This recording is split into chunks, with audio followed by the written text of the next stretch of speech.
Good morning. This regular meeting of the School Board of Broward County, Florida is now called to order.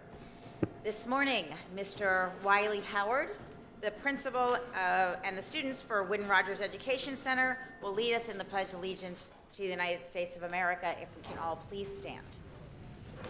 Go ahead and stand.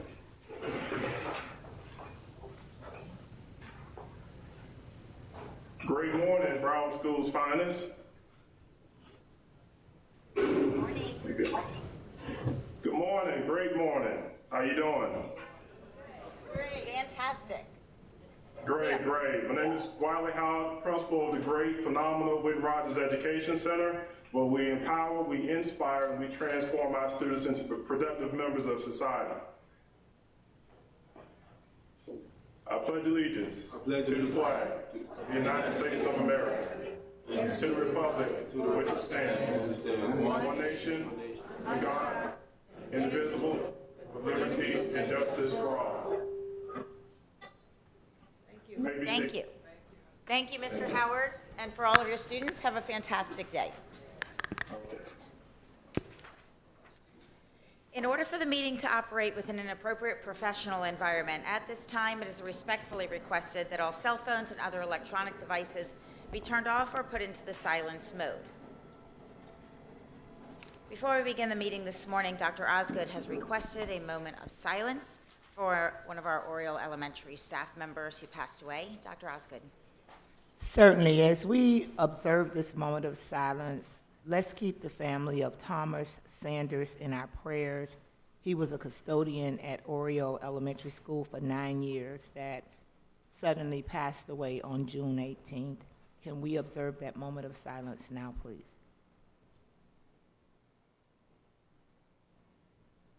Thank you. Thank you. And also, Ms. Levinson has requested a moment of silence for two students from South Plantation High School who passed away. Ms. Levinson? Yes, if we could please have a moment of silence for Morningstar Luby, South Plantation High School deaf and hard of hearing student, class of 2019. She walked the stage with crutches, hospital homebound, passed away last week after a long battle with cancer. As well as Ms. Jamiria Branch, a South Plantation High School current deaf and hard of hearing student, passed away this past Saturday after suffering a fatal seizure. If we could please have a moment of silence.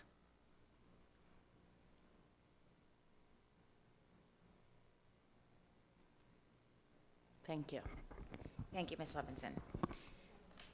May the chair please have a motion and a second to approve the minutes for the following meetings: May 7th, 2019, school board operational meeting, and June 11th, 2019, special expulsions. Second. Moved in second. All those in favor, please indicate by saying aye. Aye. All those opposed say no. The minutes are approved. Mr. Superintendent, are there any changes to the agenda? Yes, Madam Chair, we have the following proposed changes to the agenda. For speakers, we're adding Jerry Holt and Ron Flournoy. For board items G3, personal recommendations for non-instructional appointments, reappointments, and leaves for the 2018-2019 school years. That is a revised item. EE16, recommendation of $500,000 or greater. SAP expansion for payroll process improvements is an added item.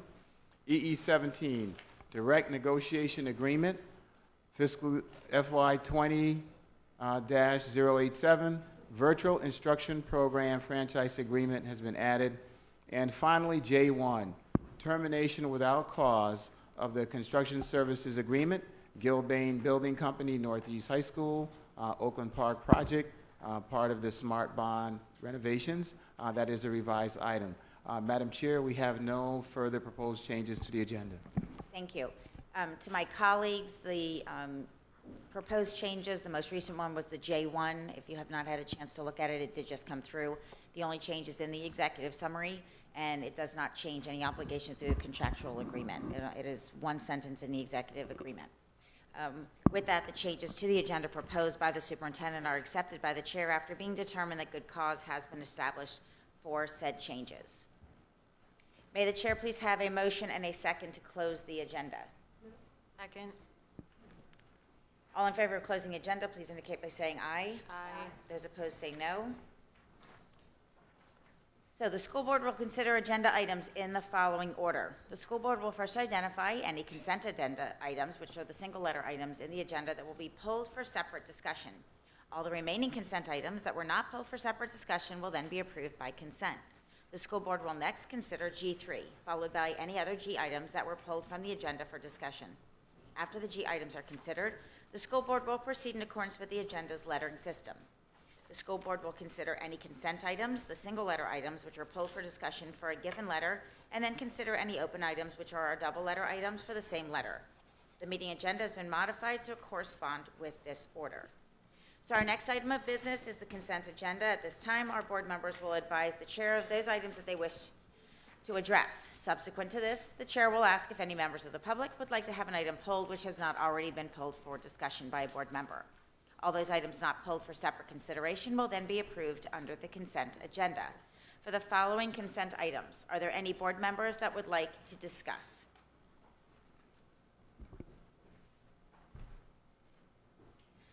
I'm sorry. So G3 is automatically pulled, so we will have G3 pulled. Any other G items? That was Ms. Murray. G2? G3. G3 is pulled, yep. Okay. Thank you. I'll take also G3 and 4. G3.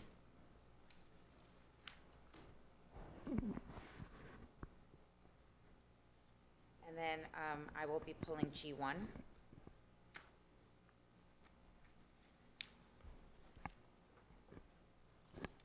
Any A items? Seeing none. Any E items? Any H items? I'm sorry. So E items?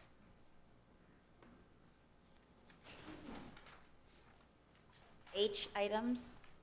We're Ms. doing Soliday? single letter? Yes. Single letter? Yes. E1? E1.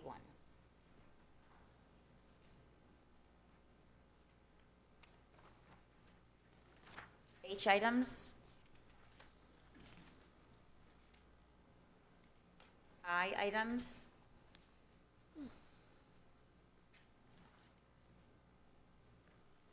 J items?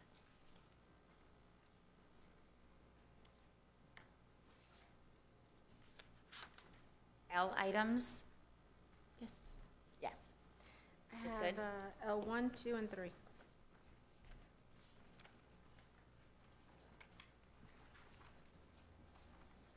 Ms. Holodeff? L1? Any others?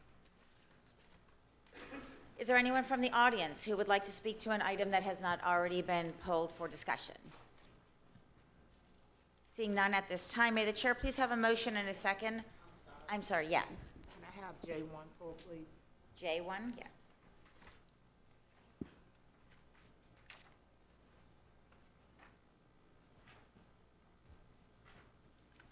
At this time, may the chair please have a motion and a second to pass the consent items that have not been pulled for discussion? Move. Thank you. A second? Second. Moved in second. Thank you. All in favor of approving the consent agenda, please indicate by saying aye. Aye. Those opposed say no. At this time, the board members will please identify the open items that they will be asking questions of. This will better manage the staff's time by letting them know which items are going to be intended to be addressed. We will start with the AA items. AA1 and AA2 are both special order at 12:30, so we'll speak to both of those at 12:30. Any BB items? BB1? BB1? Okay. Ms. Holodeff? CC items?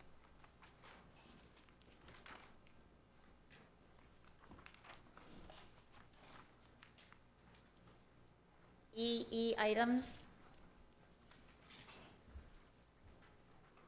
I'm going to pull EE11. Or not pull it, but speak to it.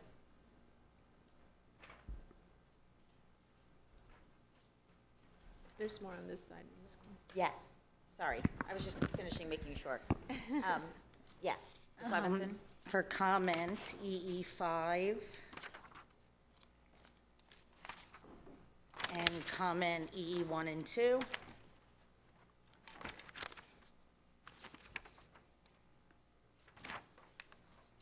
EE 13.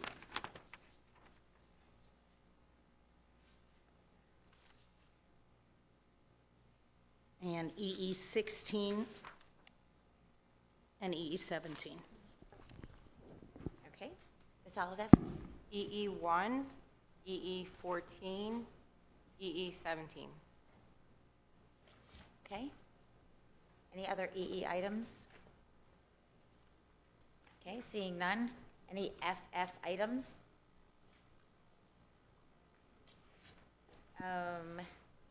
HH1, HH1, HH1 was Alidef. II1? Yes, Ms. Good, II1. JJ items? Yes, Ms. Good.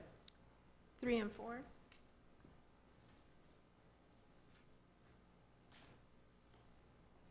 Okay, JJ 3 and 4, those are special orders at 3:45. Are they both at this special order? I have them both as special Oh, order. really? I only saw the 3 on Okay, 3:45, but that's fine. You can pull them both at that time. okay. Yeah, the agenda does not show JJ 4 as being special order, but I do here. It is, they're both special order at 3:45. Okay. Thank you. Uh-huh. And then LL items. Ms. Murray? I'm sorry, JJ 1? 3. Okay, Ms. Holodeff? LL9, LL9, okay, is good, Same one. okay. And I think I am also LL9. Hold on. And I also have LL9. Okay, Dr. Osgood. Okay, may the chair please have a motion and a second to consider item G3. Move. So Second. moved and second. Is there any discussion from the audience on G3?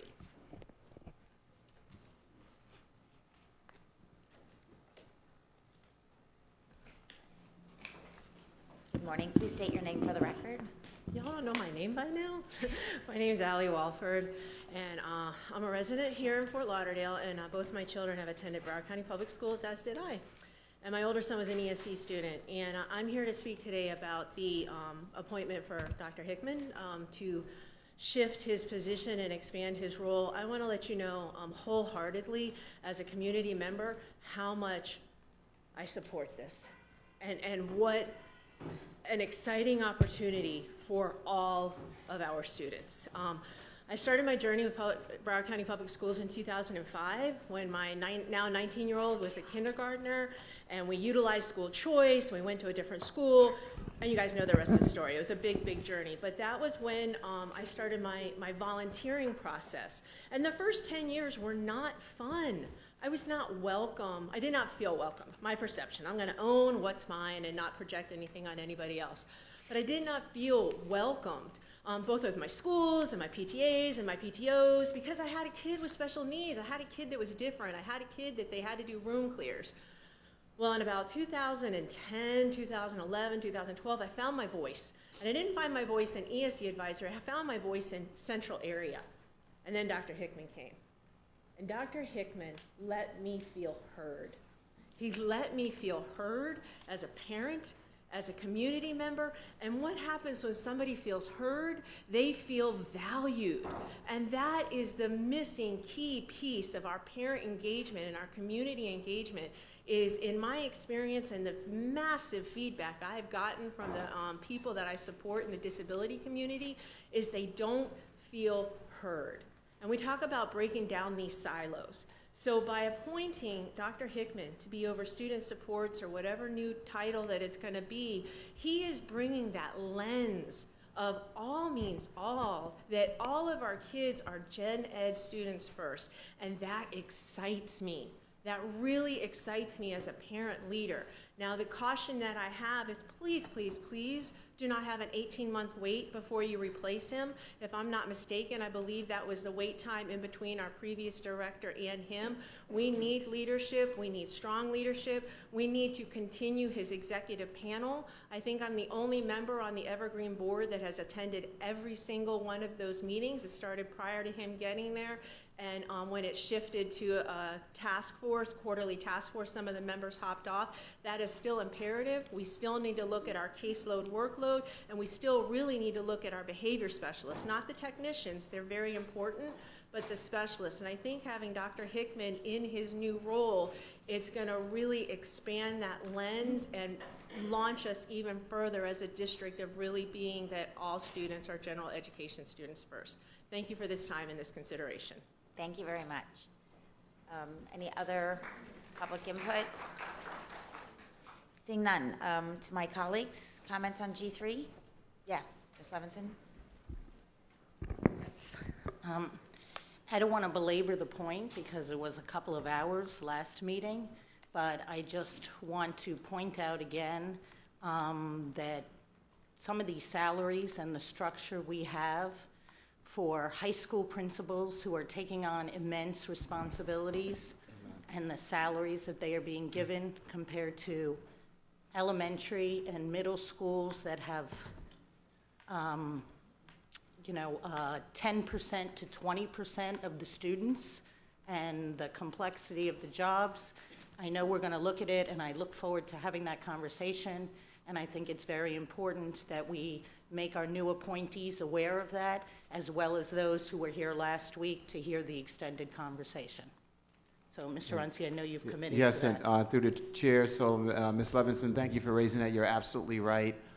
It's very clear from the recent number of appointments we put together, which has been larger than usual. It surely has exposed issues relative to how that structure works, and we are committed to bringing something back to the board shortly after the start of the school year so that we can get this rectified and make adjustments as necessary. So we look forward to having that conversation. Thank you. Ms. Holiday? Thank you. Here we are 7 months from the start of the investigation of 3 APs and 1 principal at Marjorie Stoneman Douglas High School. This is a very long time to be under investigation. I understand you're doing your due diligence, but 7 months, why the continued delay? Mr. Runcie, when will the investigation be completed?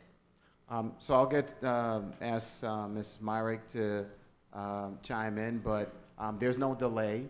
The work has been going forward, and the firm that's working on this has been working on this very diligently. We've impressed upon them that we need to get this done as soon as possible, but we need to get it done right.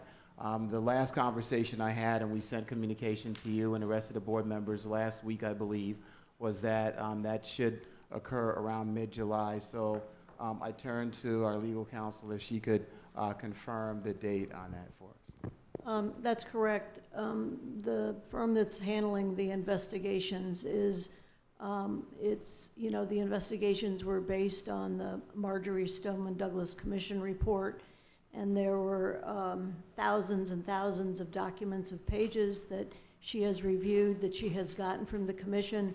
She has met with the sheriff from Hillsborough, as well as other members of the commission, has interviewed certainly the assistant principals, and has been just reviewing documents, training materials that have been part of all of that. So it's going to be a very thorough investigation, and although I have been pushing her, she knows that this is a very important investigation, and she wants it to be done thoroughly and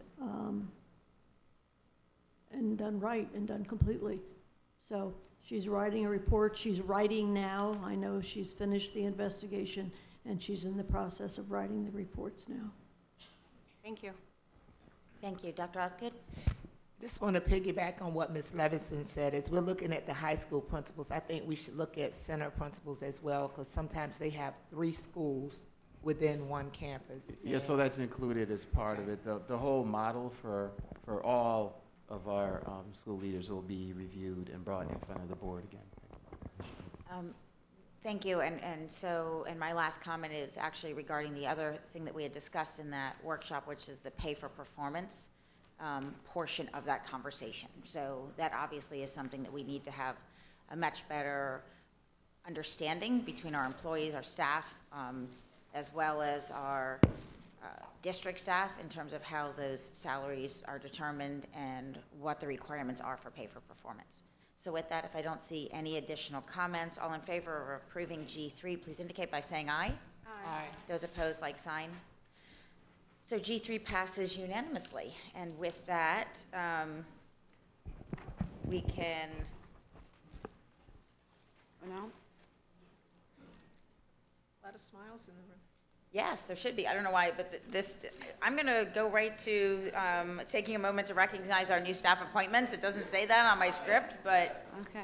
it's out of order. So we're going to go ahead and congratulate our new staff members. Okay, I'd Ms. like to Bartleby. congratulate Kay Blake.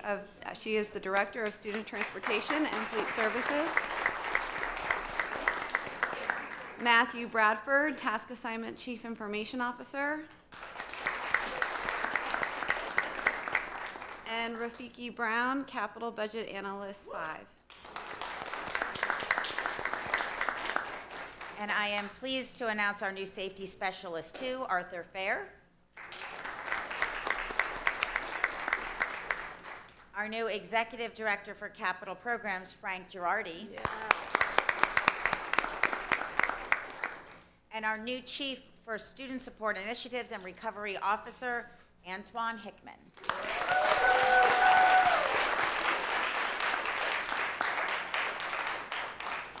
And my last announcement is our Chief Special Investigative Unit for SIU, Craig Kozłowski.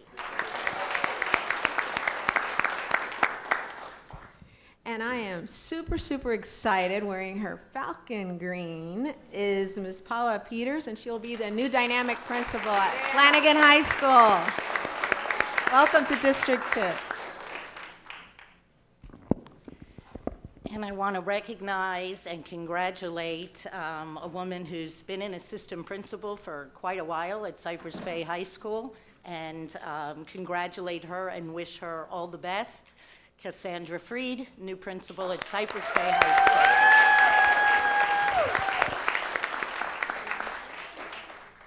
It is my great pleasure to announce the new principal. Oh, excuse me, thank you. It is my great pleasure to announce the new principal at South Broward High School, Patricia Brown. Welcome.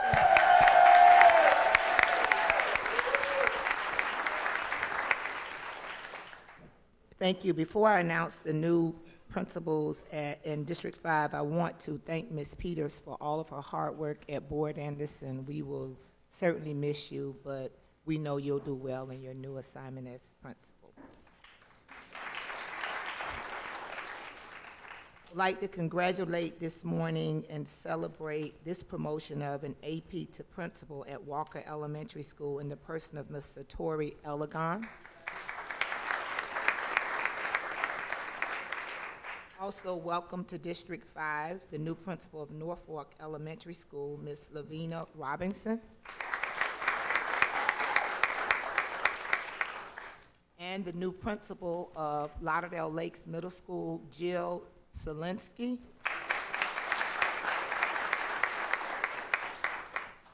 Congratulations to all our new appointments. We are very excited to have you in your new positions. If at this time you would like to spend the rest of your day listening to our intriguing board meeting, you're welcome to stay. But otherwise, this would be the appropriate time for you to be able to go on with the rest of your productive days. So thank you for joining us. Congratulations. Are we doing G2? We haven't done G2. No, I don't think we're going to do it until after the presentations. We only did G3, which is the one that's pulled for all the things. And then we're doing a G2. So to my colleagues, since we have a little bit of time before the 10:45, we're going to go to committee reports so that we can get some of our committee reports done, and then we'll start the, okay?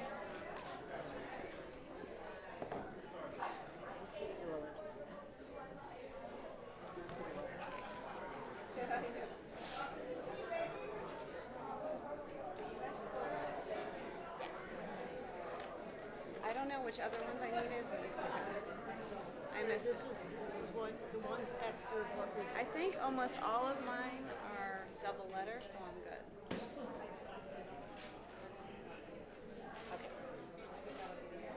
Okay, so at this time, we're going to hear our committee reports. Each committee report may have up to 5 minutes. Are there any reports to be made this morning? Please come up to the microphone if you'd like to make a report. If you can just announce which committee you are with. Thank you. Good morning. I'm Ted Victor, Chair of the Human Relations Committee. Good morning, Mr. Runcie. Good morning, esteemed school board members. On May the 29th, I want to get the date correct because I'm on record. Wednesday, May the 29th, the Sexual Health Hub of the Equity and Diversity Department came to give us a presentation with regards to sexual health. You, the school board, did adopt. Are you able to hear me?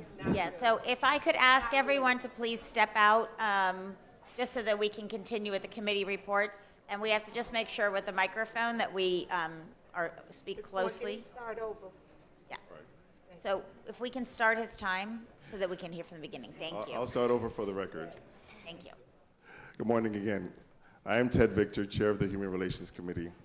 And good morning to esteemed school board members and Mr. Runcie. On May the 29th, Wednesday, we received a wonderful presentation at the HRC meeting from Mr. Kevin O'Connor from the Sexual Health Hub, and he talked about the policy that you have adopted whereby all of the schools in Broward County is due to receive sexual health education. We found out, unfortunately, that just a third of the schools are receiving this information. So we, the HRC, we are politely asking that this policy that you implemented, that you passed, be actually expanded to all of the schools. And considering that sexuality is a sensitive topic, we also ask that you include the parents in the community to be able to participate in this conversation. Our children are sensitive. We have some sort of a hotspot in South Florida when it comes to certain diseases affecting our communities, particularly communities of color. So we ask that this program be expanded or some oversight be put over this program whereby to ensure all of the schools in Broward County, K through 12, receive at the appropriate levels some information regarding sexual health.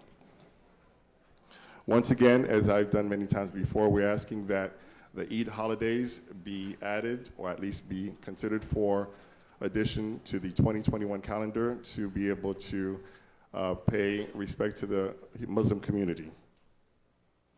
Next, human trafficking. I'm happy to see on the agenda that you have a presentation later on at 11:30 regarding human trafficking. I'm asking all stakeholders, the school board, community members to be able to come together and create a guide for us in the school board. I've been in the classroom for about 20 years, and if a child were being trafficked, I would not necessarily be able to recognize the signs. So I'd like for the parties involved to come together to create a one-page sheet guide which can go to school personnel so we can be able to identify our students in help who may be affected by human trafficking.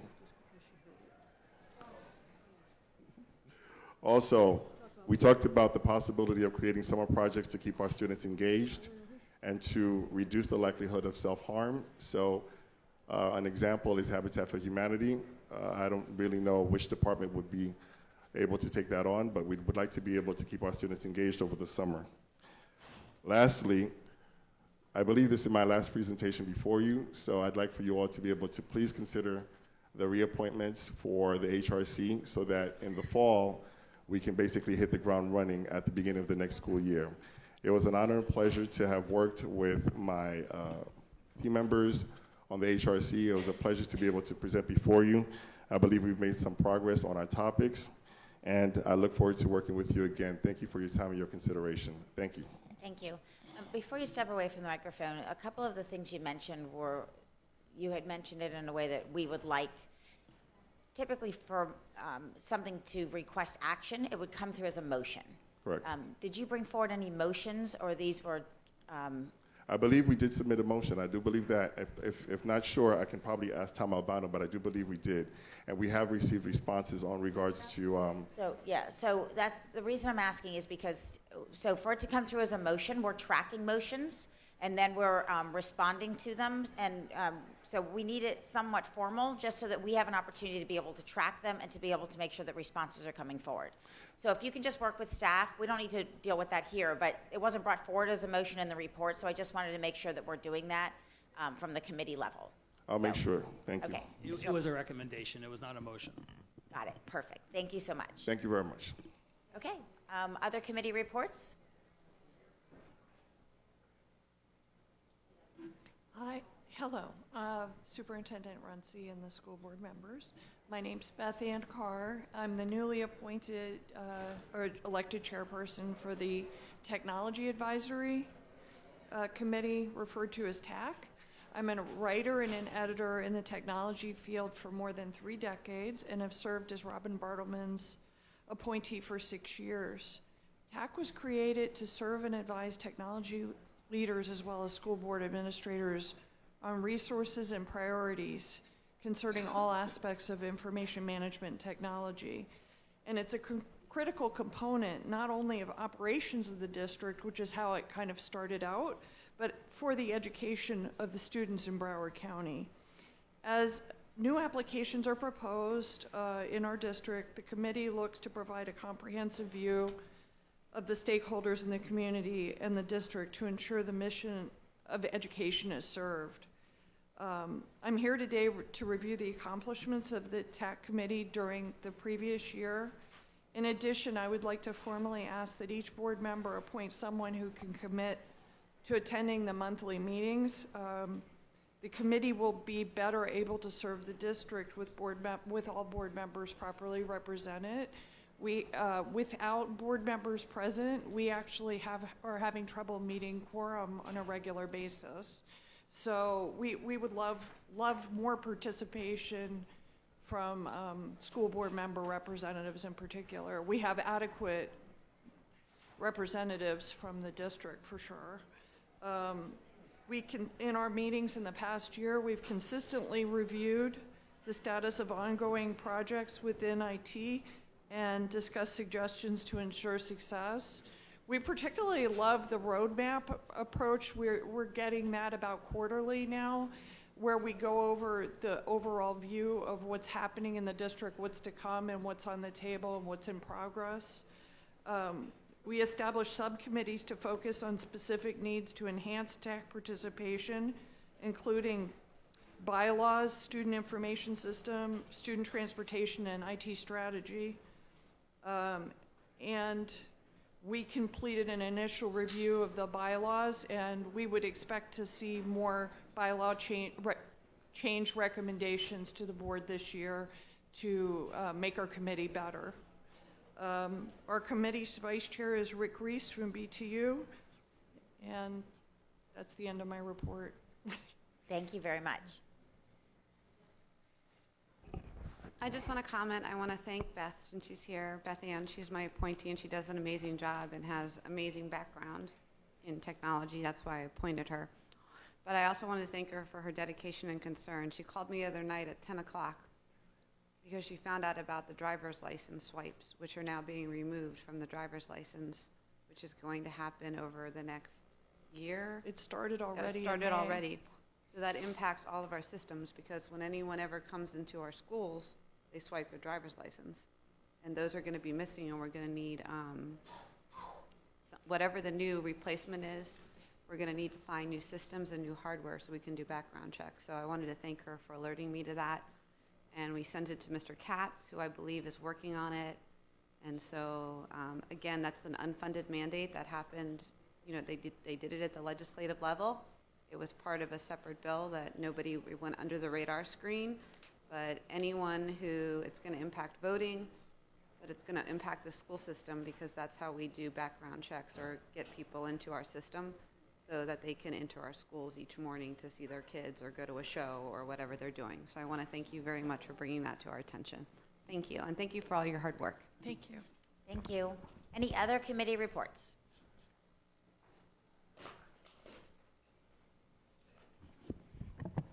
So good morning, Board, Superintendent Runcie. Broward Teachers Union, Anna Fusco, President, Vice President Terry Lopez-Preuss. We have some comments, Union Committee report to make. I'm going to start off on the positive. We've worked diligently with a couple of your departments at the end of the year.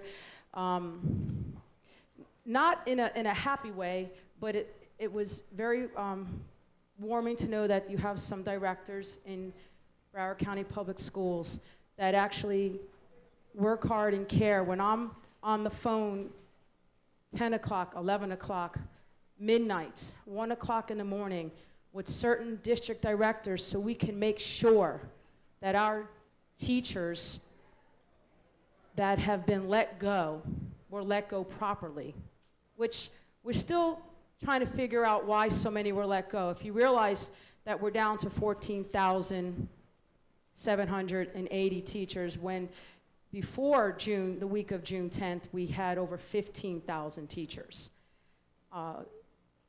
Office of Instructional Staffing, Susie Rockelman, an incredible department, an incredible worker, an incredible, just decent person that accepted every text message, every phone call, every email, every single time that I gave her, I need help with this teacher, I need help with this, I need help. She made sure that we were helping. We found several teachers that were removed inappropriately, several. We found teachers that have been removed for many different reasons. They're saying one major reason is because of enrollment is down. So I need the board to take a look at what we need to do in our schools' populations to enhance enrollment. Broward County Public Schools is a wonderful school with a wonderful group of employees that love working here and show up every day for our students. The evaluations department, which is a very tough department because our teachers feel that evaluations is very subjective from their admin, whether it's principals, APs, supervisors, directors, and so forth, and it is very subjective. But another department, Heather Parente, who runs it, up all hours. It could be 10 o'clock at night, 11 o'clock at night, weekends, Sundays, days off. Those two departments are getting back to me so we can make sure that teachers are not harmed, at least not purposely harmed. And I'm telling you, I found some teachers who are purposely harmed. And that's another discussion. And I'm setting appointments with each and every one of you individually so you can hear our concerns before we get out of July. Because we should not be losing over 200 teachers in Broward County Public Schools, especially when there's a county, which is Broward, that they're calling a mass exodus because their superintendent and their board is not going in favor of them getting what they deserve. And I'm hoping that our board is going to have a strong heart and redirect the CFO, who I'm having a better relationship with, that we shouldn't have to be looking for money again. Session's over. This is the first time in a long time that public education got better dollars. And I've yet to see, let's show our employees that they are valued and worth, and let's set aside a decent amount to give them what they deserve. And I'm going to thank the ones that got back to me when I put in several emails that I needed to speak to you individually on serious, serious situations. Serious situations. We have students putting things in writing, telling things that are not true, that are having our educators get put under investigation, up for suspensions, and up for terminations, and on frivolous, wrongful due process, which I will be addressing. We cannot have 20-year career, 25-year career teachers losing their jobs on hearsay. I'm relentless. I'm a sleuth. I dig deep. I expect your due process people to do the same and not just do it because we can. And then sign a termination letter. Have Mr. Runcie sign off on it, and then ask you people to sign off on it. I don't want to sit at the dais and negotiate each time, but I will bring back my first year I was elected and come every time. We got teachers that are being hit, kick, spit, punch, beat up. They're defending themselves, they're trying to protect themselves, they're protecting other students, and they're getting called under investigation. Cannot keep having it happen. I need you guys to dig deeper. I'll be back at speaker time. Thank you. Yes, Ms. Bartleman. I just have a comment about the, I want to thank staff who got back to me regarding the teachers that were released.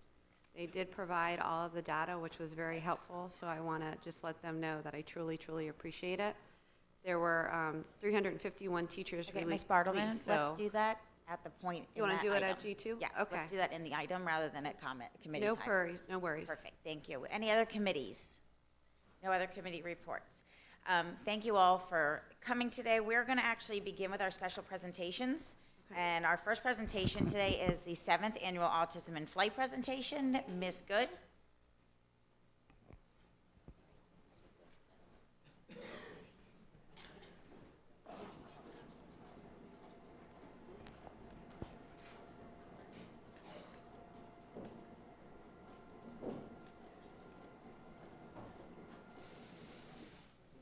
Why don't you join me up here, Dr. Sharif? Because this could not happen without you. And of course, everyone else that's in the room. So thank you, Ms. Korn. I'm super, super excited. Of course, it's that time of the year where we acknowledge autism in flight and the hard work of so many individuals. Again, this was the 7th annual Autism in Flight event, and our partners, of course, is Dr. Sharif, Commissioner Sharif, and JetBlue, the Aviation Department, BSO, Delaware North. There's a whole group of individuals that make this possible. And of course, Broward County Public Schools, which is a key partner in everything that we're doing. I also want to take an opportunity and thank a couple of my colleagues that were there with me that day. Ms. Bartleman was able to attend, as was Chair Brinkworth, and our Chief of Safety Officer, Mr. Katz, was also there. So I think we all had a good time seeing the smiles on the children's faces. We're all aware of the students with autism and the difficulty that they face and the challenges that they face when traveling, and that's how this all came about. Certainly, we have over 6,100 students from pre-K to 12th grade in the autism spectrum disorder attending Broward County Public Schools, and we all know how it all started. Mr. Arwine, who's here, and Ms. Zaldivar met up with Dr. Sharif and myself, and they just had this incredible vision and idea to partner with the Aviation Department and provide these opportunities for these students. And of course, we've come full circle with it being our 7th year. Again, the event is a culmination of training provided by autism coaches, classroom teachers, and ESP personnel. The training includes travel lessons at the school. They really, really try to provide that students that real opportunity of what flying is all about. And so it's really, really exciting. I want to first start by introducing, again, Dr. Barbara Sharif, County Commissioner, and have her also say a few words. Thanks for coming. Thank you for having me.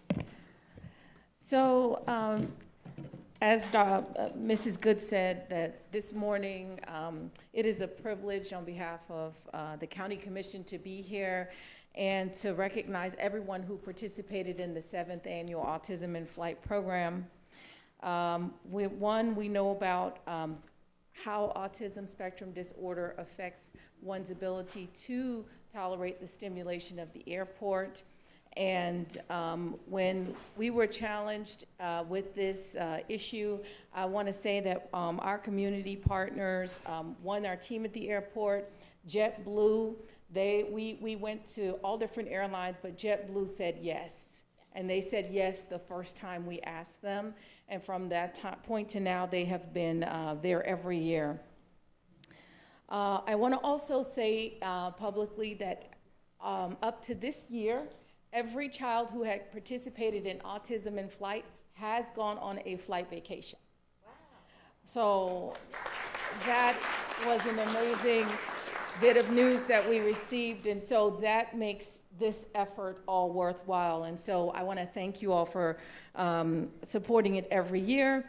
And then I want to thank a number of entities and staff that have worked together to make this a success. One, the School Board of Broward County, the Broward County Aviation Department, who's represented here with us today, TSA, Broward Sheriff's Office, Police and Fire, the Fire Department. Yes, we can't forget. We cannot forget them because they provide the water salute for the plane every single year, and the kids love it. So if you haven't seen that, It'll be on the video. it's on the video. Okay, perfect. So Ms. Good school board member Good made sure that that was filmed very well this year, and so you're going to really get to see what the kids get to experience. Delaware North, Superior Hospitality Management, my team Lana and Teresa, South Florida Pediatric Home Care, the Museum of Science and Discovery, and Chick-fil-A Miramar. And I also want to thank all of the teachers, the students, and the parents from the 8 Broward County schools that participated. And a very special thank you to Jason Annunziata from JetBlue, because that's the big guy that always approves everything. And to all the crew members, because what you don't know is that this program takes place, but they have the same people all the time. As a matter of fact, we saw a couple into retirement this year. So, and they come right back to us. And a big shout out to our Captain Randy. Yes. Captain Randy is, he's been the same faithful pilot for us for many years, and the kids love him, and he makes them smile. Thank you so much to all the parents who made this worthwhile, and all the letters and the phone calls. Keep them coming. So the new parents who just went this year, what we're asking is that if you go on a flight, go ahead and send that email to us so that we can go ahead and put you in the win column. And so thank you so much, and I'll turn it back over to my good friend, Dr. Good. Oh, I'm Dr. Good now. Yeah. I got promoted. So now I'm going to actually introduce another doctor. Okay. So Dr. Hickman, if he would come up and take an opportunity to acknowledge the district staff that participated and their hard work. Good morning. But before I recognize them, I want to recognize Dr. Good. I want to recognize Board Member Good for just putting this on and supporting this effort every year. It's really a great turnout. I've been able to participate for the past 4 years and have been really excited. So it's really great how it's grown. Yes. And to recognize 2 staff specifically who are part of the ESLS team. One is Gary Griggle.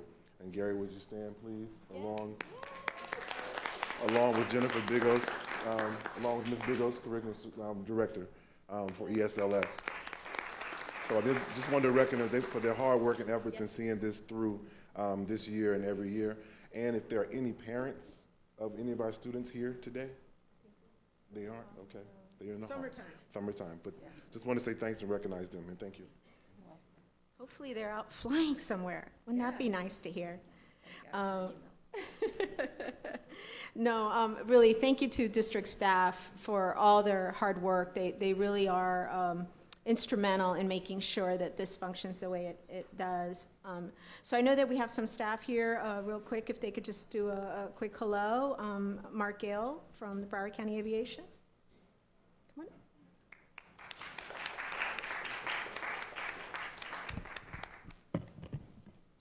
Good morning, members of the board and Superintendent Runcie. Thank you yet again. This is my 4th year standing before you, saying thank you for participating in such a wonderful, wonderful program.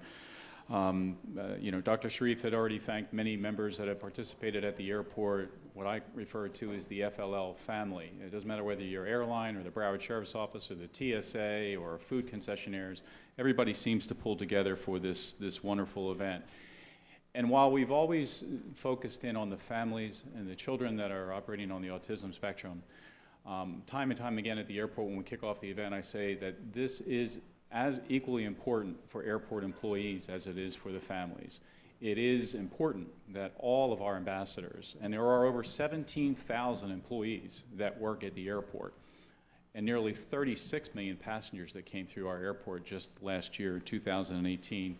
And we want to make sure that those employees know just how to interact with families that are coming through the airport.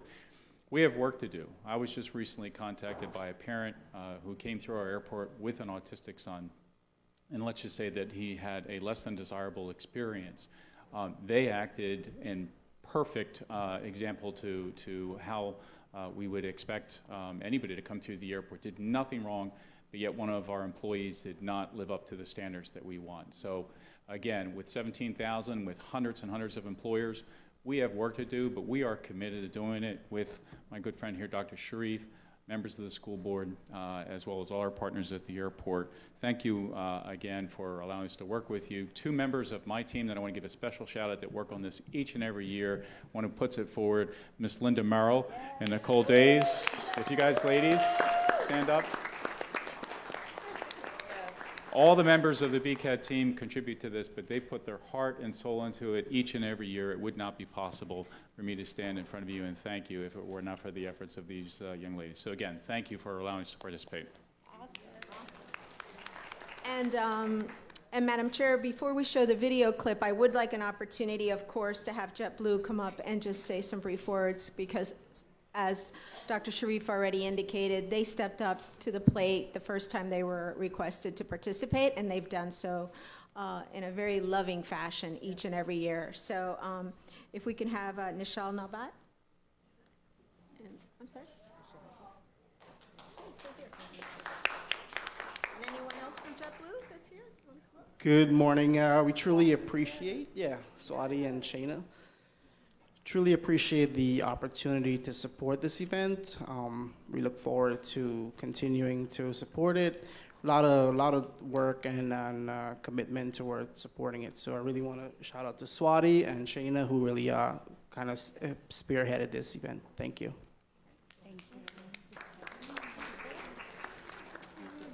And so, again, I'll close with what we're going to see the video clip. I want to thank Superintendent Runcie, who, when I first approached, thought this was a phenomenal idea, and he has really been a key supporter of Autism in Flight, and we really appreciate it, especially the year that he went and he told the students that we were flying to Hawaii. They were very disappointed to find out that it was all in play. And again, my assistant, Anna, who works so hard each and every day, and certainly at Autism in Flight behind the scenes. But anyway, if Beacon would be so kind as to prepare the video clip. And I want to do a shout out to Dino Desiree. He did a little different take on it this year. He produced this, and I think it's phenomenal, and I hope that each and every one of you enjoy. And after the video, if we could do a quick photo, it would be wonderful. So thank you to Ms. Korn and Ms. Brinkworth. Enjoy.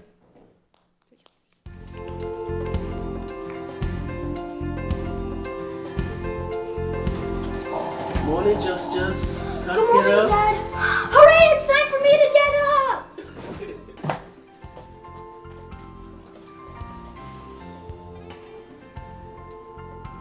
Can we turn the lights Are you down excited a little about today? Yes, I'm so excited! Okay, what are you most excited about?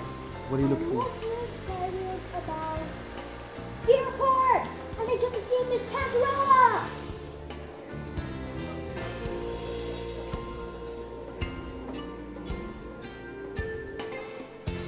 What about at the airport? What are you looking forward to? We're going to be on a plane?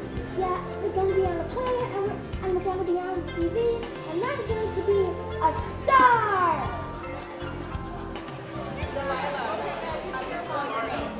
Hi, good morning. How are you? Thank you.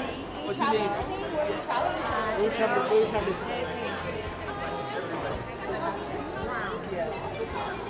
Nice. Do you have your ID with you? Yes, we do. Let me get your boarding passes, okay? I got your ticket. Hooray! So that's off to Canada, right? Yes, I want to go to Canada. Awesome. Have a safe flight. Thank you very much. F1. Yeah, I'm a safe one too. Thank you.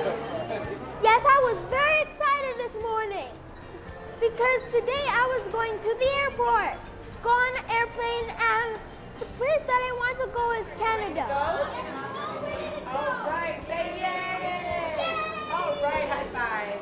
Enjoy your travel, Justin. Yeah, I want to say that I'm having a very fun time, and I'm also excited to go on the plane as well. They may not be stored in seat back pocket.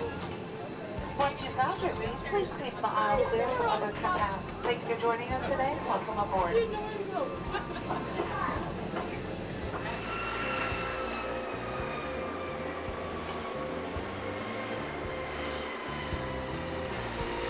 It's been very interesting. A lot of fun, first time for me, but it's a good program. He enjoyed it. He was very excited this morning.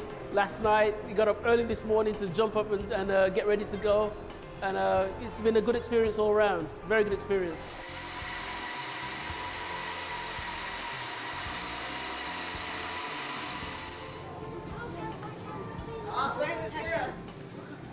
I think the word is getting out. Many parents want to participate. Of course, we're limited because of only having one plane, and we're very fortunate that JetBlue is such a fantastic partner. But this year, I think we got a larger plane, so we were able to fit a few more families, and it was just phenomenal. And it's so important to the families for them to have this experience with their children. A lot of them were like, we're going to take a vacation now, we're going to go on a plane. One of the parents was just leaving and said, well, we're going to go to New York now, because now she knows that her son can go through the airport, navigate TSA, and get on a plane, and it's all going to work out. So it really provides an amazing experience for the family.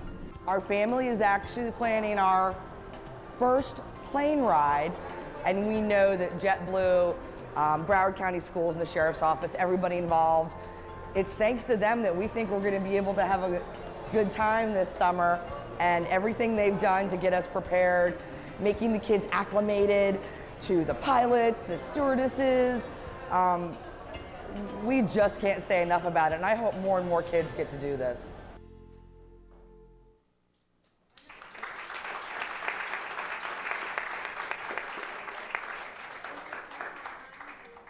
Photograph? We're done with our presentation.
And we are ready for our next presentation with Miss Lori Rich Levinson, recognition of school dual champions.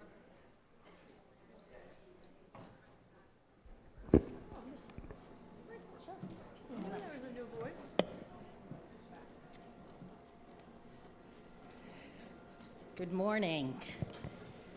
Today we have an exciting presentation to one of our high schools that won the School Duel Championship, which is a game show that we have on Beacon that has schools from Miami-Dade, Broward, and Palm Beach County competing.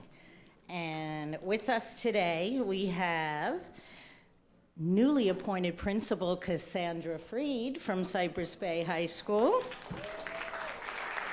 We have Assistant Principal Deborah Santoro, Assistant Principal Marianella Estropo,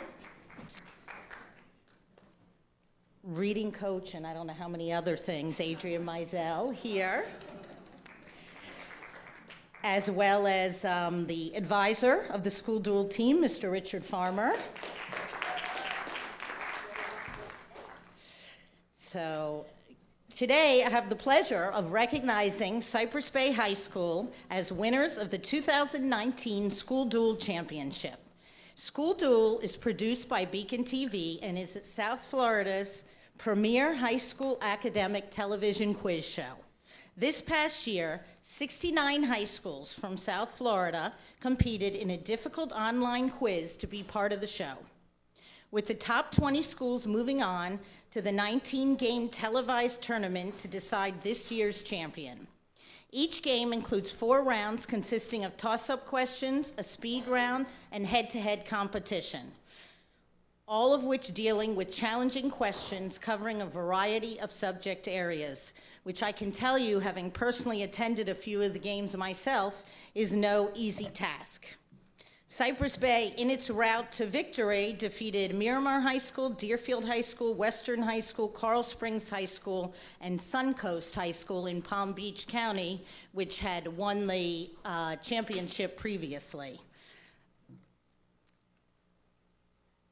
It's my pleasure to acknowledge the following students and advisor from Cypress Bay High as this year's school dual champions. Captain and recent graduate Nick Gollner, who is traveling and could not attend today, but will be going to University of Chicago in the fall.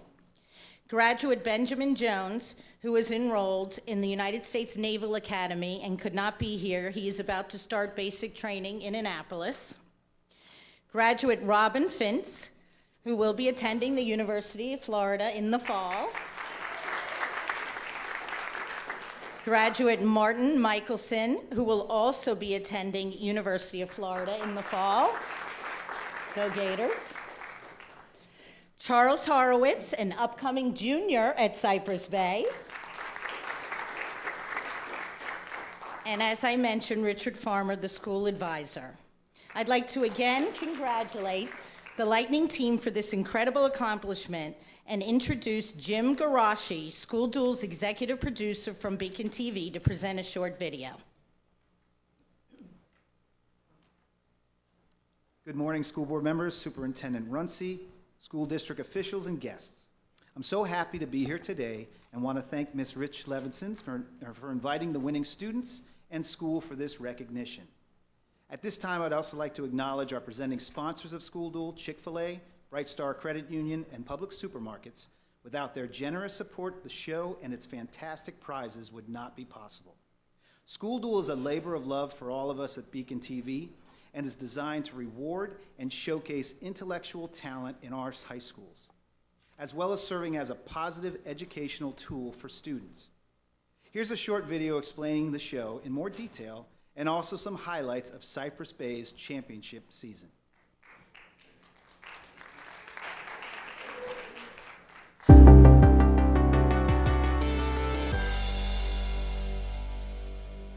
Miramar High takes on Cypress Bay High tonight on School Dual.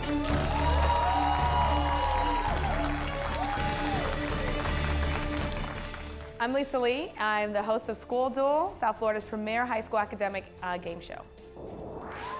Think of Jeopardy, but for high schoolers. So you have 4 kids from one high school competing against another 4 from another high school.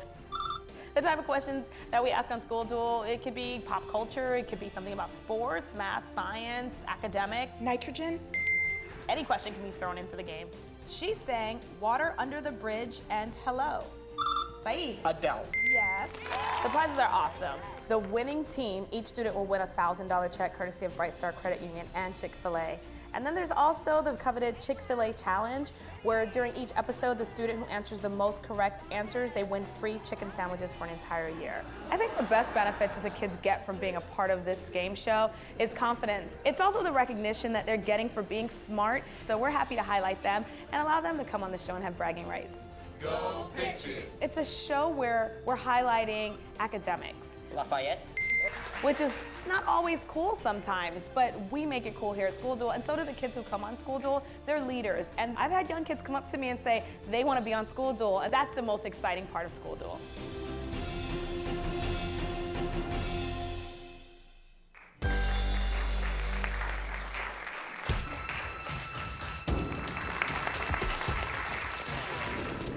Containing male gametes, what powder do plants spread?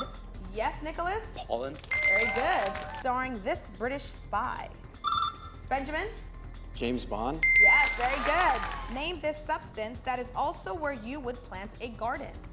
Robin? Soil. Yes, very good. Cypress Bay, you know that this win is putting you into the championship game, so congratulations.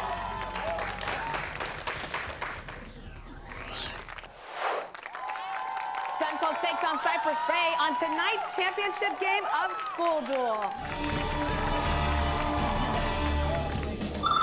Bucharest. Bill. Black Panther. In 1791, which Caribbean island nation began a successful 13-year, yes, Benjamin? Haiti. There's that sound, and that brings an end to this season of School Duel. This win, Cypress Bay, makes you our 2019 School Duel champions. Congratulations.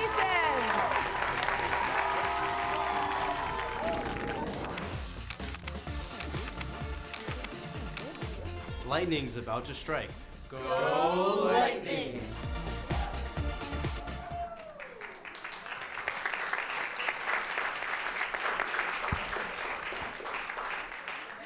Thank you. We were going to do this last month when all the students were here, but it was airing, so we had to wait until it aired before we could bring them in. So it's now my pleasure to welcome Richard Farmer, the school advisor of Cypress Bay, to say a few words. Good morning to all the distinguished board members, Superintendent Runcie. Thank you for approving the time to recognize the 2019 School Duel winners, Cypress Bay. We were very excited to bring home a victory for Broward County. I also want to thank my distinguished administrative team who's behind me today supporting us, and also, of course, our newly appointed principal, Ms. Freed. I also want to thank Mr. Grassi, who and his amazing production team. School Duel airs on Beacon TV, and I encourage anybody, everyone, in fact, to watch and support the show. What you're going to see is a first-class operation. It's an amazing product. And you'll also be supporting some unique and really dedicated students. And speaking of students who you're going to meet momentarily, these 5 kids who are on my team collectively took 30 college-level courses this year. It's a lot, 30. And in addition to completing all those courses, successfully, and all their other clubs that they're involved in, and all their volunteer service hours and commitments, which they've exceeded by great amounts, these students grinded hours every week in my room practicing for this competition, reading through voluminous amounts of material in order to represent our school and themselves well, and they did an amazing job. So their recognition today is well deserved, and I couldn't be more proud of them. Thank you very much.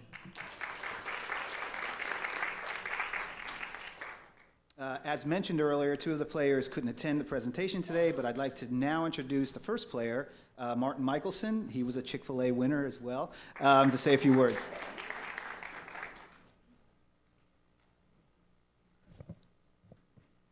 I'll just duck. Hello, esteemed board and Superintendent Runcie. I'm Martin Michelson, School Duel winner. Thank you. I'm just here to show my appreciation to many people. First of all, on my team, Robin over there, Charles, Ben. We couldn't have done it without you, and obviously our captain Nico Goldner, who is not here. But I still would like to thank him for giving me a shot, because there were so many talented people trying out for the spot that I eventually took. And I still don't know how I got it, but thank you. And I'd also like to thank Beacon TV, who just gives so many opportunities to students, not just people that love trivia like me, but they also have other shows like Shortcut for aspiring young filmmakers, or Broward Teen News for young reporters. It's just phenomenal what they're doing and giving great experiences to students. And then this is directed at students who always ask, oh, why would we need that for real life? All I'm gonna say is that these obscure facts helped me win $1,000. Thank you.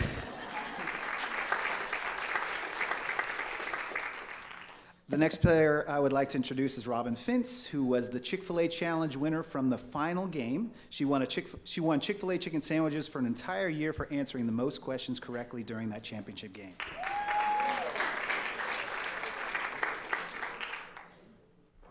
Good morning to you all. I'm Robin Fintz, a recent graduate of Cypress Bay. I'm extremely grateful for the opportunity to be at this meeting today, and I would like to extend a warm thanks to Ms. Levinson, our superintendent, Mr. Runcie, and the school board for having us. As an avid Jeopardy fan and enthusiastic Quiz Bowl team member, School Duel has offered me the opportunity to showcase my passion in a fun and rewarding manner. Competing on the show was an incredible experience that I will forever cherish. It was amazing to see how my teammates, Martin, Nico, Ben, Charles, could specialize in our favorite subjects so well that it would lead us to ultimate victory and lots of Chick-fil-A. I would like to shout out our sponsor, Mr. Farmer, for keeping us motivated during practices and supporting us throughout. We genuinely appreciate this honor of speaking here. We look forward to sharing another School Duel Championship win with you next year. Charles is going to lead. Thank you.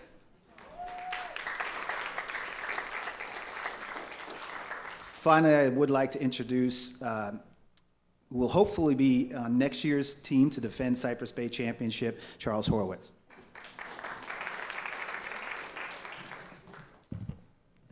Superintendent Runcie, members of the school board, and Ms. Levinson and Principal Freed. My name is Charles Horowitz, and I would like to thank you for supporting School Duel, which is a unique educational experience that I and my team from Cypress Bay will cherish and never forget. This really is a great program, and it allows us, as Martin said, to use our useless facts to do some good.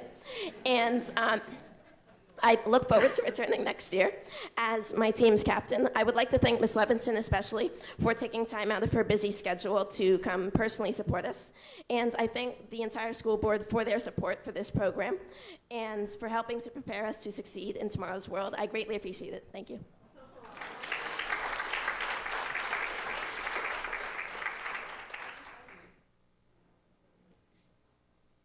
Thank you so much. So once again, on behalf of the School Board of Broward County, I'd like to congratulate the Cypress Bay School Duel team again. It's a true testament to their hard work and commitment to academic success. I'd also like to present all of the players certificates of recognition for an incredible job. Congratulations and good luck, Charles, with the repeat next year.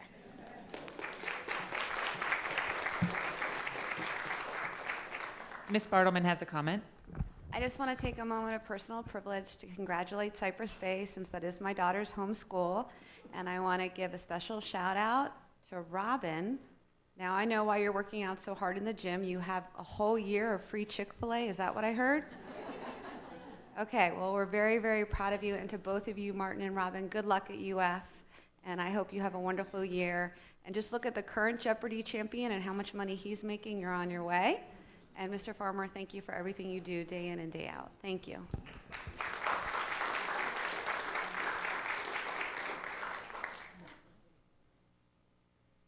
right, if we could take a picture.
And our next presentation will have Chief Academic Officer Dan Gohl with the Vaping Prevention PSA competition winners. Good afternoon. Good morning still, school board members, superintendent. My name is Dan Gohl. I serve as Chief Academic Officer, but today I'm here wearing a hat for the Student Support Initiatives and Recovery Division. This presentation was scheduled for May 21st, 2019, and because it had to be postponed, we did actually award the schools at themselves. I'll be taking you through the slides in just a minute. We are here just to inform you of this very important competition which the county did put on and has been tremendously supported by the board. We have acknowledged in multiple forums what a threat the behavior of vaping is to our young people and our community as a whole. We have turned to the students and their sponsors at schools to ask us how to get that message across. Recently, the board has put a tremendous amount of time talking about the discussions of disciplinary and behavioral actions when it comes to vaping behaviors. But we know that vaping is more than just a risk of disciplinary action. It is a fundamental threat to the health of the individual and community as a whole. While traditional smoking, combustion-based consumption of chemical intoxicants has been something that has been going on for generations of human behavior, recent technology developments have allowed students to believe that they can consume these chemicals without combustion via electronic cigarette and other heat-based chemical-released mechanisms. We need to inform our community that in many ways these new technologies are more dangerous than what we have already established with the Surgeon General when it comes to the dangers of smoking. Our campaign to produce public service announcements resulted in an increase in awareness, to educate students on the dangers, to correct misconceptions that somehow this change in technology makes this behavior somehow safer, and that we must inform them of the disciplinary and legal consequences when it comes to not just nicotine-based for those over 18, but nicotine or any other chemical for those at any age. Our competition included all schools at the secondary level, grades 6 through 12. Students were asked with their team sponsors to produce a 30-second to 3-minute video. The competition ran from April 7th until May 10th, and the winners were to be announced on the May 21st school board meeting. Today, I'm here to show you the presentation of these awards to the schools. We will be having these competitions winners folded together for the release of a PSA at the beginning of the school year on August 14, 2019. Our winners from the Vaping Prevention PSA competition were: first place went to Monarch High School with teacher Stephanie Rothman and student Edwin Carvalho. It will be the core of our district-wide PSA that will be released in the fall. At the middle school level, Glades Middle School, Jennifer Mosier with a variety of students. They did a tremendous job, a very dynamic presentation. At the high school, Sheridan Technical under teacher Yvette Katz. At the middle school, our second place winner was Walter C. Young under teacher Rochelle Aubert, and then a third place for West Glades additionally at the middle school level. We look forward to releasing the PSA at the beginning of the school year. We want to thank all of the teams throughout our secondary schools that competed in the PSA competition, and we want the board and the community as a whole to know that it is our students who are best positioned to educate each other on the dangers of vaping and other forms of both electronic and non-electronic cigarette or chemical consumption. Thank you very much. Thank you, Mr. Gohl. Congratulations to all of the winners. We look forward to seeing the PSAs in the fall. And next we have a resolution in support of Asthma Awareness Month.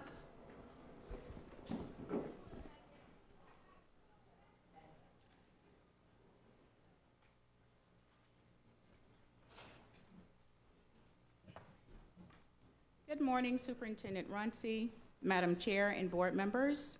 I'm Sheila O'Neill Brown. I'm a clinical nursing supervisor for Coordinated Student Health Services. and today we are here to bring awareness to asthma. During the school year of 2018-19, we have a recorded number of 18,275 students who carry the diagnosis of asthma. Coordinated Student Health Services, under the leadership of Mrs. Marcia Bino, we continuously provide education and trainings to the students, parents, staff members at schools in order to have the school staff recognize the signs and symptoms of asthma. We also provide training for the staff, students, and parents, and to assist with recognizing these emergency needs of when they need to seek help for asthma. It is a chronic health condition with a potential quality to have fatal consequences. So our priority and goal is to avoid any of our students dying from asthma through our education, which we provide on a constant year-round level. We will have board member, Mrs. Patricia Good, to read our resolution. And we also have with us today Andrew Cudahy, he's here from the American Lung Association. He's the Director of Health Promotions for South Florida and West Palm Beach and Treasure Coast offices. Thank you, board member. Good. Really, thank you to all our staff out in our schools who really make a difference in the children's lives, especially those with asthma. As an asthma sufferer myself, you know, there are so many triggers, stress being one of them. So if you hear me coughing at a board meeting, that's probably what I'm having. And so it's really important that we educate our staffs to look for those signs and also, you know, be a great partner with our students. So again, on behalf of the school board, I want to read a resolution in support of Asthma Awareness Month, of which, whereas asthma affects an estimated 26 million people living in the United States, including more than 6 million children, and whereas it causes 3 in 5 people living with asthma to limit their physical activity or miss days at school and work, and whereas it is the 3rd leading cause of hospitalization, urgent care visits, I will tell you that, among children under the age of 15 years and adults over 50, I'll just say that.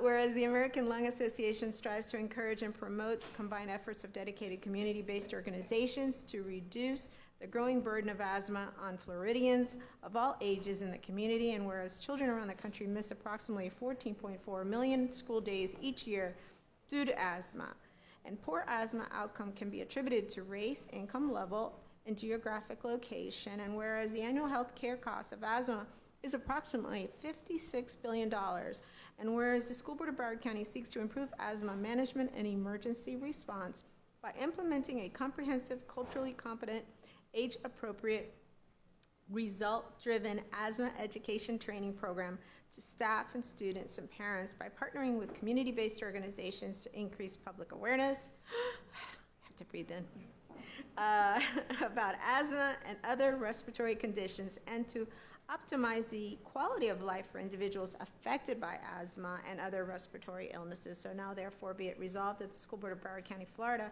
hereby extends its support to the concept and the intent of Asthma Awareness Month to be celebrated, and urges all schools, departments, and centers within its jurisdiction to support this community-wide observance. So thank you.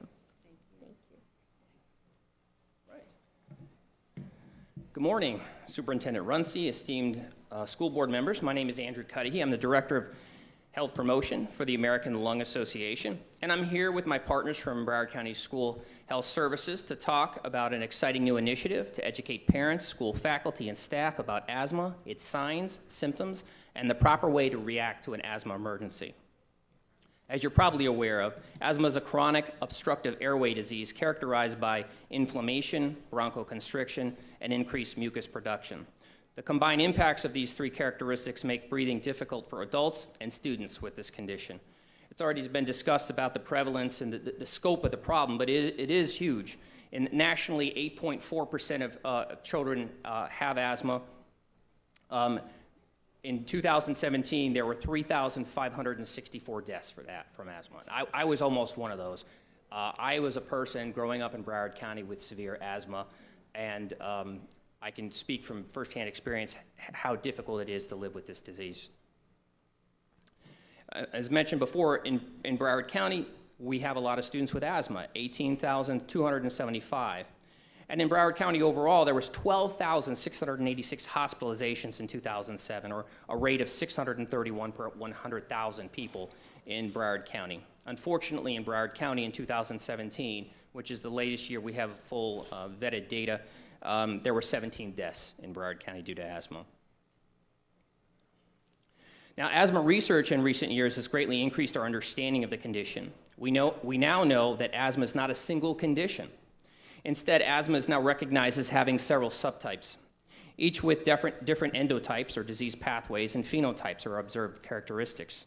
This is the reason that people having similar symptoms may respond to treatments differently. This research has helped doctors and scientists diagnose asthma more precisely and develop new categories of medications such as asthma biologics to prevent asthma episodes and manage the illness better than ever.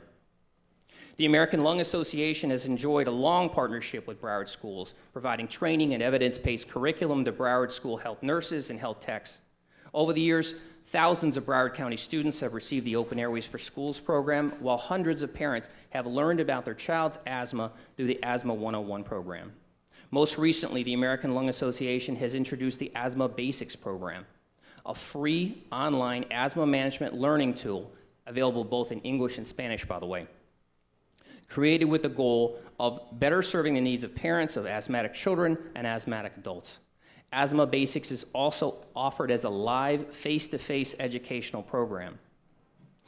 Educating parents, guardians, and other family members on asthma management is one of the strategies recognized by the Centers for Disease Control and Prevention's strategies for addressing asthma in schools. This summer, Broward School Health Services and the American Lung Association will collaborate to train Broward school nurses and health techs to conduct the American Lung Association's Asthma Basics Live program. Equipping nurses and health techs with this specialized training and presentation materials will allow them to provide parents and student guardians with the latest information on asthma management. We hope and expect this partnership to result in students with better managed asthma and fewer school absences. Thank you very much.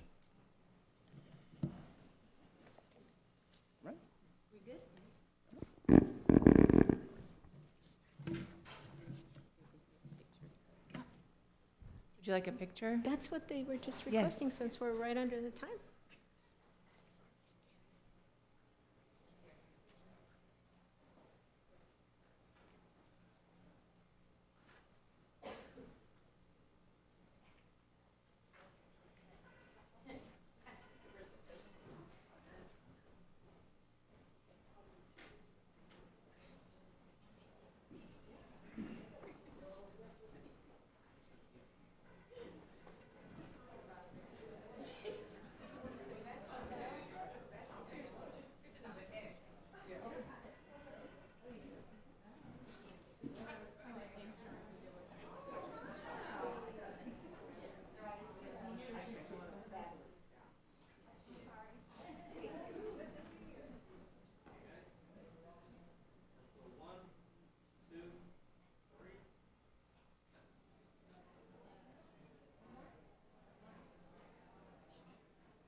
And our next presentation will be the 2019 BCPS Model PLC School Award.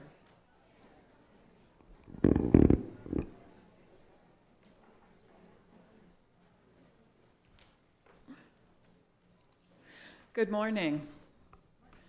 The Office of School Performance Accountability and the Department of Professional Development Standards and Support is honored to again be here today to present to you the 2019 Broward County Public Schools Model PLC School Awards.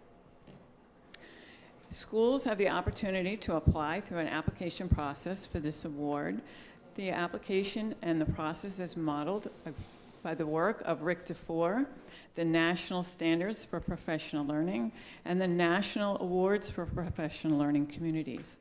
Schools evidence through these applications collaborative cultures at their school site, along with 3 years' worth of trend data of showing student achievement within their PLCs and in their schools. We visited these schools, and at this time I'd like to present to you a video presentation of the schools being honored here today.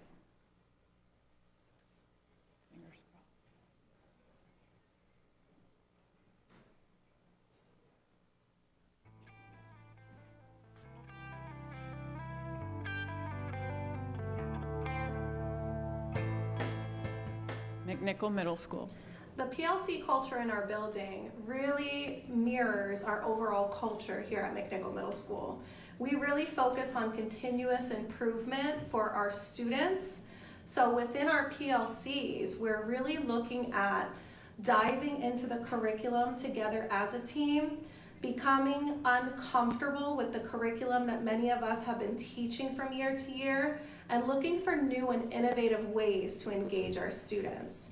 We built a collegial team here at McNichol Middle School that has conversations that reflect real-time data. And over the past 2 years, we have significant, strong black and white numbers that show that we're definitely moving in the right direction. PLC is authentic when the cycle follows what the teachers are doing in their classroom and nobody's mandating what topics we should be doing or talk about this today. And it really is directed by the teachers in the room.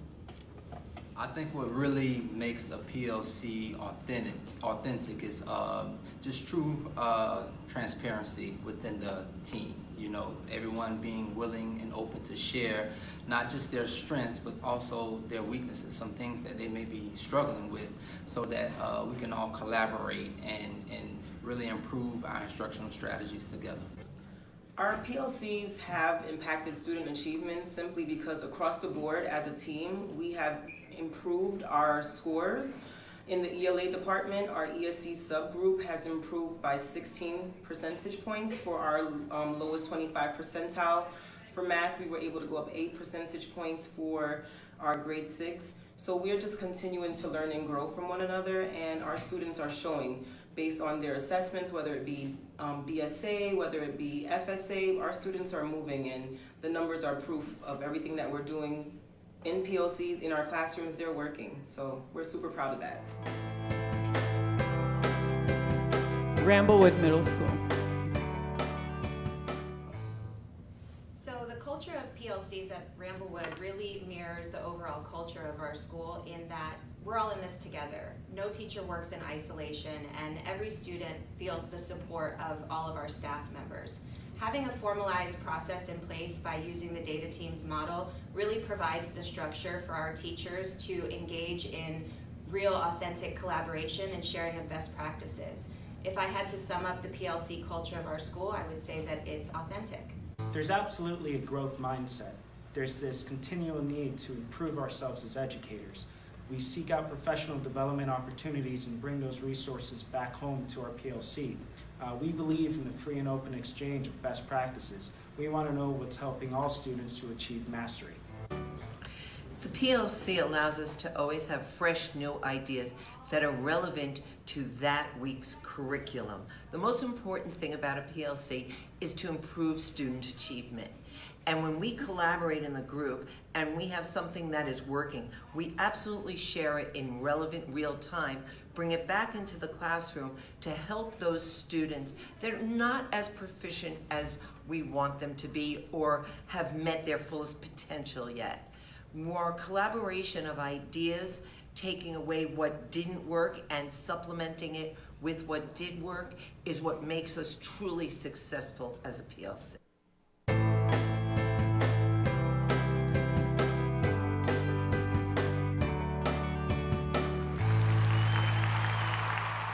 We are honoring these schools here today by giving them a plaque, a banner for their school site, and a PLC library of resources for their continued adventures in their professional learning communities. So at this time, I'd like to bring up from McNichol Middle School, Principal Melissa Garanero.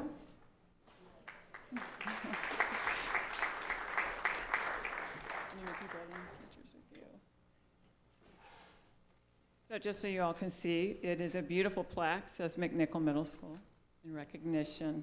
So congratulations. Thank you so much. Do you want to say something really quick? Yeah. Really quick, I just want to thank our team. I have Ms. Banka Coker, our intern principal here, Ms. Jarrell Robinson, she's our PLC lead, and Ms. Linda Lopez, who serves as our math facilitator. So thank you so much for recognizing our hard work. Thank you. And also from Ramblewood Middle School, principal is actually representing Broward County Public Schools training for the Buck Institute, so she couldn't be here. That's Corey Smith. So we have Assistant Principal Lynn Bonney here today.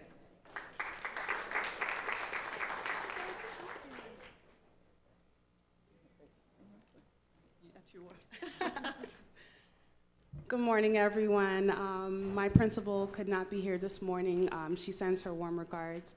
I'm also here with my literacy coach, Ms. Deborah Mandel, Superintendent Runcie, school board members, and the Broward County Public Schools Department of Professional Development, Standards and Support. Thank you so much for this awesome recognition.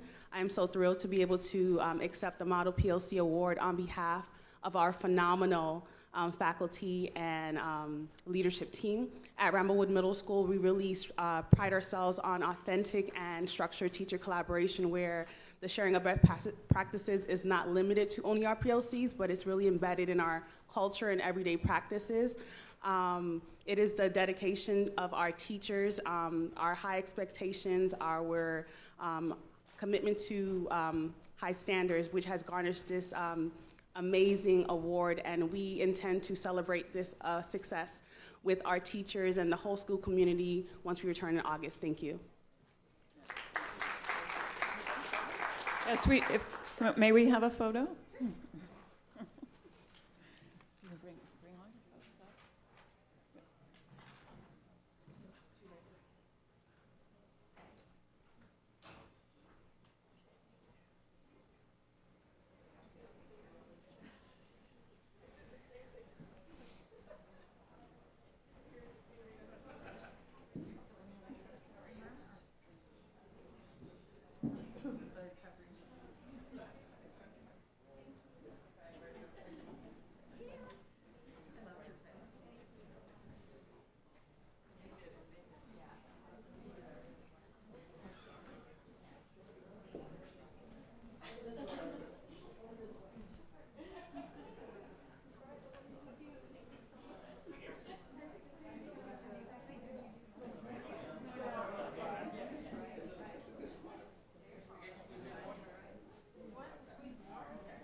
Next, we will have a presentation with the human trafficking resolution with School Board Member Korn and Chief Academic Officer Dan Gohl.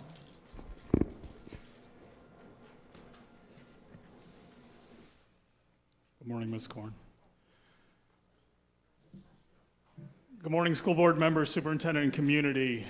We are here today to bring forward a resolution that was rescheduled from January, but it is something that is relevant to us every day of every year. We are bringing forward this resolution because we must resolve ourselves to take actions. There are some in our community who are being dehumanized, who have been objectified, who are being turned into commodities for trading. We're here today to bring forward a resolution on human trafficking. It is not enough not just to do it. We must organize and oppose against people and systems that are enabling human trafficking. Our schools are being provided, both through our website as well as our internal insight, with a variety of resources, and we will be reaching out to the teacher who spoke earlier today to make sure that he is aware of it. Human trafficking is defined by the Department of Homeland Security as modern-day slavery and involves the use of force, fraud, or coercion to obtain some type of labor or commercial act, often of a sexual nature. The National Human Trafficking Resource Center reports that Florida is persistently in the top 3 states in terms of the numbers of human trafficking. Please turn your attention to our brief video.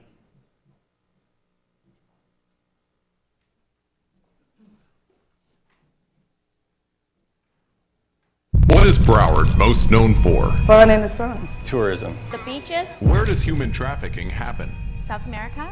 Eastern Europe. Countries overseas. Broward is a hub for human trafficking. Most victims are 12 to 14 years old.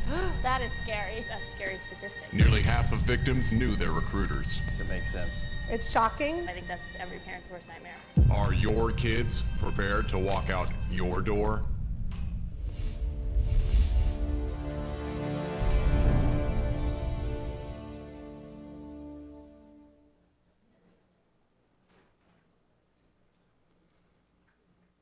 To read our resolution, Ms. Korn. Thank you, Mr. Gold. So the reason I brought this forward today was because we're hearing about this more and more. In fact, you probably heard the recent article that in Tampa, on a month-long sting, they arrested 85 individuals. That was in one city in 1 month. The key to this truly is an awareness. And although this resolution is for January 18th as an awareness day, with the school year coming, it was important that we bring this forward. And I wanted to especially thank our Human Relations Committee. You've heard them speak to this over and over, and it was something that I knew as a board it was critically important for us to be able to speak to it and to bring that awareness. I want to thank our staff for all that they have done. If you go on our website, there are so many resources. This is not something new to the district, but it is something that was critically important that we bring this awareness to. If you see something, say something. The hotline number, I just want to make sure that I can say it in my comments, is 888-373-7888. And unfortunately, of all the statistics that we hear about Florida, Florida is actually in the top 3 states in the country in terms of the number of those involved in human trafficking. So it is critically important. As we know, the ages to be 12 to 14, those are the kids in our schools. And our awareness is critically important for us to be able to stop this epidemic. So our resolution today, resolution in support of Human Trafficking Awareness Day, which is January 11th in 2019. Whereas liberty and human rights are fundamental principles of the United States, and whereas human trafficking is modern-day slavery, exercised through forced labor, debt, bondage, involuntary servitude, forced marriage, and commercial sexual exploitation of men, women, and children.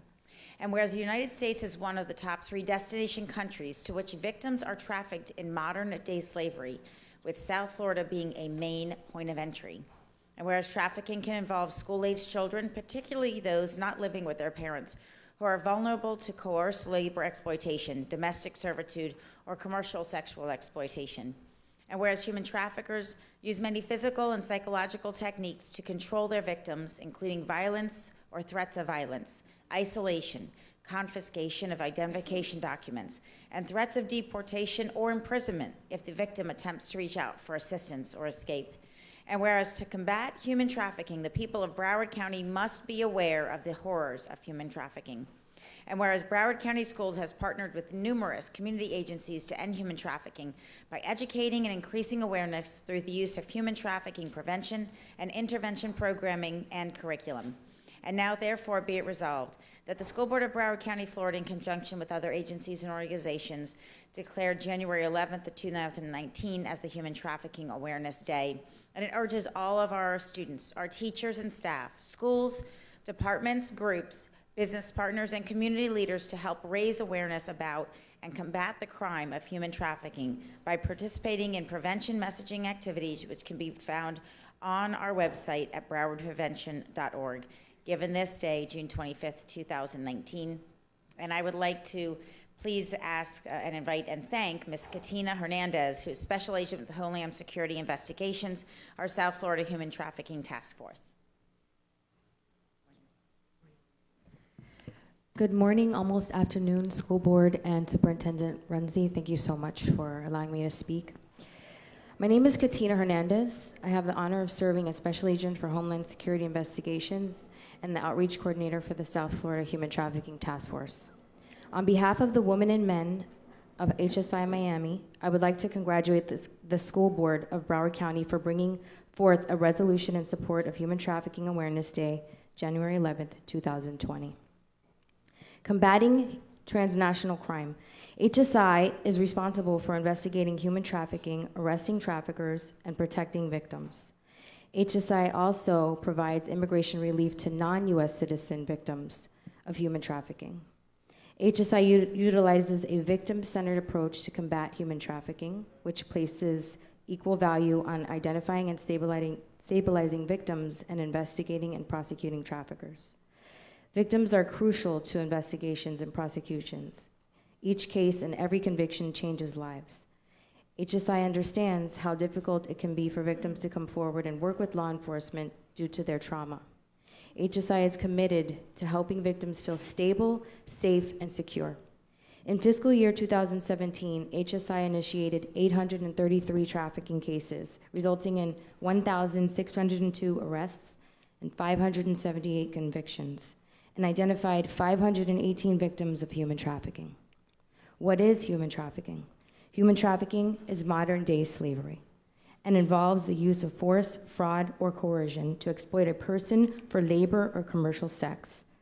Any minor that is under the age of 18 who is induced to perform a commercial sex act is a victim of human trafficking according to U.S. law, regardless of whether there is force, fraud, or coercion. Every year, millions of men, women, and children are trafficked in countries around the world, including the United States. In fact, Florida ranks third in the nation with 367 trafficking cases reported. Many of these victims are lured with false promises of financial or emotional security, and they are forced or coerced into commercial sex or prostitution, domestic servitude, or other types of forced labor.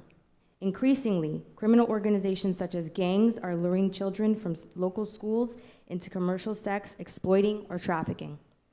Human trafficking is different from human smuggling. Human smuggling involves bringing or attempting to bring a person into the country, any country, in violation of immigration or other laws. Human trafficking is the exploitation of a person for sex or labor. Human trafficking does not require movement or transport across borders. The exploitation is what makes the person a victim. Who are the victims? Who is at risk? Victims of trafficking can be any age, race, gender, or nationality, including U.S. citizens. Trafficking victims can be men or women or boys or girls. U.S. citizens or foreign nationals. Human trafficking can involve school-age youths, particularly those made vulnerable by unstable family situations, or who have little or no social support. The children at risk are not just high school students. Studies show that the average age a child is trafficked into commercial sex trade is between 11 and 14 years old. Traffickers may target young victims through social media websites, telephone chat lines, and after-school programs, on the streets, at the shopping malls, in clubs, or through other students who are used by the traffickers to recruit other victims. In fact, a person can be trafficked without ever leaving his or her hometown. Child trafficking can take a variety of forms, including commercial sex exploitation, prostitution, or forced labor. Those who recruit minors for the purpose of commercial sex are violating U.S. anti-trafficking laws, even if no force, fraud, or coercion was involved. How to identify human trafficking. First, trust your instincts. Human trafficking often can go unnoticed, even by individuals interacting with the victim on a regular basis. Recognizing the quote-unquote red flags are indicators can help alert school administrators and staff to a human trafficking situation. While no single indicator is necessarily proof of human trafficking, recognizing the signs is the first step in identifying potential victims. Behavior, physical state, for example. Does the student have unexplained absences from school, or has the student demonstrated an inability to attend school on a regular basis? Has the student suddenly changed his or her usual attire, behavior, or relationships? Does the student suddenly have more and or more expensive material possessions? Does the student chronically run away from home? Does the student act fearful, anxious, depressed, submissive, tense, or nervous and paranoid? Does the student defer to another person to speak for him or her, especially during interactions with school authority figures? This may include an adult described by the student as a relative, but also may be a friend or boyfriend/girlfriend. Does the student show signs of physical or sexual abuse, physical restraint, confinement, or other serious pain or suffering? Does the student appear to have been deprived of food, water, sleep, medical care, or other life necessities? Is the student in possession of his or her own identification documents? Or does someone else have them? Social behavior. Does the student have a boyfriend or girlfriend who is noticeably older? Is the student engaging in uncharacteristically promiscuous behavior, or making references to sexual situations or terminology that are beyond age-specific forms? Does the student appear to be restricted from contacting family, friends, or his or her legal guardian? How to report human trafficking. You were given the National Human Trafficking Hotline number prior to me speaking. I'm going to give you the HSI tip line. It's 1-866-347-2423. 24 hours a day, 7 days a week, over 300 languages and dialects are available. If you suspect that a person is being trafficked, please feel free to call that number.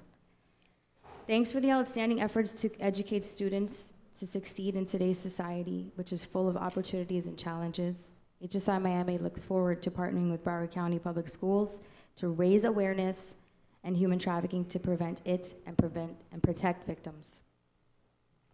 Thank you.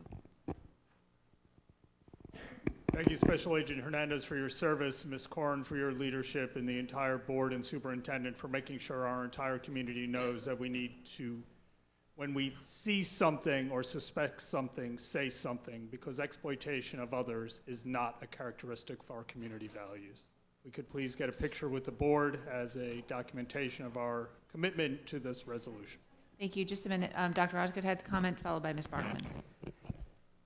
Mr. Runcie, I actually think that we need to go further than just bringing forth this resolution. I can just say over the last year or so, just being involved in a couple of schools with this issue and working with community-based organizations, it is alive and well in our schools. And it's not something that you recognize in a certain way, because sometimes students are used to recruit other students, and it is beyond anything we could ever imagine. And I think just as we're doing the campaign on vaping, that we should be doing a campaign on this. And I know we have the special agent here. We also have a human trafficking coalition in Broward County that's very active. They normally put on a big program at the African American Research Library in January. I know the city of Tamarack is actually doing something this weekend. But this is very serious, even with just, as she went through the definitions of, you know, trafficking and smuggling. It's not, we often think that they just take the child, but that's not necessarily the case. And I can tell you that a middle school incident and a high school incident, and it was not what I would have previously known as, or thought of as human trafficking had I not had the experience. So I think that this is an opportunity for us to continue to be the leaders that we are. I don't know if it goes into sex education. I don't know if we need a policy. I don't know. But we need to do something to make sure that we have staff trained and that we are educating parents, and that we have a campaign. And my suggestion or ask would be that we include the young people. They know a lot of the dynamics of it. They are better at policing themselves.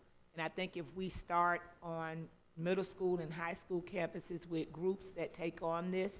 I think it would also help us because our children are the extended eyes and hands that we are kind of limited. But I do think this is very, very critical to us moving forward as a district, that we address it, especially with a lot of our honor students who are high-achieving students that we would never suspect are involved in these kind of initiatives. So thank you, Ms. Korn, for your leadership and bringing this forward. Thank you to the Human Rights Board, but this is a serious matter.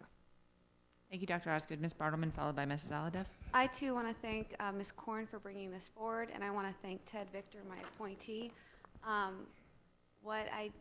know I sent this to Mr. Gold, but Dr. Heidi Schaefer is a leader in human trafficking, against human trafficking. And this session, a bill was passed requiring training for all of our staff. The curriculum is free. I sent it to Mr. Gold, and Mr. Victor and I had our meeting with Ms. Schaefer, Dr. Schaefer. And it's something that we need to get on because it helps teachers identify the signs of human trafficking and how to address it. And not only that, it's statutorily mandated now for every school district in the state of Florida to provide their teachers with this curriculum. So I hope we are on that, and I just want to thank you all so much. And I also want to thank Ms. Korn, the special agent, and again, Dr. Schaefer, who is not here today, but led the charge on that legislation to make sure that happened at the statewide level. Thank you. Thank you, Ms. Bartleman. Mrs. Aladeff. I'd like to just encourage everybody to download the Safer Watch app. In this app, you can report an incident, and human trafficking is one of the incident types that you can report information under. Thank you. Thank you. Thank you all very much. If we can take a photo, please. Thank you.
Good afternoon.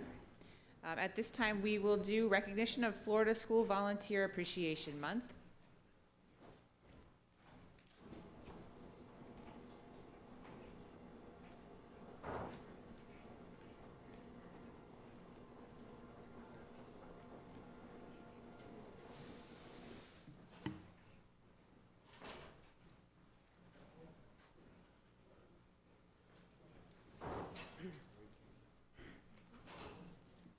Good morning, everyone. I'm Kathy Koch, Chief Public Information Officer. Broward County Public Schools is pleased to recognize the School Volunteer Appreciation Month. Throughout the month, which was also the National Volunteer Month, the district recognized the amazing services that our volunteers provide to our students and to our schools. We have a short video to share with you that captures the special moments with our volunteers.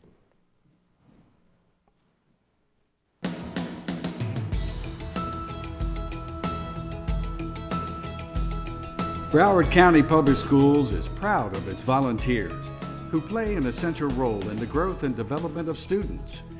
Our more than 24,000 active volunteers have generously donated their time and talent to ensure that our schools and students are prepared for tomorrow's world. From assisting in the classroom to beautifying our school surroundings, volunteers are vital to our school district as sources of knowledge and experience. They have the opportunity to shape and influence our students with just a smile, a helping hand, or an encouraging word. Broward County Public Schools volunteers include parents and family members, mentors, business and community partners.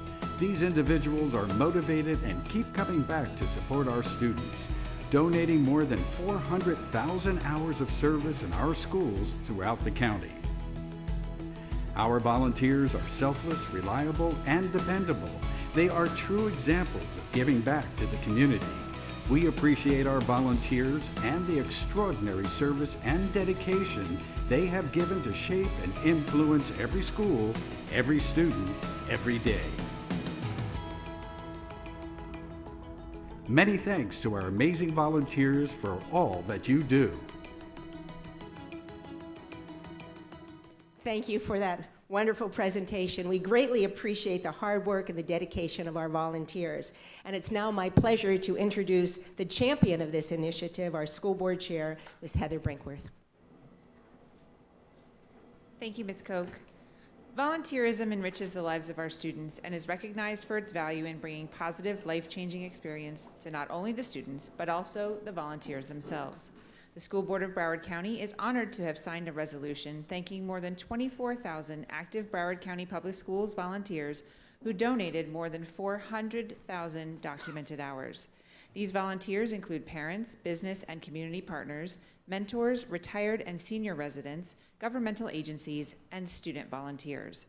We would also like to extend our appreciation to the members of volunteer organizations and educational committees, including but not limited to parent-teacher associations, school advisory councils, school advisory forums, district advisory council, area advisory councils, Title I Executive Parent Advisory Council, Exceptional Student Education Advisory Council, Gifted Advisory Council, Parent and Community Involvement Task Force, as well as the many focused advisory committees, clubs, and organizations which contribute to the success of our students and schools. Today, I am happy to introduce 3 of our district's outstanding volunteers. They are the 2019 Outstanding Volunteer Award winners. These individuals were recently honored at the annual Community Involvement Awards ceremony. Joining them are the principals from their respective schools they serve. I invite the winners to stand and be recognized as I call their names. First is our adult volunteer winner at the elementary level, Mr. Christopher Nelson, who volunteers with his wife, Miss Laura Shaw, at Virginia Schumann Young Elementary School, where Miss Cynthia Felton serves as the principal. Miss Felton is out of town and sends her greetings.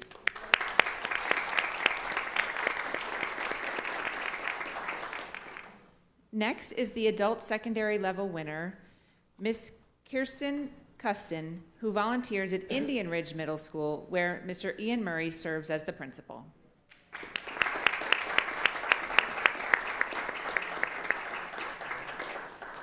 And our senior winner, Miss Kimber Newhouse, is the final volunteer winner, who serves as Beachside Montessori Village, where Miss Vered Roberts serves as the principal.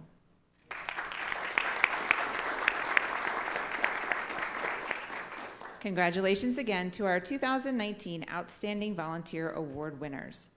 At this time, we have a special volunteer award presentation, and it is my pleasure to invite to the podium Miss Aura Lee Green, Florida's 2019 Outstanding Volunteer Award winner, along with Principal Don Cottrell.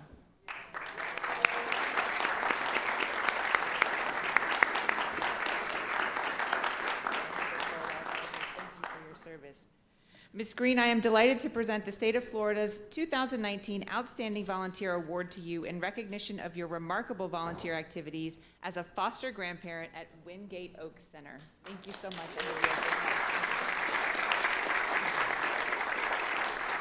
And I'm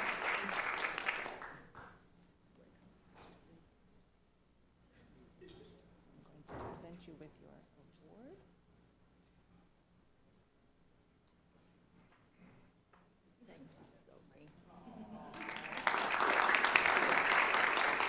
And now I would like to invite Mr. Donald Cottrell, the proud principal of Wingate Oaks Center, for remarks.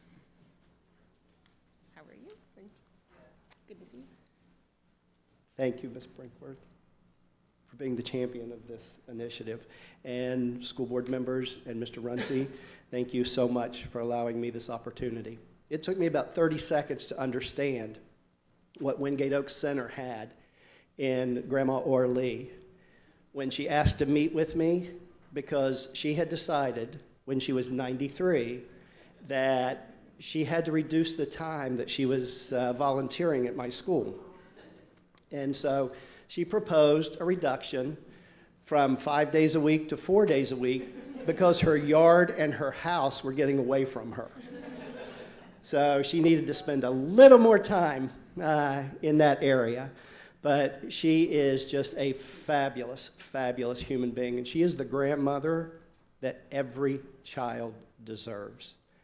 And I have no official grandmothers anymore, but I do have an adoptive grandmother. So, and she fills that role beautifully. So thank you very much. I would also like to say that she has worked at Wingate since 1994. And the teacher that she worked with, Miss Nancy McGillicuddy, who just retired after 39 and a half years serving Broward County, is here with us today as well. And I have to tell you, I was a little intimidated to go into that classroom with all the knowledge and energy and experience, but I managed to overcome that, and they taught me a lot. So once again, thank you so much, and Grandma, thank you.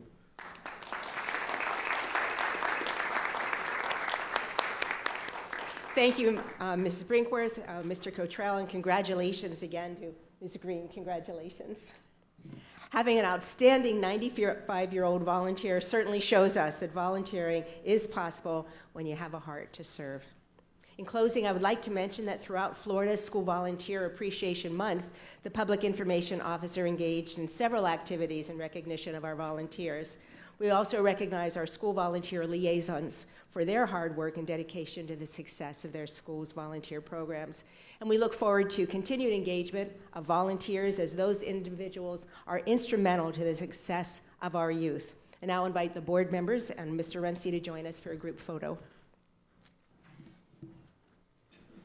And if I could just really remind everyone out there that now is the time to be thinking about, if you're going to volunteer next year in our schools, that you go online and fill out your application at www.getinvolvedineducation.com. We're looking forward to seeing you all in the fall.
Mrs. Olive has a quick comment.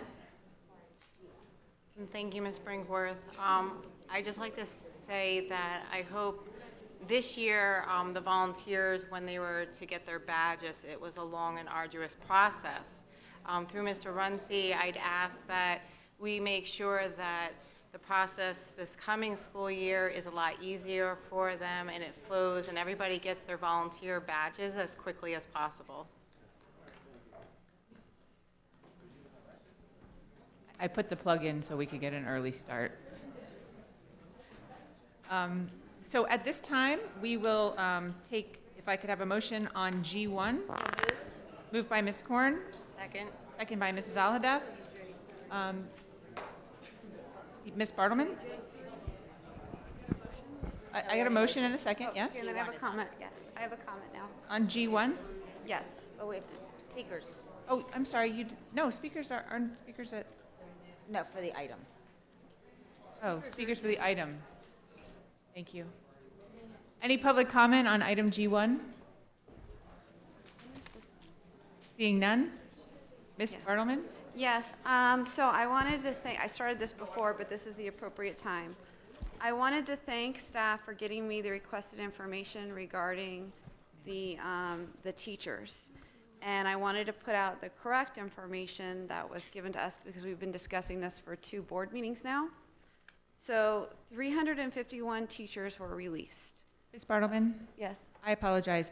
I think we need to take the item off the floor and take public speakers. I forgot that public speakers were at noon and that that didn't occur yet. So out of respect for those that are waiting to speak, sure.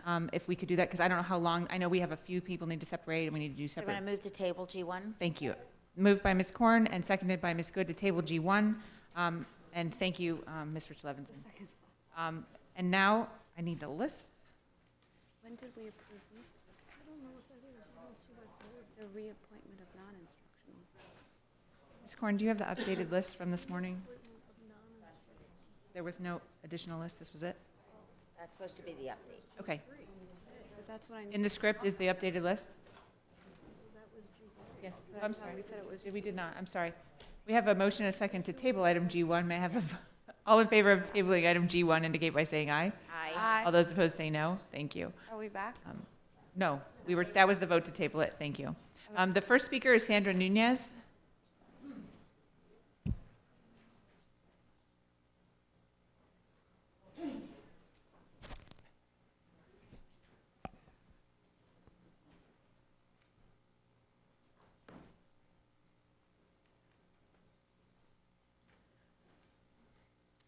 Good afternoon. Is this on? It is now. Sorry. Good afternoon. Sandra Nunez, teacher from Hollywood Central Elementary. A few weeks ago, I addressed the school board regarding the use of the discipline matrix and how some administrators are failing to use it with honesty, integrity, and fidelity. The Florida Department of Education has student discipline data dated as of 2018. According to Florida Department of Education, the following needs to happen. The School Environmental Safety Incident Reporting System currently collects data of incidents of crime, violence, and disruptive behaviors that occurs on school grounds, schools transportation, and at off-campus school-sponsored events during any 24-hour period, 365 days per year. Incidents are reported by schools to the districts, which in turn provides data to the DOE. The following should be reported to the Florida Department of Education: suspension in school, suspension out of school, placement in alternative educational setting, physical restraint, change in placement, suspension, extended pending hearing, expel without continuing educational services. What I found interesting in the data is that most schools that have less than 10 incidents have an asterisk. In other words, data doesn't show. Now, let me read to you some of the names of the schools that claim they have less than 10 disciplinary incidents in our lovely schools, and I will start with my school, Hollywood Central Elementary. That is shocking. I cannot testify that we have more than 10 disciplinary incidents in the school suspensions. Somehow things are not being reported correctly to the state. Now I'm going to read some of the schools. The list is Pretty Intense, Deerfield Beach, Northside, Dania, Hollywood Hills, Sea Castle, River Elementary, Walton Manors, Andrews High School, Bennett, Croissant, Colbert, Collins, Bethune, and the list extends. These are the list of schools that are not reporting things to the state. Charter have a lovely clean records. I have to give kudos to Beachside Montessori. They are reporting incidents to the state. Kudos to them. High school and middle schools have a trend of somehow reporting. Here's more data. Broward schools reported to the state 95 cases regarding of bullying, disruption of campus 366, and harassment 21 cases. I'm going to ask the same question I asked before. Who is holding administrators accountable regarding the implementation of the discipline matrix? BTU conducted a survey regarding student disciplinary concerns. I cannot wait to compare the state data with the BTU state survey. I have to respectfully say that fabricating cases against teachers, it is illegal and the numbers don't lie. Thank you for listening. Thank you. The next speaker is Ronald B. Barish.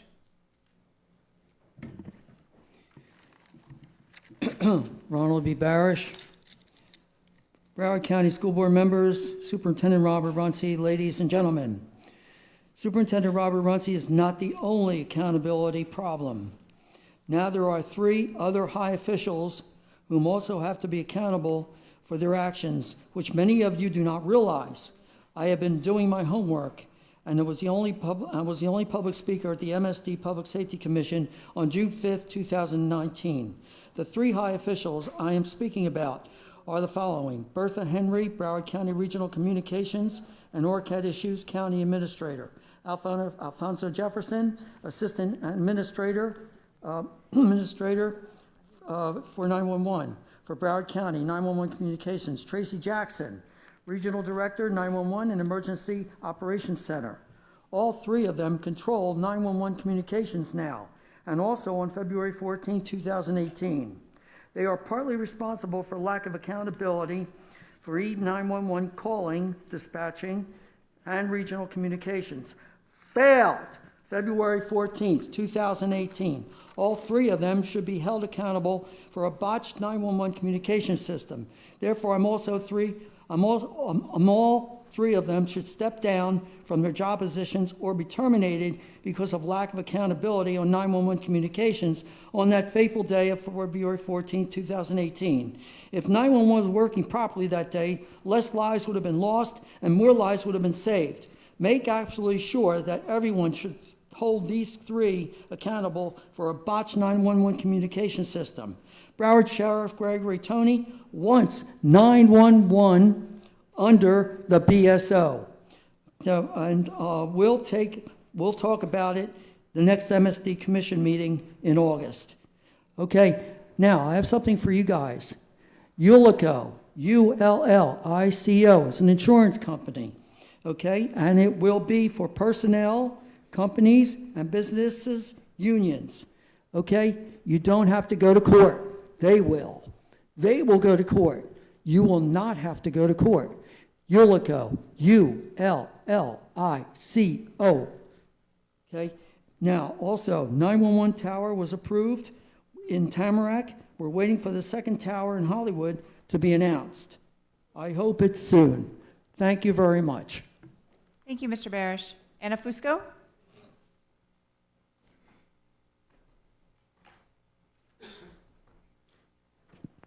Anna Fusco, speaking as a citizen of Broward County.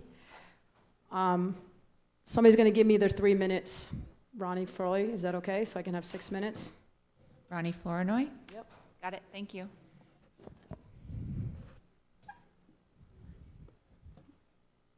There we go. Okay, so I want to speak on behalf as a citizen, a parent in Broward County that has a son that graduated in 2014 from MacArthur High. He had a wonderful experience there. He had great teachers. He had a great rapport with the principal, who's still principal there now, Mr. Todd LaPace. Todd LaPace and myself are in a different position now as BTU president and principal, but I respect him very highly of the principal that he was when my son went to school there. My son had a great education. He is now a firefighter, not in Broward County. He is out of county. He would love to work his way back here, but he attributes a lot to the great things that he experienced in his Broward County public school education. Teachers, the teachers that he had. And he had some great admin. Miss Wilson over at Pasadena Lakes Elementary, who was wonderful. Mr. Williams over at Silver Trail Middle, and Todd LePace. So, and those, one admin is retired, 2 are still in the county, and they're running fine schools still. Who makes the schools are your rank and file, your educators, your assistants, the lunch crew, the transportation crew. Every single one of them touches a student's life. Our custodial crew, our clerical crew, from the moment that they get dropped off, they walk into the door, whether they walk into the office or they go into the cafeteria for breakfast, there's somebody that's greeting them. Those are the groups that start our students' days. Sometimes admin, sometimes. They're busy doing their hustle and bustle. And I've got a new respect for what the admin go through. But I need to still bring attention to our rank and file that makes our Broward County Public Schools whole. And that is the labor force, not management. We have some great management, but we also have some management that are just getting by. They're not leading in a way to bring out the best in our rank and file. If we spent more time to nourish and flourish and guide some of our new incoming educators, we wouldn't be so entailed to release them by the end of the year and start the process over again. It has to be costing our public schools more dollars, which I'm a taxpayer in Broward County, to hire, go through orientation, get training, get mentorship, go through the process, get released, and then try to start it all over again. Than to just actually have them hands-on, and I mean hands-on, not just a piece of paper that signs off that I worked with you or you got help, because we're uncovering that that's happening. They're not getting the hands-on. It has to be looked into to where we can keep our rank and file for whether if they're a teacher, a teacher's assistant, a classroom assistant, a behavior tech, clerical, food service, whatever it is, everybody will start somewhere. Everybody will come into it new. And spend the time to make them better instead of finding the ways to tear them down and that they're just not a fit. I just can't believe that so many every year are just not a good fit. We have to look at our management that is in charge of leading, guiding, nourishing, that something needs to change. We're doing the same thing expecting a different result, but I'm standing here year 3 in my position, and I'm still seeing large turnovers. I'm asking you guys to check into it.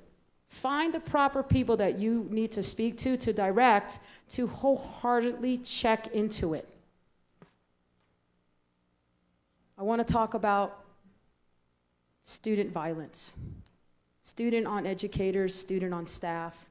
Because not just teachers are hit, kick, punch, spit on, beat up, punched to the ground. Everything I'm saying happens. This is literally one of the most violent years that I've encountered of getting conversations with all types of staff. Doesn't matter what position they're in. Threatened, hit, kick, punch, spit, beat up.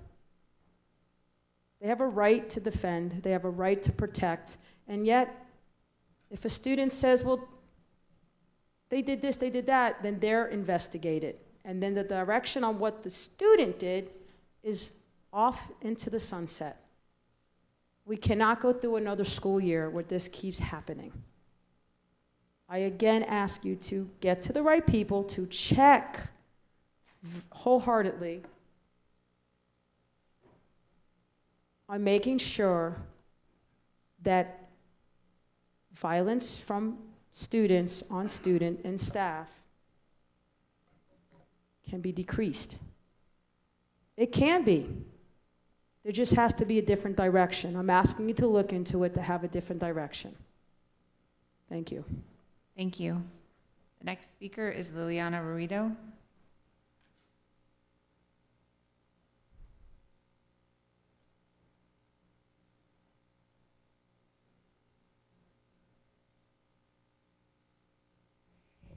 Good afternoon, my name is Liliana Ruido, and I'm going to speak as a citizen. I'm here to ask you to look into how our management and our school conduct themselves, right? Also, as I see the radical consequences against teachers because someone says something or someone saw something, the consequences are undescribable. So why am I here today? I'm here to ask you, this is not about management's rights and what they want to continue doing against the staff, against the teachers, okay? And even, I know, majority of the time, the district is aware of what's going on, and still I don't see any changes or consequences. So what I'm here today for is this. I am a citizen, and I am also a teacher, okay?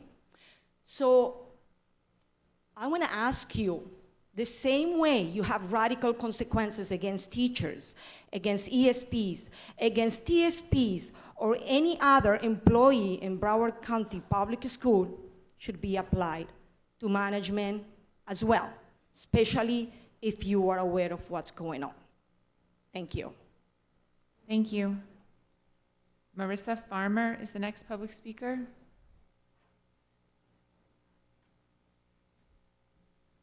Good afternoon. I'm Marissa Farmer, an upcoming senior at Cypress Bay High School. I would first like to thank Ms. Levinson and the school board for giving me the time to speak on such an important topic. For the past 3 years, I have attended Cypress Bay, involving myself in several honor societies and filling my time with a rigorous academic schedule. However, in addition to learning how vaccines work and how to find the area under a curve, the community of high-achieving students I have surrounded myself with has broadened my perspective to an extremely prevalent issue in our community, the mental health of our students. I could stand up here and describe a dozen instances where I comforted someone who is breaking down in the corner of a classroom. I could recite every line of a phone call I had with a girl I barely knew when I convinced her not to hurt herself. I could give you the names of 5 students who would not be here if they had swallowed a couple more pills one night. I could tell you my story. Everyone here could tell you their story because when it comes to mental illness, everyone in some way or another is affected. What we cannot do is eliminate these issues. Depression, anxiety, OCD will always afflict students. It's in our DNA. However, we can help to alleviate suffering. Although it is exceptionally helpful for students to rely on their peers and find a community of students to talk to, in fact, my friends and I are developing an app simply for that purpose. At the end of the day, I'm just a 16-year-old depressed person trying to help other depressed people. I have no certification, no training. I don't know what I'm doing. No kid knows what they're doing. We're all just doing something and hoping that it works because that's all we have right now. That's not enough. We need certified mental health counselors at every school talking to students and making them feel safe, accepted, and like they want to wake up every morning. It starts with education. The stigma surrounding mental health leaves many alone and afraid of seeking help. This last school year, a couple of my close friends and I, desperate to help, brought speakers from NAMI, the National Alliance for Mental Illness, to speak at club meetings on coping skills and what to do if you or someone you know is struggling. Every student deserves to hear this presentation, which is why I'm proposing a mandatory beginning of the year assembly on mental health. We owe at least that to the hundreds, possibly thousands of students that have gone through our school systems without being able to voice how they truly feel. Furthermore, if a student's mental health is not in the right place, it will negatively affect every aspect of their life, and one of the biggest stressors among students is academic pressure. The reason why colleges mandate stress-free liberal arts classes is to take the pressure off students for just a couple hours. A mandated 4.0 liberal arts class at all high schools. Now, I have a lot more to say on this subject specifically, so please speak to me after. My information is with Ms. Levinson. Thank you so much for your time. I hope we can work together in the future to take action against this growing problem. Thank you. Thank you.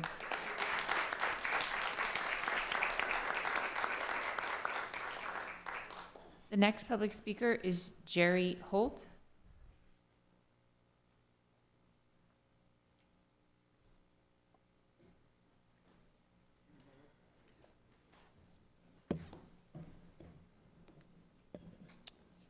Board members, Mr. Runcie, Jerry Holt from South Plantation High School. I first would like to thank Mr. Runcie for taking the time to listen to my concerns this past year about changes that the CTASE department made in regards to CTSO funding. It appears that some of these changes have been reversed. Thank you, sir. In 5 days, I will officially be retiring after 44 years of teaching, but I will always be a voice and an advocate for our students. As an outgoing CTE department chair from South Plantation High School, my reason for being here today is to make the board aware of a policy that is included in the school funding guidelines, in particular guideline number 8 from the 2017-2018 budget policy, that appears to be in violation of state statute in regards to the use of CAPE industry certification funds. In October of 2017, I learned that our CAPE fund balance was short, almost $57,000. Reason given by the CFO, our school ended the previous year, 2016-17, with a budget deficit. Numerous attempts to get these funds returned has been made by our principal, Ms. Essential, and myself. To date, we have not been successful. The CFO responded to my principal back in December of 2017. At this time, guideline number 8 requires budget to reduce carryover by the amount overspent in your budget. If you have surplus funds this year, 2017-2018, I would be able to transfer the funds back into your CAPE budget from other areas within your school. One, we did in the 2017-2018 school year with a surplus. Two, the CFO to date has not returned those CAPE funds of almost $57,000 to our CAPE account. Number three, funding guideline number 8 that the CFO uses as justification are found in board policy 20 for the 2017-2018 school year, when in fact the 2016-17 guidelines should have been cited, as this is the year that our school ended with a budget deficit. Guideline number 5 reads, the budget balance of the following categorical allocations will be carried over into the next year's budget, regardless of the school's overall year-end budget balance. For this one particular year, CAPE was one of those categories. Even though the policy, in my opinion, is in violation of state law, we must look at the policy for the correct year. I am requesting that the funds be returned to our school and that the policy directing the use of CAPE funds to cover a school's budget deficit be changed so that it is not in conflict with state statute. Our students and our CTE department have worked very hard for these funds. They need your help. So, board, I'm asking that you take a look at this. CAPE funding is becoming a major source of funding for our department, and I would appreciate any help you could get. Thank you. Thank you. Ms. Quinn?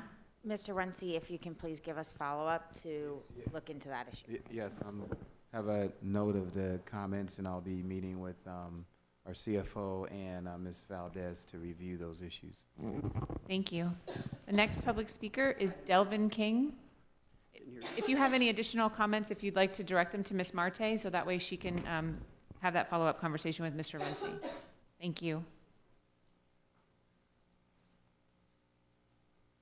Delvin King. Terry Lopez Preuss.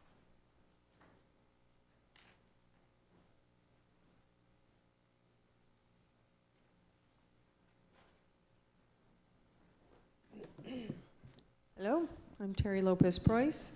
I've been a citizen of Broward for a very long time, over 30 years, and a businesswoman here, a parent, a teacher, and my kids graduated from here.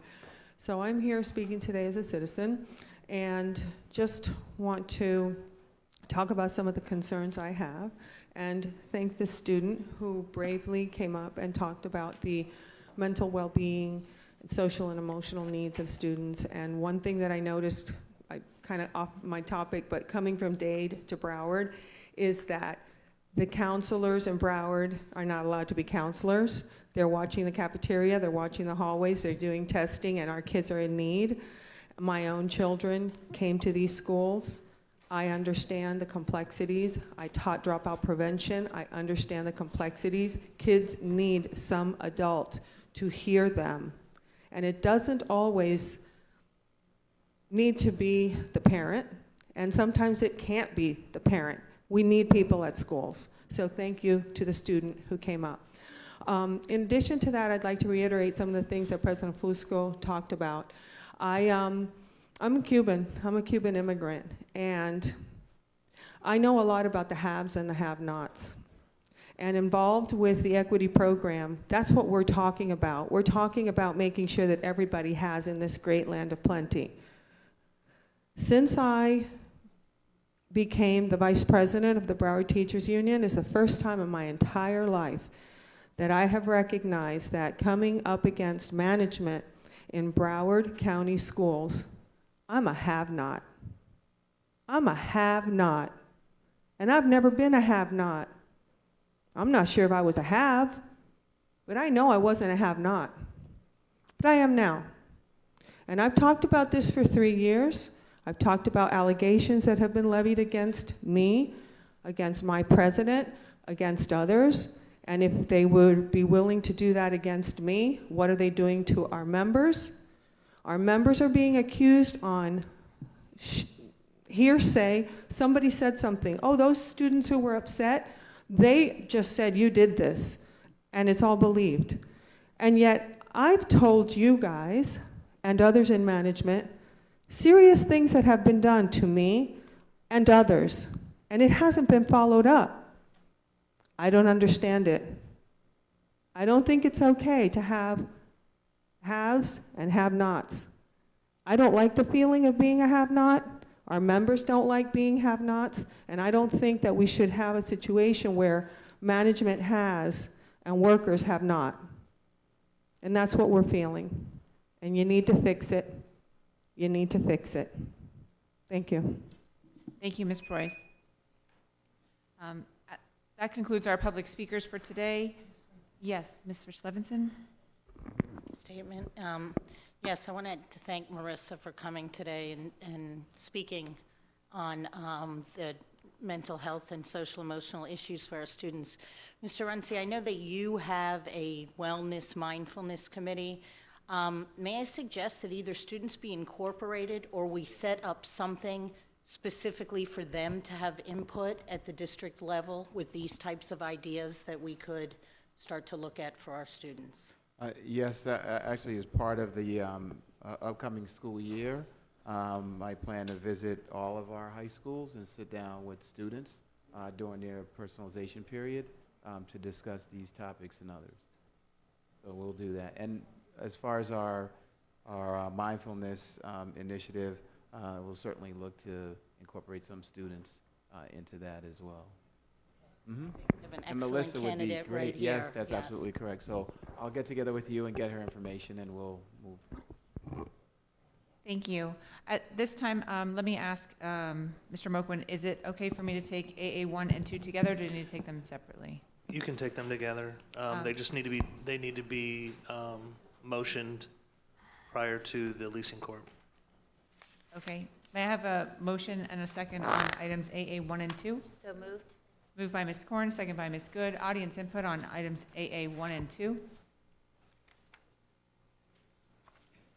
Does Ms. Marte need to address the board or no? Okay. Comments from my colleagues on items AA1 and 2? Seeing none, all those in favor of items AA1 and 2 indicate by saying aye. Aye. All those opposed say no. Items AA1 and 2 pass unanimously. At this time, we will recess the regular school board meeting to conduct our leasing court meeting.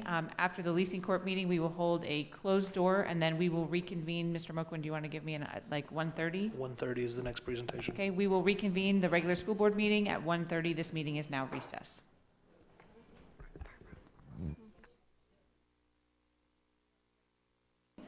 We will have our presentation of NAF Model and Distinguished High School Academy at this time.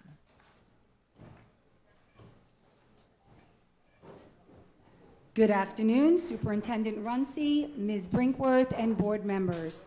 I am Lucille Flynn, Curriculum Supervisor, who oversees school and business engagement for NAF Academies at Broward County Public Schools. This presentation comes as a recognition and a celebration of the 8 NAF high school academies that have earned the status of Model and Distinguished Academy. This is earned through the dedication of these school administrators and teachers who recognize the benefits of offering NAF career-themed academies at their high school. At this time, there are 5 distinguished academies. The Academies of Finance at J.P. Taravella High School and Marjorie Stoneman Douglas High School. The Academies of Information Technology at Blanche Ely High School and Atlantic Technical High School. And new this year, the Academy of Health Science at Everglades High School.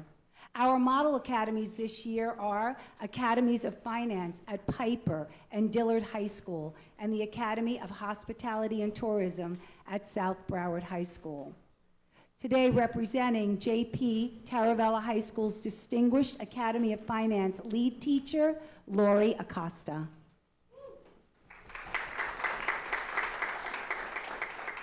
Thank you.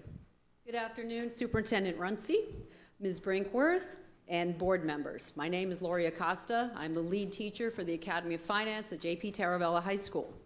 The work we NAF teachers are doing is what parents and community leaders need to know about. Public education takes a lot of criticism, and no doubt this esteemed panel feels the brunt of such scrutiny constantly. But teachers like me, Frank Pinckney, Ellen Williams, and many others are working hard to provide what our kids need: invaluable life and employability skills that will, without fail, give them a leg up once they graduate. In fact, 99% of our students do graduate from NAF academies, and most go on to college or start their own businesses, making a difference in the world. I cannot tell you how many of my former students contact me years after graduating to thank me for teaching them how to present themselves and how to handle a job interview, how to use the tools and the technology that their employers expect, how to collaborate with others, how money and credit work. They appreciate what they are learning. This summer, I'm supervising 39 high school juniors in their NAF internships. 29 of them are from J.P. Taravella's Academy of Finance. They're working for insurance agencies, for Bright Star Credit Union, for property management firms, and even in our own schools and here at KC Wright. These teens are learning so much about the world of work. They're being taken seriously by their employers, and they're challenged to use their new skills. They're earning money, and they are applying the lessons that they learn in our NAF courses. These teens are so grateful for the experiences. I know this because they tell me so. I'm honored that you are recognizing J.P. Taravella for earning NAF's distinguished status this year. In fact, it's our 6th consecutive year of achieving Distinguished Academy status. The work we're doing requires passion on the part of our teachers, and equally important, a principal who sees the possibility that this program provides and supports us in delivering excellence. That support comes in the form of helping us to promote our NAF academies, helping to ensure that scheduling facilitates its success, being visible with our students and our parents. At J.P. Taravella, we've been blessed with the support since I first arrived 16 years ago, and it is still very much in evidence from my new principal, Mrs. DeArmas. These are the things going on in our schools that will give parents and business leaders in our community confidence in the job we're doing to educate our children in Broward County Public Schools. So please feel free to share. Thank you for supporting our NAF academies as well.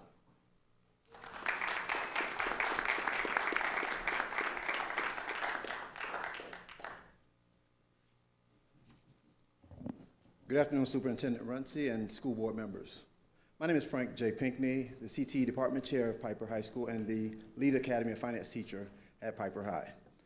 In the fall of 2012, under the leadership of then Principal Enid Valdez, I was assigned the task of rebuilding the Academy of Finance program in order to provide the student body with another option to become school to career ready. During the first year, my schedule was built to house 2 accounting classes, which totaled approximately 75 students. By the end of that school year, our numbers doubled, and we were able to offer every course which would allow the students to become program completers the following school year. Students became excited about the idea of dressing for success on Wednesdays, or being able to wear a black polo shirt adorned with the NAF Academy logo, personalized with the student's name. Students are involved in NAF-affiliated programs such as NIFTY, DECA, and Virtual Enterprises International. These programs provide platforms and opportunities for competition on various levels. Over the years, our students have excelled on showcasing their creative and practical and analytical thinking skills, thus bringing a form of positive recognition to our program. Since 2013, our academy has earned the honor of being recognized as a model academy. Our students have completed rigorous finance courses and are afforded the opportunities for paid internships, running a school-based enterprise, industry certifications, and most recently, as partners with Bright Star Credit Union, we will house an on-campus student-run credit union next year. Leveling up is what we do, and the next level is already in motion. Just ask some of my former students. Jeff Bruno, class of 2015, junior at Florida State University, major in marketing and professional sales. Musa Abed, class of 2015, senior at Florida Atlantic University, majoring in accounting.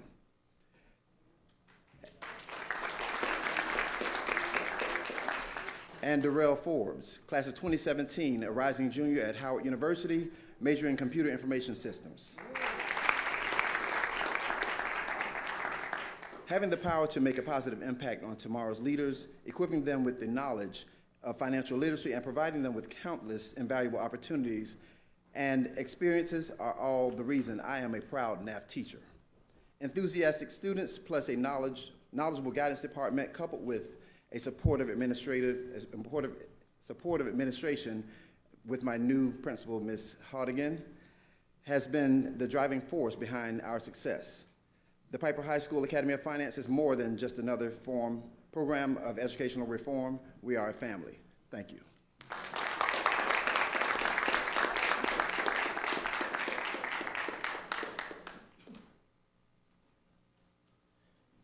Good afternoon, board members, Mr. Runcie, Ms. Brinkworth. We at Atlantic Technical High School are proud to be a distinguished academy in IT for our second year. We were a model school for around 10 years, and we challenged NAF because we were so small to be able to change some of the criteria for small schools like ours to be able to qualify for this distinguished partnership. And we really believe this is one of the most distinguished partnerships that has ever been formed for us, not only for all the benefits for business and industry, but for our students and the internships that they have this summer and every summer that they have. So I'd like to introduce the 2 teachers who make this STAR program, Ellen Williams and Tony Rayo. And I want to say thank you to them publicly for the good job that they do. Without having them, we are nothing. We're just here to support the program. And I really believe that NAF made a difference. As you may remember, we got a DART Foundation grant for $100,000 to upgrade our lab in IT. And we're going to have a grand opening, which of course we will invite all of you to come. But it was mainly, we believe, because of our relationship with NAF and our distinguished status. So I'd like Ellen and Tony, if they'd like to say a few words, and thank you all very much for the honor today.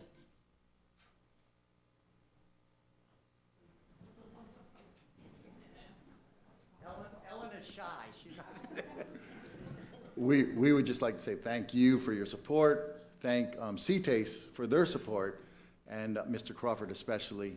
And we just have wonderful students who also, that's why we're here. So that's all. Yeah, I'll just say that it's a team effort to get through this. All the teachers, the academic teachers and the technical teachers, CTASE, all of the administration, the counselors, everybody has to work together in order to get this distinguished award. Thank you.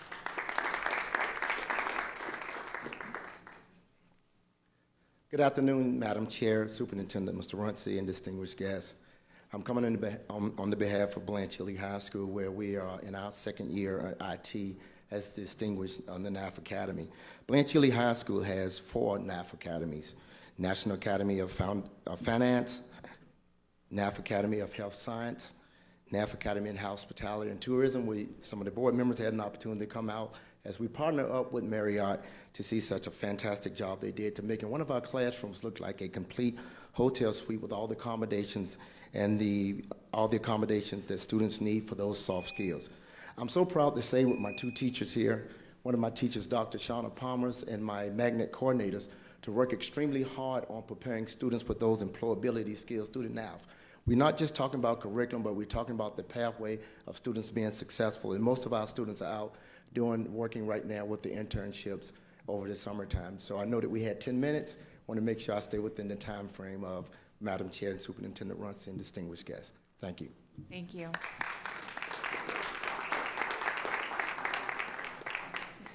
I'd like to go around to my colleagues, Mrs. Alhadeff. Congratulations to J.P. Taravella High School and Stoneman Douglas High School for understanding the importance of supporting NAF academies. These small learning communities promote college, career, and life readiness. NAF Career Theme Academies support social emotional needs, academic rigor, and work-based learning experiences.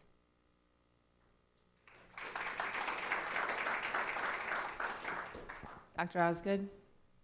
Certainly, we want to congratulate the Bengals from Piper High School and Mr. Pinckney and all the wonderful work he does, along with Dillard High School. And you know, this program is great because it allows the students to get a real life experience where you have to balance developing your skills, academics, your attitude, and everything is all mixed up there, that you get an opportunity to go through those things. So I'm excited, and congratulations to you, and certainly want to acknowledge our phenomenal new principal at Piper, Ms. Hartigan, who's in the audience as well. Thank you. Ms. Bartleman? Yes, on behalf of Ms. Rupert, who could not be here today, she wanted to congratulate Mr. Robert Crawford from Atlanta Technical College and Dr. Carlton Johnson from Blanche Ely High School. Both of these schools received received the honor of being the Distinguished National Academy Foundation. Okay, hold on, because they wrote this for me. So I'm just going to wing it because it isn't written in English this way, proper English. Okay, so let me just say this. So they are both recognized. They're Distinguished National Academy Foundations in the area of information technology.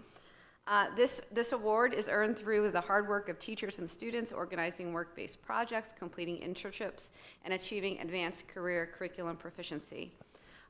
Just so you know, this is a very rigorous process. The National Academy Foundation visited both schools with representatives from the business community and post-secondary institutions and conducted a full day site review of the academy.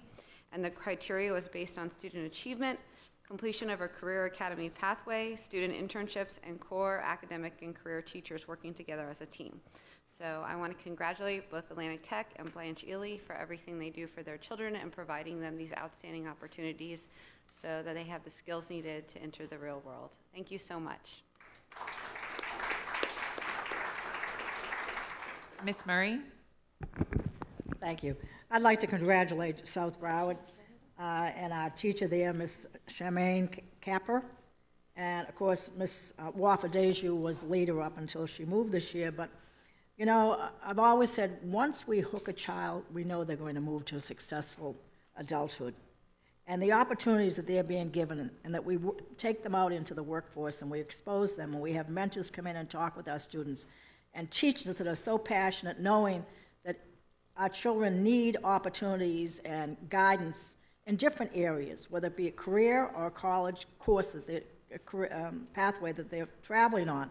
So this summer I've run into students from Blanche Ely, BA, what other high school? Another high school, Dillard I think it was, students that are already out having the opportunity to work with staff members within the school system. So we're also part of this experiment and allowing our children to work with different departments.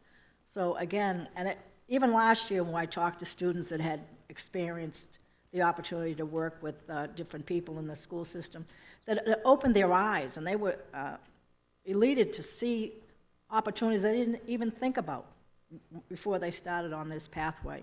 So again, it is such, warms my heart to see that not only are we watching at our college-bound students, but for students who could actually go into career experiences that'll give them a certification and be job marketable when they cross the stage for graduation, which doesn't mean that, like hospitality, you know, a 2-year degree and a hospitality certificate will put you in a posture you for a very good job in that field. So again, what we've done with our vocational training is just outstanding to me, to know that we're reaching every child and giving them the opportunity they need. So for all those that are involved, and I know that many people, and it's also the communication that I know that goes on between principals about who's doing what and how you did it, that also is a big factor in how this has grown so fast. So again, thank you for everyone involved. Thank you, Ms. Murray. Ms. Good? Yes, thank you, Madam Chair. And again, congratulations to all the schools mentioned. It's extremely exciting. And of course, I have to do a shout out to the phenomenal Ms. Hallie Darbar, principal at Everglades High School. And her vision there at Everglades High has always been about achievement and pathways for her students. And, you know, Ms. Menendez is also a phenomenal teacher there at Everglades. I've seen it firsthand, the health sciences program there at the school with sports medicine and the students interning at Memorial Hospital. The opportunities are endless, and we need to ensure that all our students know that they have different pathways to success. And it's pretty important when the school leader sees that vision. And in turn, you have phenomenal teachers such as Ms. Menendez executing that vision. So congratulations, Ms. Darbar, and all those of you that are being acknowledged today, and of course, to the staff at the schools. Thank you. Thank you. Ms. Rich-Levinson? Yes, I'd like to congratulate all our NAF model and distinguished winners. As being on the advisory for NAF for quite some years now, I'm very passionate about what NAF does, really ahead of its time, bringing business leaders and communities leaders together to change the high school experience. And I want to thank Ms. Acosta. You for many, many years have been leading the way with this initiative, as well as Mr. Pinckney for many years, and all the other teachers here who are so passionate about making sure that our students get the experience necessary. And we presented recently our district staff to the Greater Fort Lauderdale Alliance to get more businesses to come forward and partner with us on internships. So I want to thank Lucille Flynn and Enid Valdez and the whole team in CTACE for all they do in developing these internships for our students as well. And lastly, to our students, I can tell that this is all has stead you all very well in where you're going and where you'll be in the future. So good luck to all of you. Thank you, Ms. Rich-Levinson. Ms. Korn? Thank you. As an avid supporter of our CTACE programs, I really am thrilled that our students have the opportunity to be enrolled in our NAF career-themed academies. They're able to participate in these internship experiences. They ultimately change the trajectory of our students' experiences in college, but much greater outside of college once they go on to college and careers. At the core of all of this truly are our teachers who bring a level of expertise, passion, commitment, and love for not only what they're teaching, but for the students that they teach. So I want to, from this entire board, a special thank you to each and every one of you for that special, unique teaching experience that you bring to our students through these programs. So thank you. Thank you. Thank you all for everything you do. Congratulations, and we'd like to come have a picture.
And if we could have the people that are here for the Marine Yacht Service Technician Apprenticeship approach the podium, we can get started with our final presentation of the day.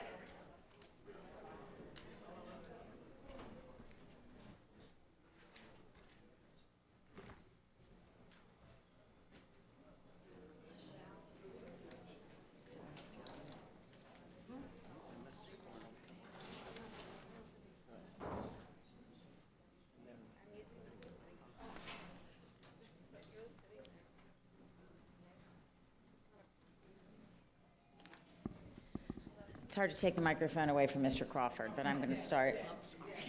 Come up here, this isn't mine. Okay, I'm sorry.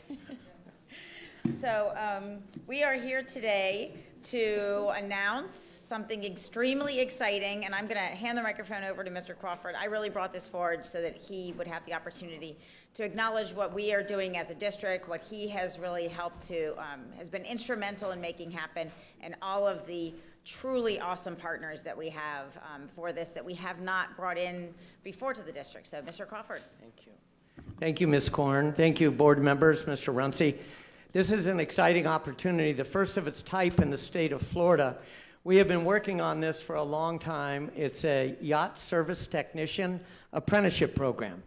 And if many of you will remember, yesterday or the day before, the governor signed a huge bill, 7071, which is going to help career and technical education expand apprenticeships to the tune of $10 million. So of course we're going to be right in there trying to expand our varying programs that he signed. So I want to thank Ms. Korn personally, but I'd like to introduce the real workhorses that are behind this program when we got it started, and that's the marine industries of South Florida. So with that, I'd like to take the opportunity to introduce Sean Smith and ask Sean to introduce the rest of our guests today. Thank you, Mr. Crawford. And thank you, Superintendent Runcie and school board members. As Mr. Crawford stated, I'm Sean Smith. I'm Director of Development for the Marine Industries Association of South Florida, owners of the Fort Lauderdale International Boat Show, and I also host the Salty Jobs video series. I have with me here today Phil Purcell, CEO, President of the Association, James Maitland, Vice President of the Association, and one of our board members, James Brewer, who from Director Shipyards. As Mr. Crawford stated, we have been working very hard over the past 8 months to create the first fully registered yacht service technician program in the state of Florida, my apprenticeship program. And when I started with the association about 5 years ago, it was discussions about how to start an apprenticeship program. And one of the challenges we had, even though we're a $9 billion a year industry here in Broward County, is how do we raise awareness for these high-paying, high-wage jobs with very high skill associated with them. And one of the challenges we had, and it's no offense to the gentleman standing behind me, but the future of our industry probably looks a lot more like me than it does like them. How do we get that message out to the youth? And again, with all due respect, it's the younger generation that we're seeking to engage. And as I'm sure you guys are aware just as well as I am, this is how they all get their information these days, their cell phones. So we created a video series called Salty Jobs, where I go around and I work a day in different marine businesses, make 4-minute YouTube videos to show students what these different careers do, what a yacht service technician does, what a marine mechanic does, a marine electrician, a diesel mechanic, et cetera, et cetera. And on top of that, where you can get the training for these careers, and again, that they are careers, and they're high paying. I believe it's 16% higher in our industry than the state average. And so after years and years of developing this awareness and developing the partnership with Broward Schools and with Atlantic Technical College, we put together a committee of some marine businesses, some shipyards. Mr. Crawford and his team, this would not be possible without them, and really started to go to work to write this curriculum and to register this program. And it, again, took years of work. This is going to be a 2-year program, the first of its kind, where students or apprentices are going to get the opportunity to learn on the job a variety of shipyard skills that they need to work in our local yards and to be a part of our industry and to develop these long-term careers. And again, as I said, with us today is James Brewer from Director Shipyards. And Director Shipyards is a company from the Northeast who has invested heavily here in Broward County, investing now in St. Lucie County, And it wouldn't be possible without his support. He was the first company to sign into this program. And I'd like to give him the microphone to say a few words. Well, good afternoon. I'd just like to take this opportunity to thank the school board for their support of Bob Crawford, Atlantic Technical, and industry in the development of this apprenticeship program, which will provide opportunities for graduating high school seniors in careers that are other than just going to a four-year college. There are lots and lots of kids out there who require an opportunity with no student debt, with on-the-job training in the trades, kids who actually aspire to that. And it's a great opportunity. We look forward to sustainable success in this program, and it will, as Sean so rightly says, provide an influx of young people into an industry with an aging workforce. So thank you for your support, and I'll turn over the microphone. Thank you, Sean. Again, thank you, Superintendent Russi. Thank you, Broward County School Board members, and thank you, Mr. Crawford and your team for making this all possible. Something very needed for the future of our industry, and we look forward to continuing our partnership with you guys. Thank you. Very quickly, I wanted to let you know that now that we've covered the yachting industry, our next stop, which I know will make you happy, aviation. So we're working on that, and we're going to be presenting a proposal very soon. Another exciting opportunity, hopefully, for apprenticeship and several other programs that we have in our current technical inventory. So hang on, and we'll be back. We really have, I mean, the level of excitement, I can't tell you how excited I was to bring this forward for us to be able to make this announcement of this happening. It is the first in the state. There is such a desperate need for this, and for us to be able to offer this to our students in Broward County and to our community in Broward County, it's immense. So with that, if we could all come down and take a picture and personally thank all of the partners who have gotten together with us. These are new partners for us that we haven't worked with before, so it's just really thrilling. So thank you each very much for putting this together and working so hard with us. Thank you, Ms. Korn. Ms. Levinson? Yes, I just wanted to thank Mr. Crawford for his leadership. There's been a lot of firsts since you've been in your job, and I want to thank the yacht and marine industry, because this is a win-win for everyone involved, and as more industries keep stepping forward to partner with us, we're going to be able to give our students this opportunity and in turn have a workforce for you all. So thank you. Thank you. Okay. Sure. We're in. Good job.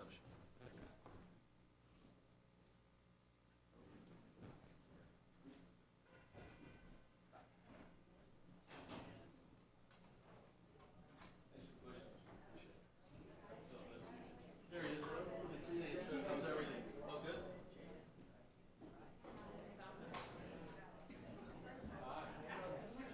See you too.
Is it?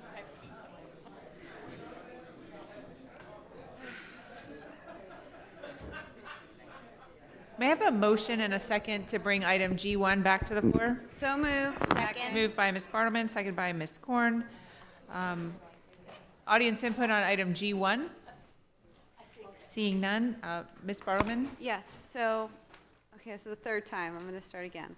So I requested the information about the teachers who were not being reappointed that were annual contracts. And the reason why this was so important was because when the teachers are not picked up for the fall, they don't have insurance, they don't have benefits over the summer, they have a lot of uncertainty, and we know there's risk of them being recruited to other counties.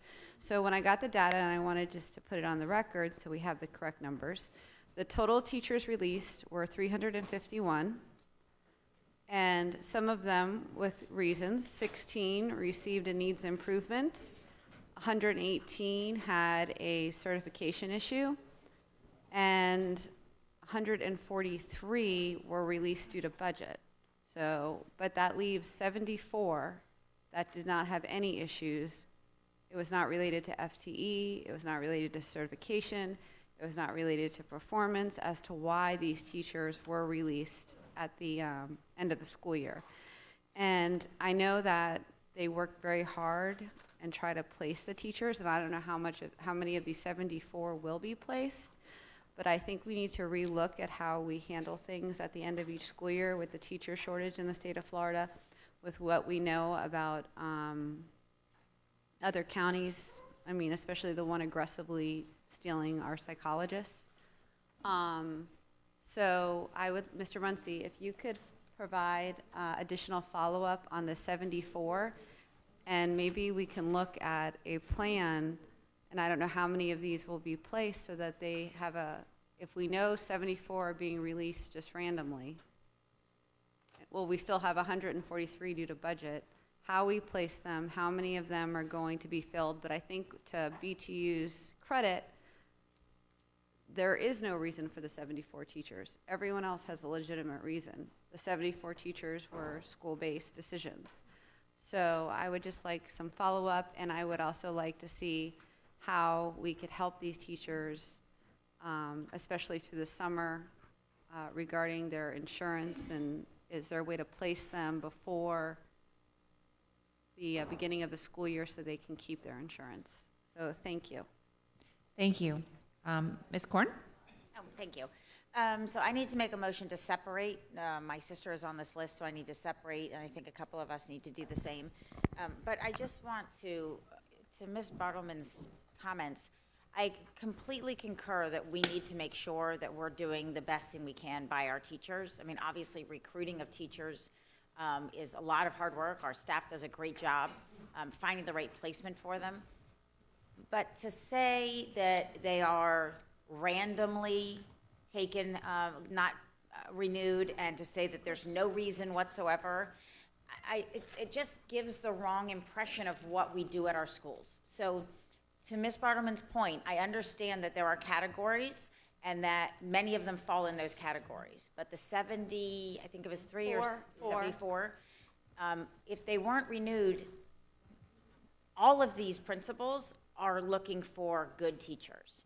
And sometimes it isn't a good fit, and we do absolutely want to work, and I think our staff, in fact, to Ms. Fusco's comments, I think she acknowledged that there is great work done at the district level, and we can always do better, but I just don't want there to be an impression in the community that we are just randomly letting teachers go for no reason. I know that that is not, our principals are not looking to have that type of, it's difficult for them to recruit. When they let someone go, they know they have to recruit. So I just am concerned when that's the kind of impression that we're leaving in the community. Completely concur that we can always do better, that we need to, and where we find that there are things done where we could have done better, that we need to, and we need to systemically, right? It's not just a one-off. So to that point, I agree wholeheartedly. I just want us to be cautious in the words that we use when we talk about not renewing some of our teachers. Thank you. Thank you, Ms. Korn. Mrs. Aladeff, followed by Dr. Osgood. With 113 teachers being released with certification issues, do we have processes in place to let them know that this is going to be an issue before the end of the school year and before they're being released? Valerie Wanza, Chief School Performance and Accountability Officer. Good afternoon. So to answer your question, Mrs. Al-Hadef, actually in August, so when the school year starts in August, Talent Acquisition Instructional is very focused, and they send out lists not only to principals, they send direct emails to teachers, reminders. I'm one of those people whose certificate expires June 30th, and I received the notices starting July of last school year, so they are very intentional and they are relentless, notifying employees that their certificates are, and what they have to do to meet the recertification requirements. Wonderful, thank you. Thank you, Dr. Osgood. My question is a practical question. When we're going through this process and we have teachers that are being surplus, do we surplus them to turnaround schools, or are turnaround schools exempt from receiving surplus employees? So, Valerie Wanza again. So we have procedures when we go to surplus teachers, where we have our turnaround schools, also our non-traditional schools. So we are very intentional, not just to place teachers in some of our more challenging settings. And that is a meeting where all cadre directors meet together with Ms. Rockelman and her team. And we are very open and honest, and we have very frank discussions when it comes to surplusing teachers. So and then there's a difference between surplus and teachers who, for whatever reason, are not renewed. But when it comes to teachers who have a guarantee to a job, we do have collective bargaining rules with regard to guaranteed transfers and hardship transfers that we must follow. But we are very intentional when it comes to assigning teachers who are surplus, whether they get assigned to one of our turnaround schools. So, I can't say a blanket no, because the collective bargaining agreement, and correct me if I'm wrong, but if a teacher has a hardship or a guaranteed transfer in, and they list 2 schools, and both of those schools are turnaround schools, and there is an opening in that school for which they qualify, I can't tell you that we cannot do it, because the collective bargaining agreement has very specific language that we must follow. Okay. I don't have a position one way or the other. I'm just asking a question. Yes, ma'am. So that I can be clear about what the rules are. And in that process of determining, so the cadre director would represent the principal's voice? Yes, and the principal has already made known what his or her vacancies are and the specific needs in that position. Okay.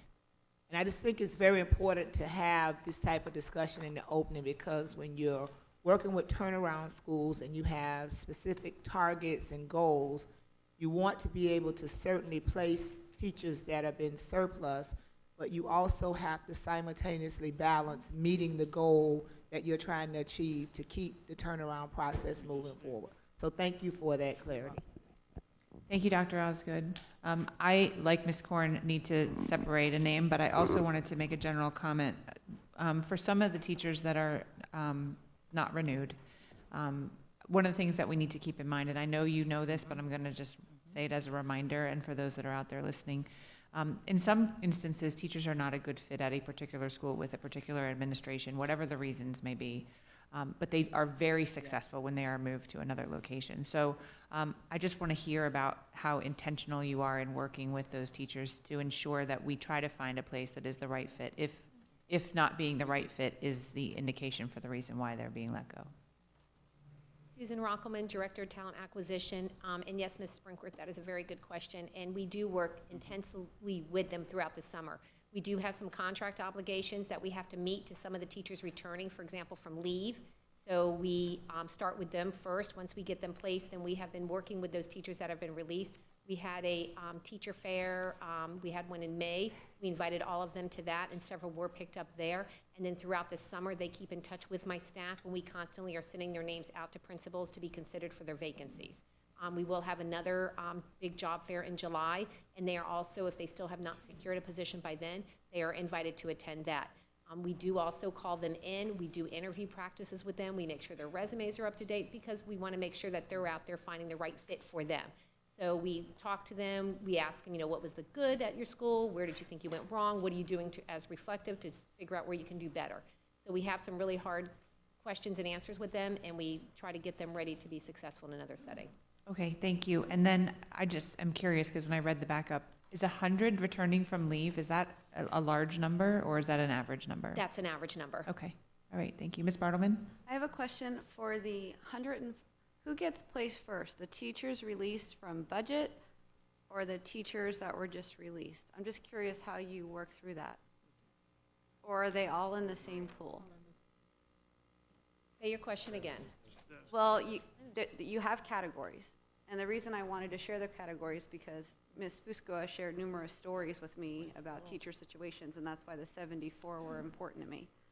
And if you haven't heard those, all the e-board can give you stories about what a hardship it is on the teachers. But my question is, so we have 143 that are released due to budget. So that's an FTE issue. You can't avoid that. The 74, though, that were just released, not budgetary. And by the way, I spoke to Alan about this. I know you released the effective and then the highly effective are the last to go because everyone's annual contract, so they do have some security if they're highly effective on their scores, but they could still be effective. How do you place? Is it just, does a group of teachers get preference to priority placement because of FTE in the contract, or is it they're all lumped together and then they just get placed? So let me clarify. And if they don't understand my question, can you restate my question for me? I do understand. That's why I wanted you to I don't repeat think it the to make board sure. does. They're kind of So looking. you're asking about how do we place these teachers, these probationary teachers, and the answer is we do not place probationary teachers. The answer I just gave Ms. Brinkworth is we work with these teachers to assist them in securing a position. Even the because ones by for law, FTE? we're not required to place them. So we don't have a guarantee of employment with them because they're probationary. But we do work with them through all the efforts I had explained before to help them secure another position. So even if they're released because of FTE, they don't get any extra, like? That is correct. If they are an annual contract teacher with a highly effective, then we do secure a position for them. Other than that, we work with them and assist them in trying to secure positions. Okay, do other counties do the same for FTE positions? Or is it dictated by our contract, or is that something? I feel like when you're released because there is an FTE, when I used to be a teacher, before we had annual contracts, we did, but you would have continuing contracts. If you were released by no fault of your own because there weren't enough kids, you would get placed because you were a priority to the district because it was a budgetary concern. Now we just say you have to go find your job. So do other counties do that differently? Right. Every county apply to Florida statute 1012, the statute about probationary contracts. So these teachers are probationary contracts. So other counties do release them at the end of the year and do not guarantee them jobs. But again, they're very similar to what we do. We all work with them because we want to make sure if they are a great, effective teacher that we are securing them in another setting. It's just a shame because everyone will eventually, as the older teachers phase out, everyone will be annual contract. And so, all right, well, I just hope we do our best to place them and recognize the extreme stress it places on their families to have to pay for their own insurance through COBRA and not have job security. So thank you. Thank you, Ms. Bartleman. Ms. Korn? Thank you. I'd like to separate the name Tara Billy from G1. It's been moved by Ms. Korn and seconded by Ms. Good to separate the name Tara Tarabelli from G1. Audience input on the separation? Or, Ms. Myrick, should we put all three of them on the same one, or what?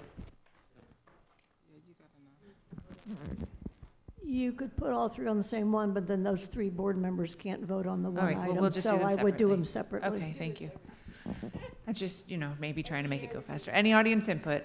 On the separation, seeing none. Colleague input on the separation. All those in favor of the separation of the name indicate it by saying aye. I'm sorry, Ms. Brinkworth, you could separate them all into one. Okay. And then, but you would need, well, you have 8 members here, so you could separate them and you could vote them, and you could vote, and the 3 people can't, if there's 3, then you can't vote. Let's just, we could be done if we just do it Yes. really quickly. So you want to move, Ms. Murray would like to make a motion? Yes, Ms. Murray also would like to make a motion. Ms. Murray? Yes. Like a motion to remove, no, separate, not remove. I have to make sure she has a job. Marie Martin. It has been moved by Ms. Murray, seconded by Ms. Good to separate the name Marie Martin from item G1. Audience input, board member input. All in favor of the separation indicate by saying aye. Aye. All those opposed say no. Okay, I pass the gavel to Ms. Korn. Yes, Ms. Brinkworth. I would like to make a motion to separate the name Barbara Christine Pomper from G1. Is there a second? Second by Ms. Good. Audience input, seeing none, all those in favor of separating from G1, I'm sorry. Ms. Pomper, it's fine. Ms. Pomper, please indicate by saying aye. Aye. All those opposed say no. Okay, so you have all 3 names. Thank you. So let's take the main item with not any of the 3 names that have been separated. Audience input on item G1. Colleague input. All those in favor of item G1 minus the 3 separated name indicate by saying aye. Aye. All those opposed say no. Item G1 minus the 3 separated names passed unanimously. May I have a motion and a second on Tara Tarabelli? Why don't you do, you can do all 3 Oh, I can do them 3 together? Yeah, because you still have 5 votes. Okay. Okay. All right, I'm getting conflicting Well, ideas. You are getting conflicted, Yes. but you can. So I'll do them separately so that we get to vote Okay. on our colleagues' relatives. Okay. Yes, so do I have to have a motion and a second for the separated items, or they're already on the table? I know they're separated, but I have to bring them back to the floor? They're still on the floor, technically? I have a motion and a second to bring Tara Tarabelli to the floor, moved by Ms. Good. May I get a second? Second by Ms. Murray. Audience input, seeing none, colleague input. All those in favor of approving Tara Tarabelli indicate by saying aye. Aye. All those opposed say no. Let the record reflect that Ms. Corrin abstained from the vote. May I have a motion and a second on, is it Christine? Marie? Marie Marie, what is the name? Martin. Marie Martin, okay. Moved by Ms. Corn, second by Ms. Good. Audience input, colleague input. All those in favor indicate by saying aye. Aye. All those opposed say no. Ms. Corn, I'm going to throw it to you. Thank you. So, I'm sorry, let the record reflect Ms. Murray abstained from that last vote. can I please have a motion to move the approval of Ms. Pomper? Second. Audience input, seeing none, all those in favor of approving Ms. Pomper's, please indicate by saying aye. Aye. Those opposed say no. It's unanimous with 1 abstention from Ms. Brinkworth. Thank you. Thank you, Ms. Corn. May I have a motion and a second on item G2? So moved? Moved by Ms. Corn, second by Ms. Good. Audience input on item G2. The podium mic, please.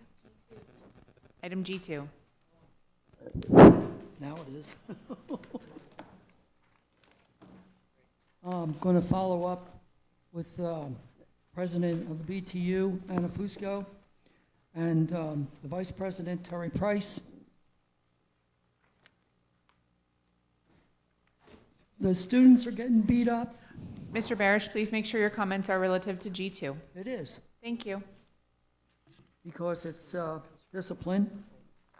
The students are getting beat up. This item The doesn't have teachers are anything to do with students, Mr. Barish. Please keep your What comments. about the teachers? How about the teachers?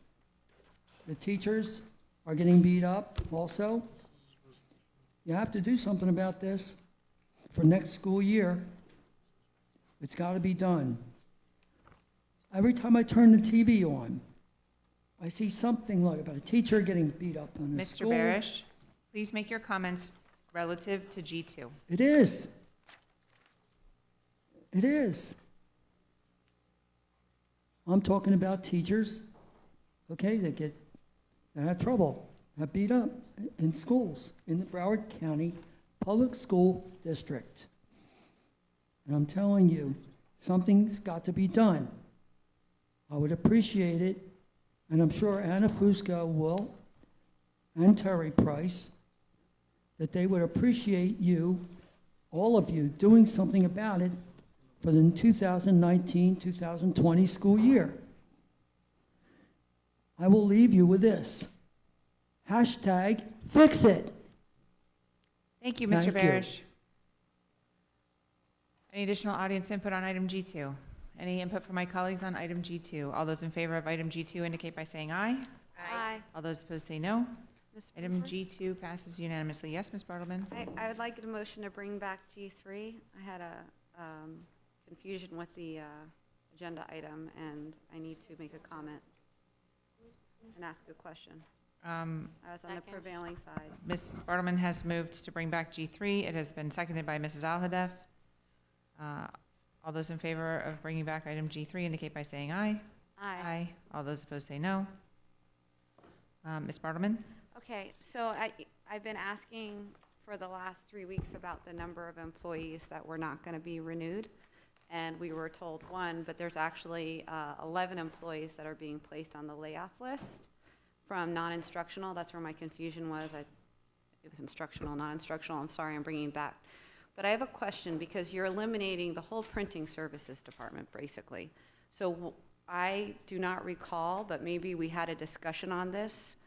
And can you tell me what's happening with that department and who's going to take over that work? And you have 1, 2, 3, 4 of the employees that are on the layoff list.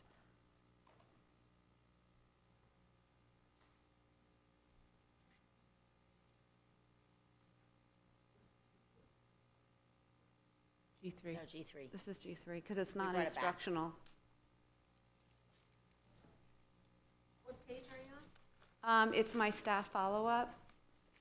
You don't really have a page, because what happens is there's no page, because they're just non-renewed. Did they respond to all of us? They should have, yep.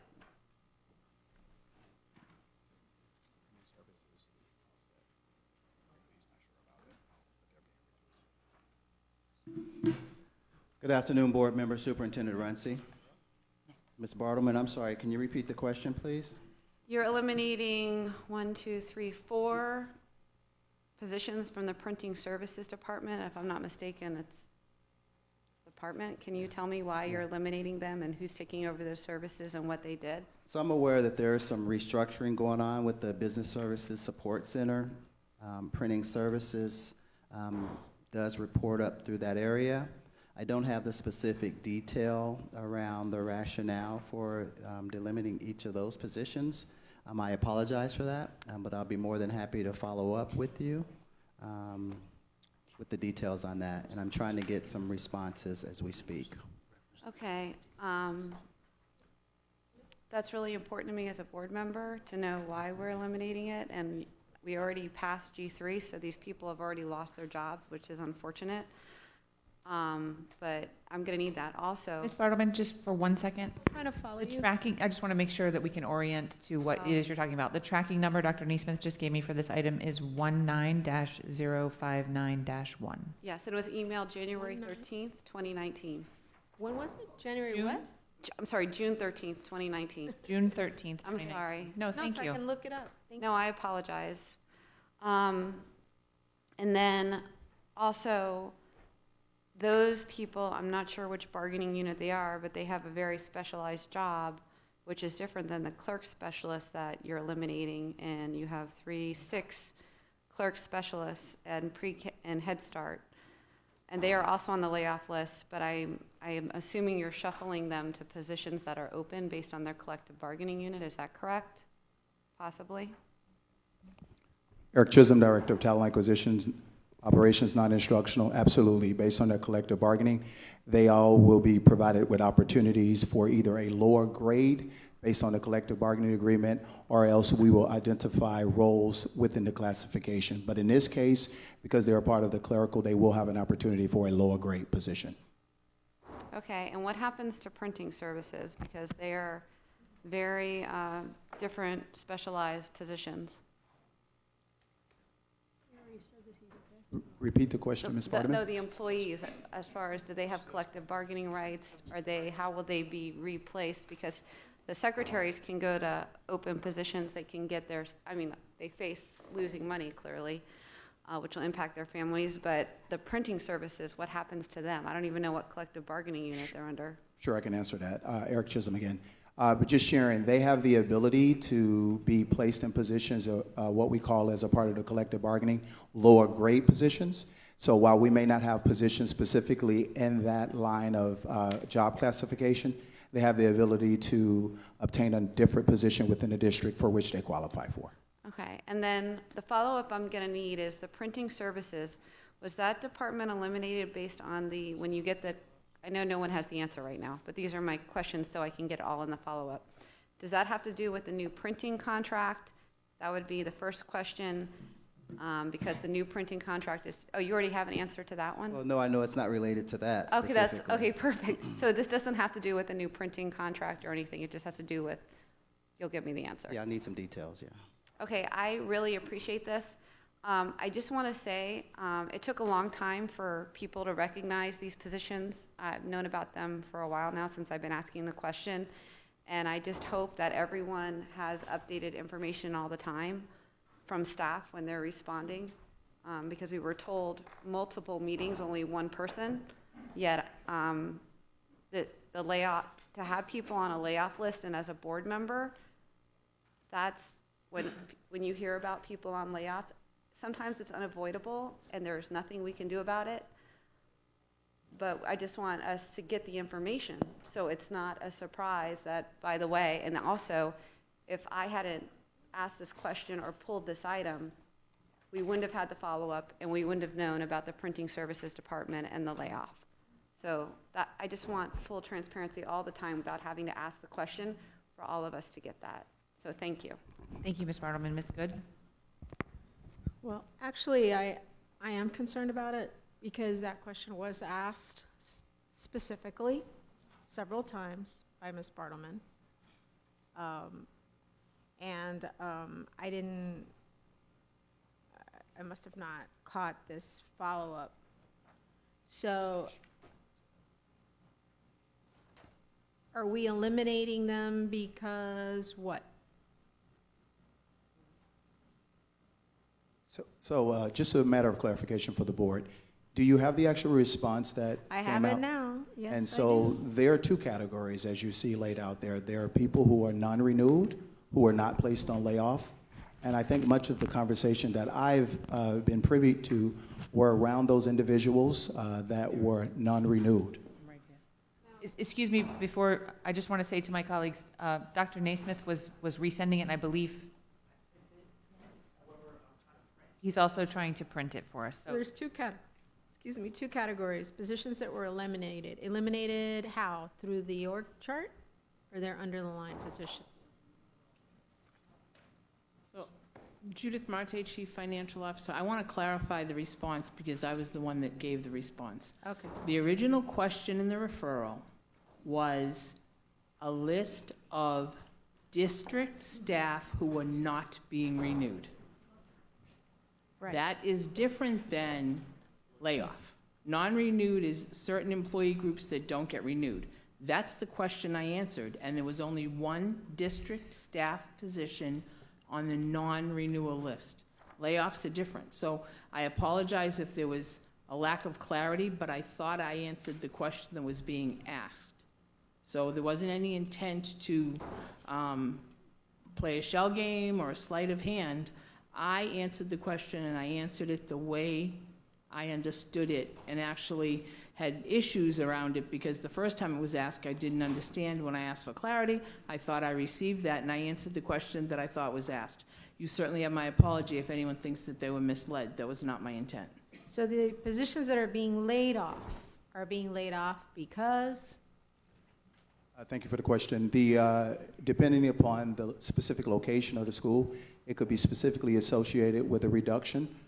In some cases, we may have paraprofessionals or a clerical role, and there's a need to reduce at that specific department or school.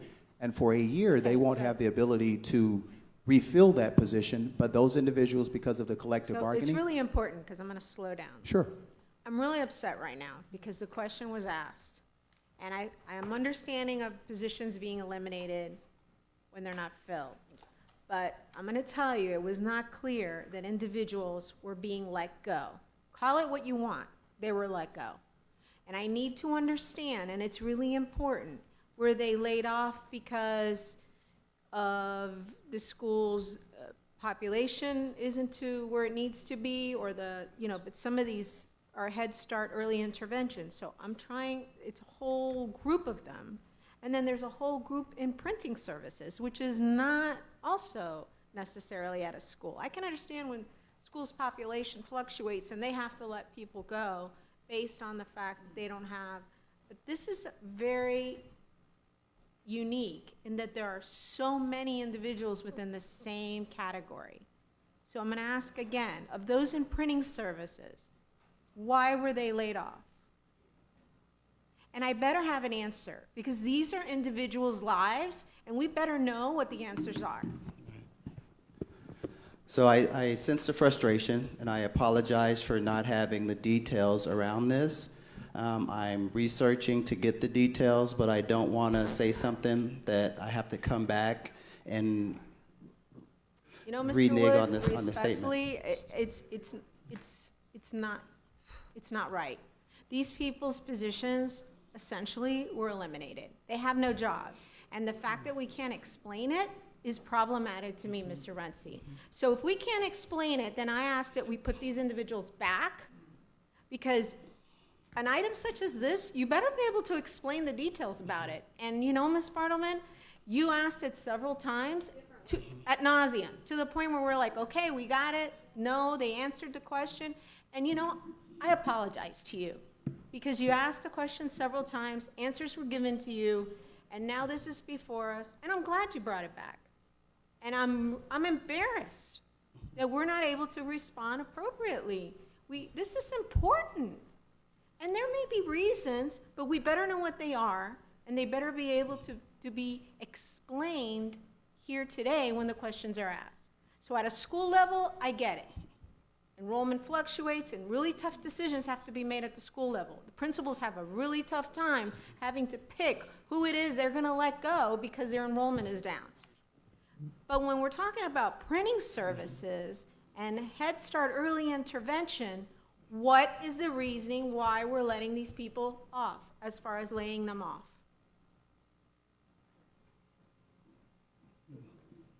So, I appreciate the smile, but I'm not really happy right now. So I'm going to look at Mr. Well, I'm not smiling. No, right? So Mr. Woods, please. So Mr. Runcie, I want a response from you as to why are these positions being laid off, both in Head Start and printing services? And if not, then I ask that we reinstate these positions, and somebody better give an explanation. These individuals were let go early this morning, and honestly, it was extremely vague and unclear, in fairness to us here on the dais. And I need to get a better explanation. So thank you, Superintendent. I would like to speak to the Head Start component. So as this board has been aware, we have had a annual Head Start grant. It actually is a 5-year time period. We were pending approval from the feds. In fact, everyone on Head Start was initially going to be notified that those positions would be eliminated had we not received renewal. We have preliminary indication from the feds that our grant has been approved. Given the statutory and regulatory changes of the Head Start grant itself and what we submitted to the feds, this has been in process for many months. These employees have absolute fallback depending on what their bargaining unit is. We are bound by collective bargaining. People who may have a particular school position eliminated are eligible should another position come up. I was coming up. Director, would you like to finish the Angela Utica, Director for Head Start.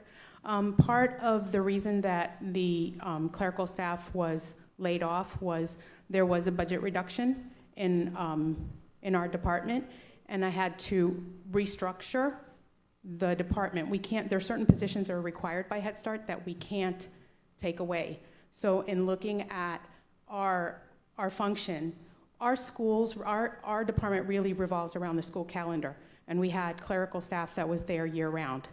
So I made the financial decision to create positions that were reflective of the school calendars.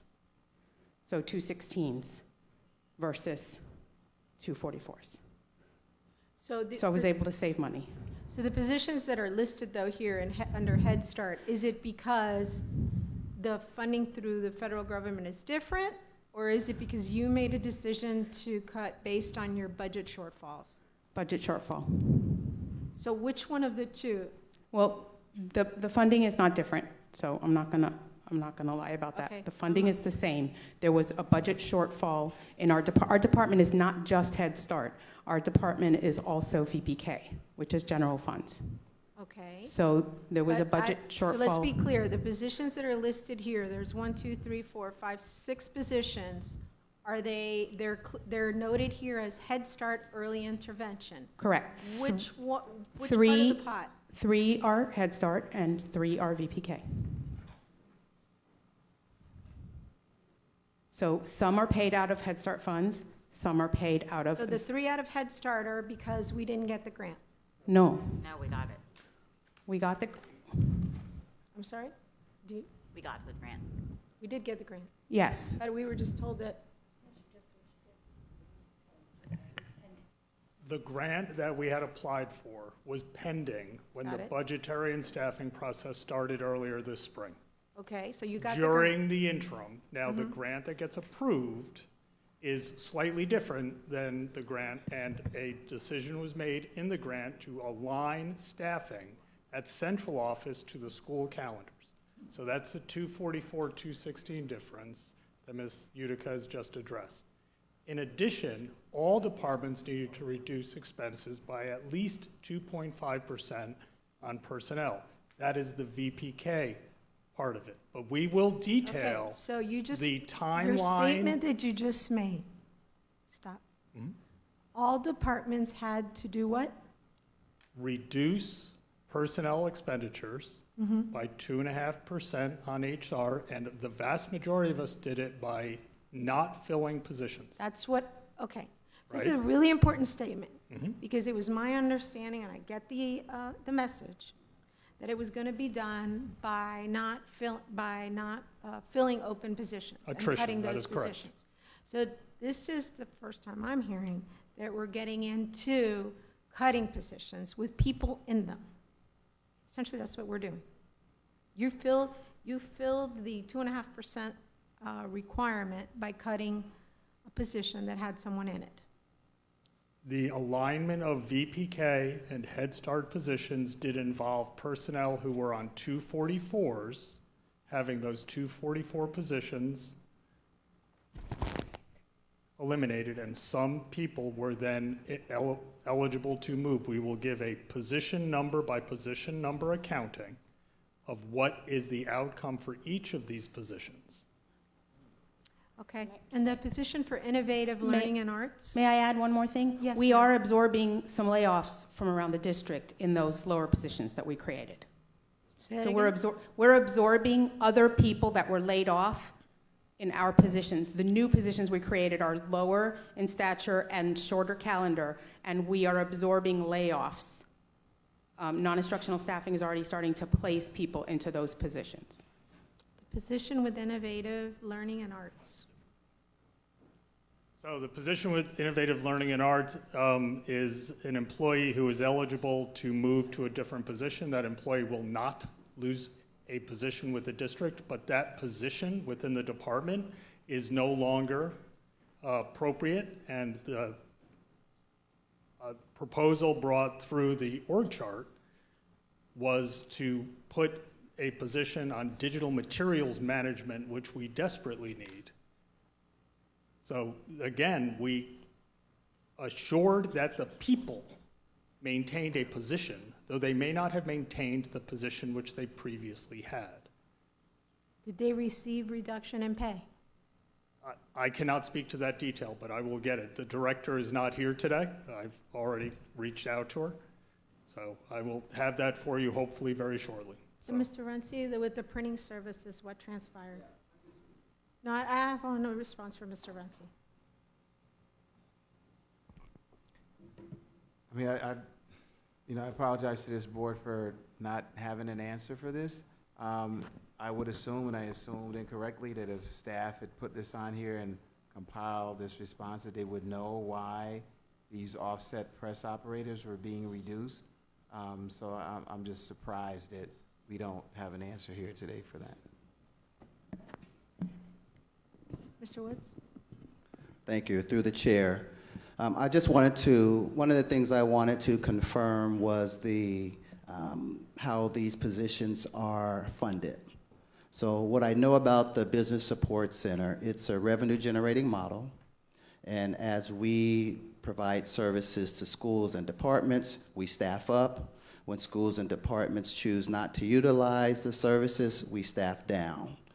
I wanted to confirm that the model was similar for printing services. This is a new department that was brought over from the PIO within the last year or two. I'm not as close to the printing services work, so I was trying to confirm that it's a revenue generating model similar to the Business Support Center.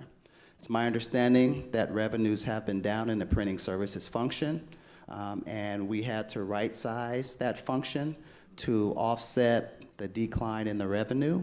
I wanted to confirm that 100% before I got up and said it. That's why I was a little hesitant.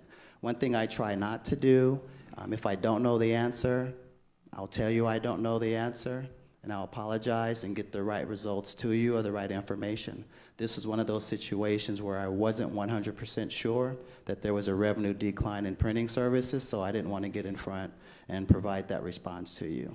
I have since been informed that it is due to a decline in offset press request.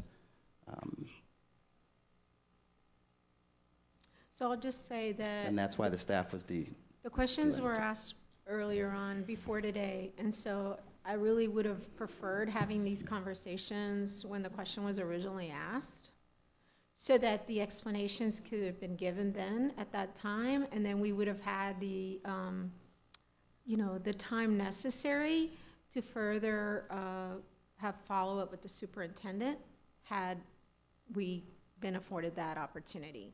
But now we're here today, something that we've already acted upon earlier today, and I have to tell you, when the question's asked as it relates, and I guess somebody didn't reach out to me about this. Somebody reached out to you.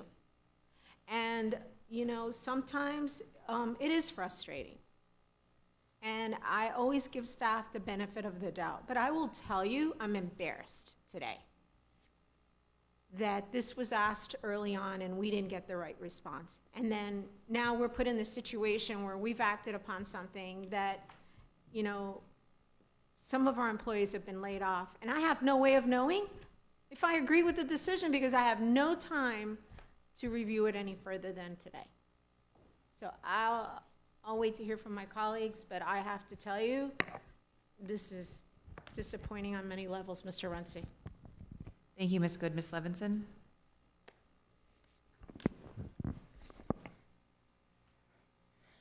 I'm going to disagree with the timing here and what transpired. Everyone has a right to ask questions, whatever way they would like. The question was asked 2 weeks ago, June 11th. This backup was sent to us June 13th. Very clearly, who was on it.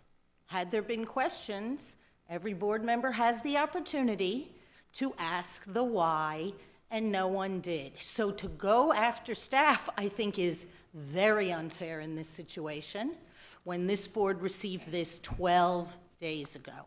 So those are my comments. I'm not commenting on the issue itself, but I'm commenting on what just transpired here that was not correct. The information was given as the follow-up for Ms. Bartleman 2 days after she mentioned it, and we all received it. Thank you. Thank you. Ms. Korn?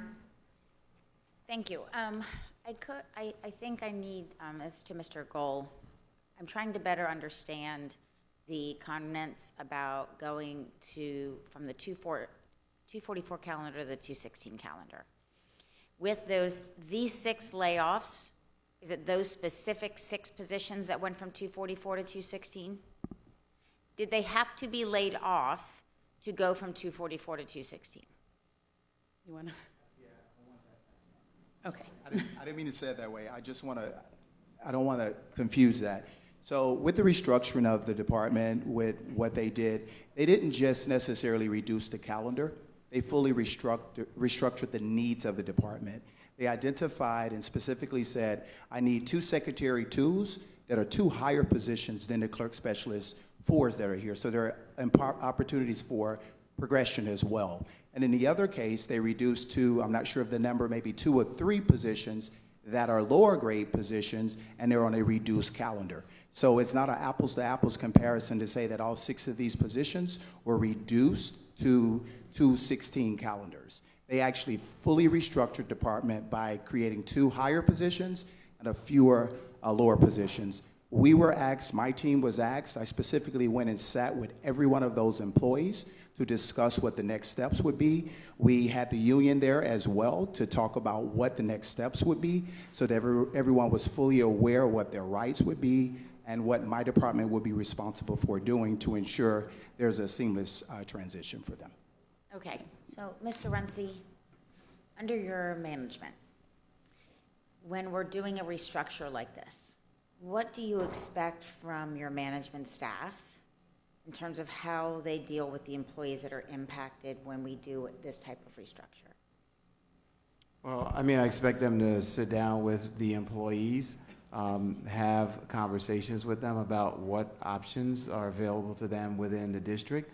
As was stated, that if there's collective bargaining involved, then they would be incorporated into the conversations, just as when we would restructure a school, the same type of conversation should occur. Okay, so I appreciate the fact that as a district, if we're going to be looking for efficiencies around the district, that means that sometimes we have to restructure. I mean, as a board, we can't look to you and say, find savings and make reductions. You ask us to look for opportunities to restructure all the time. Right. I've heard that.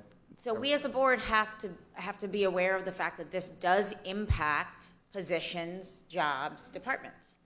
I think the question really goes to what is occurring now with these employees, because as much as we want efficiencies, as much as we want savings, as much as we want to be able to provide additional dollars to our staff through raises and so forth, which is the whole impact here, and still being able to make our budget without more money from the state, we also are concerned about our employees. So help us understand as a board, on this memo that was sent out to us, this email, the 6 positions in the Head Start Early, the 3 in Head Start and 3 in VPK, do we anticipate all of those will have employment made available to them in the district? I'm not saying that they're all going to accept it, because every employee has a right not to accept a position.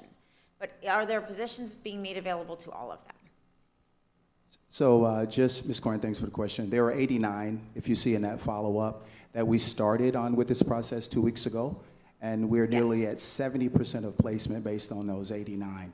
So the 28 that you see are made up of, that list shows you that there are 11 at the district, and they're also school-based. Based on seniority, for the entire 19-20 school year, we will be working with these employees to identify positions, and they will all be in vacant, not newly created positions, but they'll be positions that are throughout the school district at a school or a department.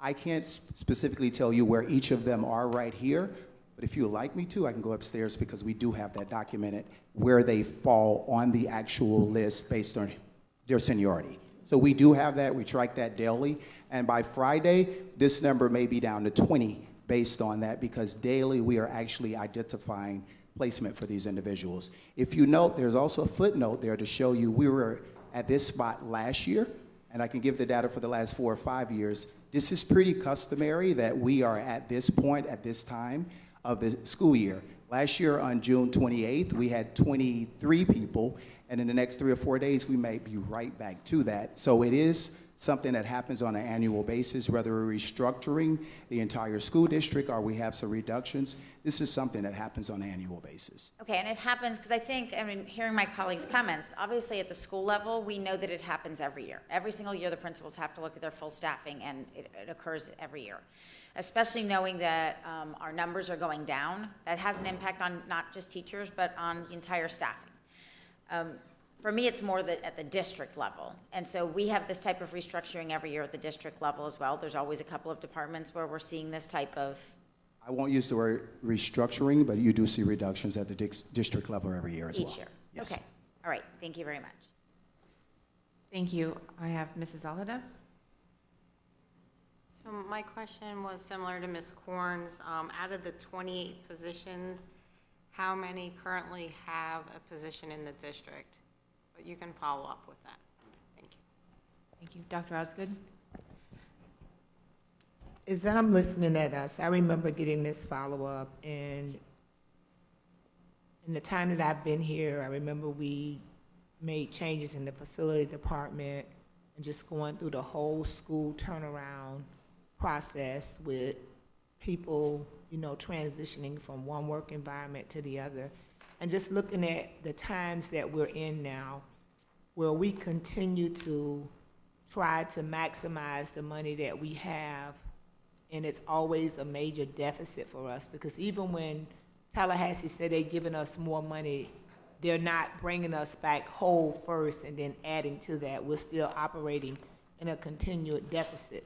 And a part of this work is sometimes we have to make really tough decisions that involve some very important members of our team.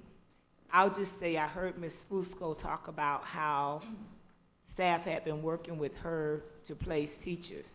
I know I've gotten a couple of calls myself from individuals who eventually were placed, and one actually found a job paying more money. I don't think it's realistic for us to think we're gonna hold everybody harmless every year. That certainly would be ideal, and we would want to do that. But if we're restructuring departments, and especially if it involves grant dollars, that you've been operating a grant, and through a process, you may need a position, you may need to take away, you have to restructure. That's just the nature of securing that funding and continuing to improve the best practice model. I think when we have these types of things, I remember getting this follow-up and looking and saying, okay, we as staff, we've been constantly talking about where we can cut to make sure that we're doing what we need to do, only bringing forth stuff we need, and so on and so on. So I saw this as an attempt to do that. I know with the business services, I've had several conversations about using those services and not using those services. I actually thought that it was mandatory that we had to use the services at the Business Operations Center, and then I learned that it was not. So this was something new. I remember when I first came to the district, it was just starting. So maybe this is one of those things we really need to just reevaluate overall to see who's using it and who's not using it, because if it's not mandatory to use it, you do have options, and then this Business Operations Center then competes with other entities, and it could put you at a disadvantage if you're an employee in there and the demand for your work and your services is down. It's just like if we don't have a certain number of students in a school, then we change the budget based on that. And it's a hard place to be, because we care about every member of our team. And as a board member, I certainly will own up to my responsibility and just ask you, Mr. Runcie, to make sure that staff understands the spirit of the board, in the sense that we don't want to have to lay off people or have people be without their jobs. But sometimes we can't prevent it. So we need to make sure that if that's the case, that we're clearly communicating with the staff persons as well as with the board members, even when we send these type of things, and we did get this with enough time to ask questions and respond to it, even before the item came to the agenda today. I totally agree with Ms. Levinson on that. But sometimes we miss things. Sometimes we may give more attention to something else and we might not see it. So bringing it back gives us an opportunity today to discuss it and everyone to comment in the way that they need to comment. But as we move forward, I think it's very important that our message be a real message about where we are. I think this is also something that for those of us that are listening and watching to understand why it's important to vote and put people in office on the state and national level that's going to prioritize education, which most candidates don't even mention unless one of us asks them those questions. But I think it's very critical, and I think as we continue to go, if we continue on the trajectory we're on right now on the state and national level with education, it's going to press us and force us even more when it comes to people's jobs. And that's the reality of this that nobody's talking about. Thank you, Dr. Osgood. So I'll make my comments and then I'll go back to my colleagues that asked to speak additionally on this topic. So, Mr. Runcie, I just want to say this. I have said before here, sitting in this seat, that I'm not interested in a semantics game when it comes to the questions that are being asked of staff. So when staff is asked a question, we have an expectation as board members that even if the question is not worded perfectly, I mean, I understood Ms. Bartleman's question to be, is there more than one? Will there be more than one? And the answer was clearly no. Now, clearly... You mean before this was produced?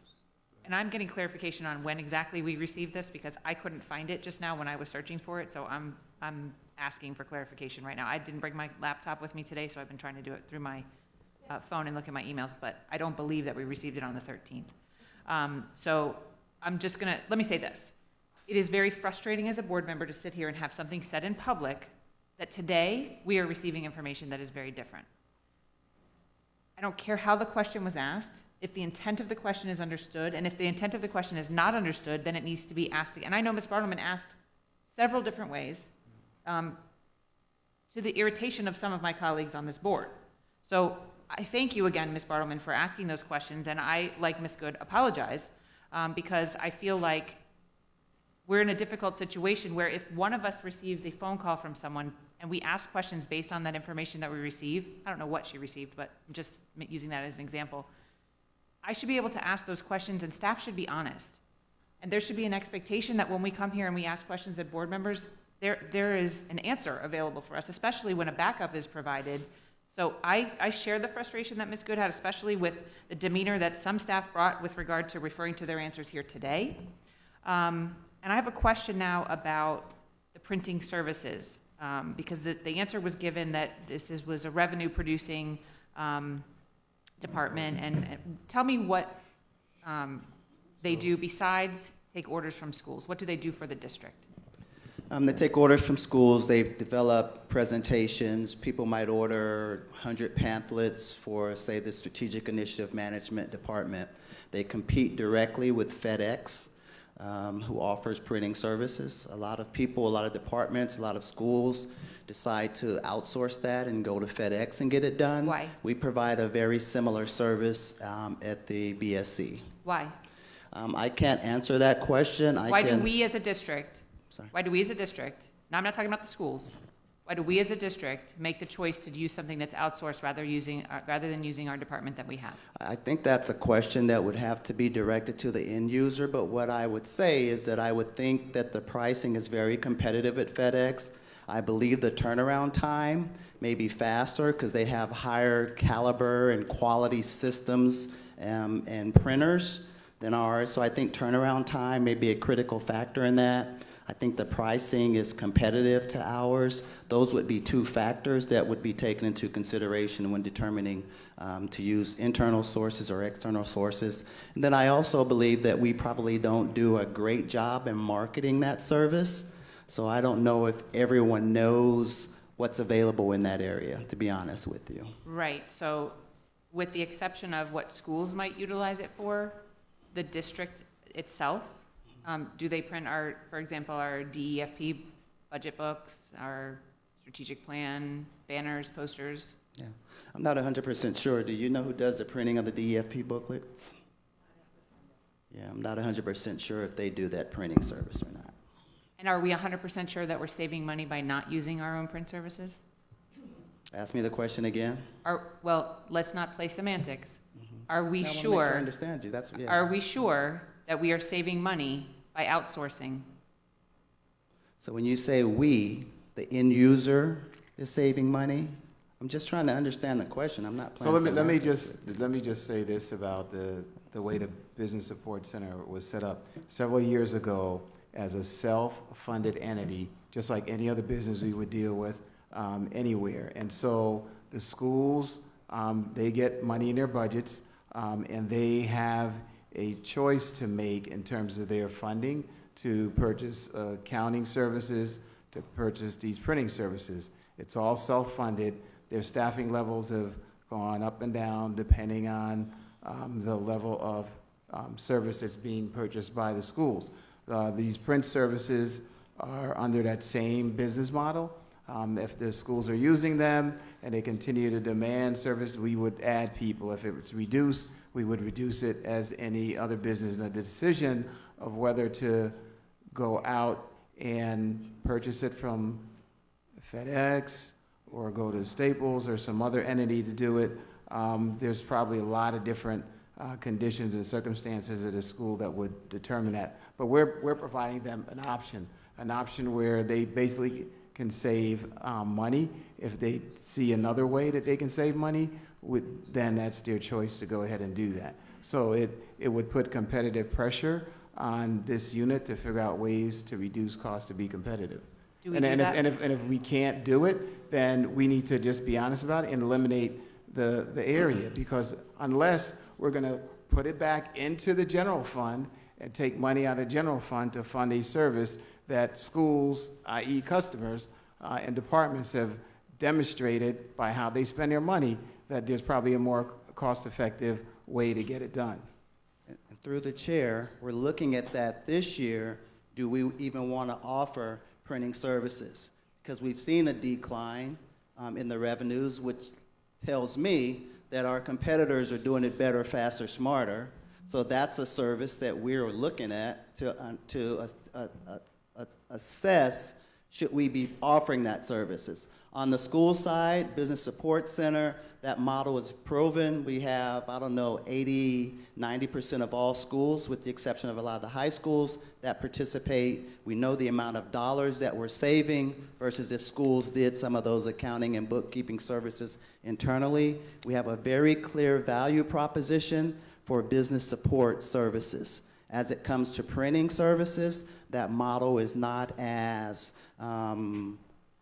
detailed or proven, and we're looking at that this year. So I misunderstood your question. I'm not sure if I answered it, but there are kind of two key functions: the support services, which provides accounting, bookkeeping, et cetera, and the printing services. Right. I'm really only talking about the printing That's what I services because thought that's you were- supposed to be for right. here today. And So the that's- printing services, you're looking at that this year. However, we have 1, 2, 3, 4 people. Yes. Yeah, absolutely, because we've seen a decline in revenues. So every year, we look at our model. Every year, we go back out to the schools and we say, we literally start from zero-based budgeting to a certain degree. We go out to each and every school every year and we say, do you want to re-up for your services? Do you want to increase what you have? Do you want to decrease what you have? Based on that commitment at the beginning of the school year, we right-size or staff our business support center model. Right. It's very So do we proven. ask them why for print, not everything else, but printing services? Do we ask them why? Is it less expensive? My question is it less expensive? Because you said they might do it better or faster or smarter, but you didn't say cheaper. Yeah, I think the value proposition on printing services is not as defined as it is on the business support center. Right? I mean, that's what I can tell you, right? I don't know the details around the FedEx and the Staples Right. pricing. I get it. can't answer that. So, but that's why we're taking a look at it this year, because what's been signaled to me is that our competitors are doing it better because we're laying off staff because we're not receiving the same level of revenue. Okay. So we either need to get it right or not do it at all. So are we still doing it this year? We are doing it at a limited capacity, but yes, we still have staff. I believe there's a couple of staff, don't quote me on that we're still providing that service. Okay. Let me see if there's anything else I need to ask about this. I still need to clear, I know my administrative assistant brought me down, but she only brought me down the attachment. She didn't bring me the original email, so I'm still having difficulty with the dates. I'll go back to my colleagues that have additional Can I offer comments. some information regarding the dates to Sure. try to bring some clarification to this? The original request came in an email on June 7th. It was issued a tracking number, and it was responded to on Monday, June 10th, from Mrs. Marte. Subsequent to receiving that, Ms. Bartleman wasn't satisfied with the response because she felt she knew people that were getting laid off that weren't on the list. The request came asking for who was not being renewed, and the response was who was not being renewed. When she got the response, she said, I don't think this is complete because I know some other people that are not being renewed. So at that point, we issued it a secondary tracking number, a follow-up tracking number. So there was a second request that went out on the 18th. That one was responded to this morning. We got So it this the- morning. let's There's just two to different clarify, ones. what we got today was sent to us when? This morning. Okay, so the fact that it had been stated that we had this information and plenty of time to review it is absolutely incorrect. If we got this You got morning. the first one. But it didn't There's answer two the different question. requests. Jeff, please, I understand. The information that is before us that has the information, all of the information, the complete information, was sent to us when? This morning. Thank you. Mr. Runcie, I find that very difficult to be in this position as a board member, that we would have received the information. That is the complete answer to the question that was asked on June 7th, with some But clarifications after that. That's not fair. I will take that's some not what exception they- with that, that's because not what what we frustrates me is I had sidebars with Ms. Bartleman, because clearly what she had gotten, she felt wasn't correct. So I went so far as to call her yesterday to say, can you give me some names? Because clearly, however staff's running it, they're not capturing everything that you seem to know more than I do. So the point is, I think we can both do better. I mean, if the board member knows something that we didn't, we were trying to honestly and genuinely fulfill the request. How many people are not being renewed? And the answer was 1 at the time and now 2. She knew of some other people that I didn't know about.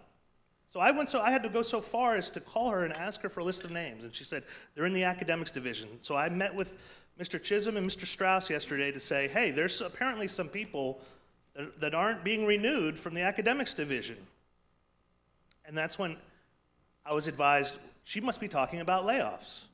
And I said, give me everybody. And that's how that request was last night, and that's why you got it this morning. Thank you. Because we were genuinely trying to respond honestly to her requests. Thank you. Ms. Bartleman? Yes, I feel frustrated because maybe I didn't ask the question the right way, but I thought I was very clear because I did it. What's good is that all my questions are on tape. And I kept asking and kept asking. Now, I did not have names. The printing services department I heard rumblings. I asked multiple times, even yesterday with Jeff. The only reason I was in Publix when he called me. I've been working with Jeff on this because people are afraid to give names. And when they have information prior, it makes it difficult. That's the climate, whether we want to admit to it or not. And I'm going to operate within the climate with the people because they're the ones who are afraid. So if that's a problem, I apologize to this board. But I was very clear about who is not coming back because they're not going to be here. I even brought up the example, the very clear example of the year we laid off the ESC positions that weren't in our packet when we lost our technology person, for all of that. And I'm going to tell every employee in this building, if you come to me with something and you ask me not to use your name or to protect you because you think it's for the betterment of this district, I will protect you to the end. And that's what I'm going to say. I worked very hard. I answered all of Jeff's questions. I even told him yesterday in this department. But here's the bigger question that we all should be asking ourselves. We're an organization here. And you're telling me that people don't know who's not getting their jobs back at the end of the year? I said very specifically, district level positions. How is there not one person who is the catch-all for all the positions being eliminated, that the right hand doesn't know what the left hand's doing? And I know we didn't have an HR person until you just got here, Alan. So in fairness, you just got here and Judy was doing 2 jobs. But how does something like this happen? And then I am going to have subsequent, when you send me the printing responses about how many are actually left and all of those questions and to do the work. But I'm not ever going to break the confidence of an employee, ever. And I'm just going to put that on the record now. So tell me everything you want to tell me. I can get yelled at today for not being clear. I can get yelled at for whatever. But if you feel there's an injustice, if you feel there's something wrong, and you don't feel comfortable speaking up because you're afraid for your job, don't worry, I have your back. And if that upsets anyone on this board, too bad. Thank you, Ms. Parliament. Ms. Good? So I'm just going to say that, yes, I checked through my emails, and we received it on the 25th at 8:49 a.m. So, you know, whether I guess staff did the best in trying to answer my colleagues' questions and it was asked differently with further clarification, I get it. But I think what we were trying to get at is, were people being let go? Call it what you want. And I think what's frustrating is that I get that we have to make tough decisions, but I want to be able to make an informed decision. And unfortunately, this conversation should have taken place beyond or before today, so that we can really get all the details from everyone as to why this decision is being contemplated. And in the past, when we've had to make some of these tough decisions, we had conversations with the board about it. And everybody would either agreed or didn't agree, but I think the information was shared. And then we can make an informed decision one way or another. What I felt like today, I will just say, was that unless you asked a question a certain way, you only got the answer a certain way. And it was unfortunate. And you know what? Whether they're laid off or whatever you want to call it, they're our employees. And if we feel that the business model should be different, then that's a conversation, Mr. Renzi. I get that you tell your staff to make some of these tough decisions, but if we're going to start laying employees off and letting them go, especially when it involves a percentage of a department, then I think that's a conversation that you need to share with this board.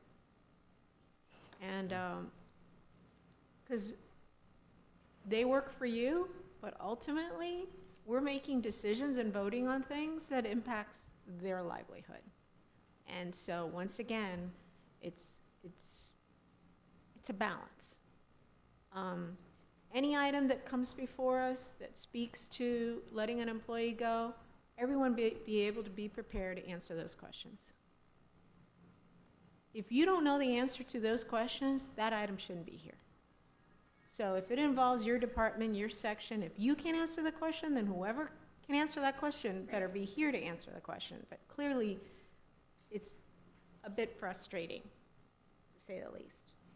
So to say that I had ample opportunity to review what was presented when I received the email this morning, no, I didn't look at that email in detail. And I will be honest with you, Mr. Moquin, I would ask that with these follow-ups, because what happens is these follow-ups come back to back to back. Sometimes right before the board meeting, we get a bunch of them, and all we see is a number. And so it could be quite confusing when you're strolling through that you already looked at a particular follow-up. So I would ask that in lieu of showing just a number on a follow-up on the subject, that it say the subject matter to kind of help us, because the number doesn't do anything for me, it does for you, because it helps you keep track. But if I see something that says, you know, employee layoffs or something like that, follow-up, then that triggers that either I read it or I didn't read it. And I will just throw that out there as some point of reference. So I don't really know what else there is to say other than the fact that I think we could all have done better. And our employees are impacted over the decision that we're making today. And it's, you know, and I I mean, I'm at the point right now where I'm not even clear if the decision that was made was the best decision. I mean, I remember when we had this whole thing about the business model and how we were taking the employees out of the schools and putting all their efforts into the business model because we thought that was the best model. And a lot of the schools and a lot of the principals actually fought us on that decision. They didn't want that business model. And anyway, I'm speechless, to be honest. And that normally doesn't happen. And I will say, Mr. Runcie, I know what it is to be staff because I was staff. I worked for the school system, not Broward, but Dade for 23 years. I knew every item that was presented to the board. And when you all answer a question for me, I believe what you tell me. And I always, always support staff. But when I find out that staff was misleading, it's problematic to me. And I'll just say that. Thank you, Ms. Good. Dr. Osgood? So it's my understanding that, because I had conversations with a couple of my principals that had to realize some things in their budget and make school-based decisions based on budget and enrollment. And I understand clearly about the grants and the way the grants operate. So I'm going to offer this for consideration because every year around this time, we have a series of layoffs, whether it's teachers, surpluses, and all those things. So maybe we can agree upon some type of workshop setting coming up to the end of the school year that we can discuss whether it's layoffs, whether people are being surplus, whether positions are being eliminated, where we will have ample time to talk through each one with each department. Because some department may have one, it may not draw as much attention as another department that has 6 or 7. But if we put in place a process through the workshop that we're able to review these things and discuss them with Mr. Runcie and staff, I think that's how we safeguard ourselves in these moments, or that's our attempt to do our due diligence even on a whole nother level with prioritizing this, because it is a priority to us. So I think for me, that would be a solution, because we do have a lot of these where we're trying to plan for the next year, and they come, whether it's the number of teachers, you know, that are not renewed, or some are surpluses.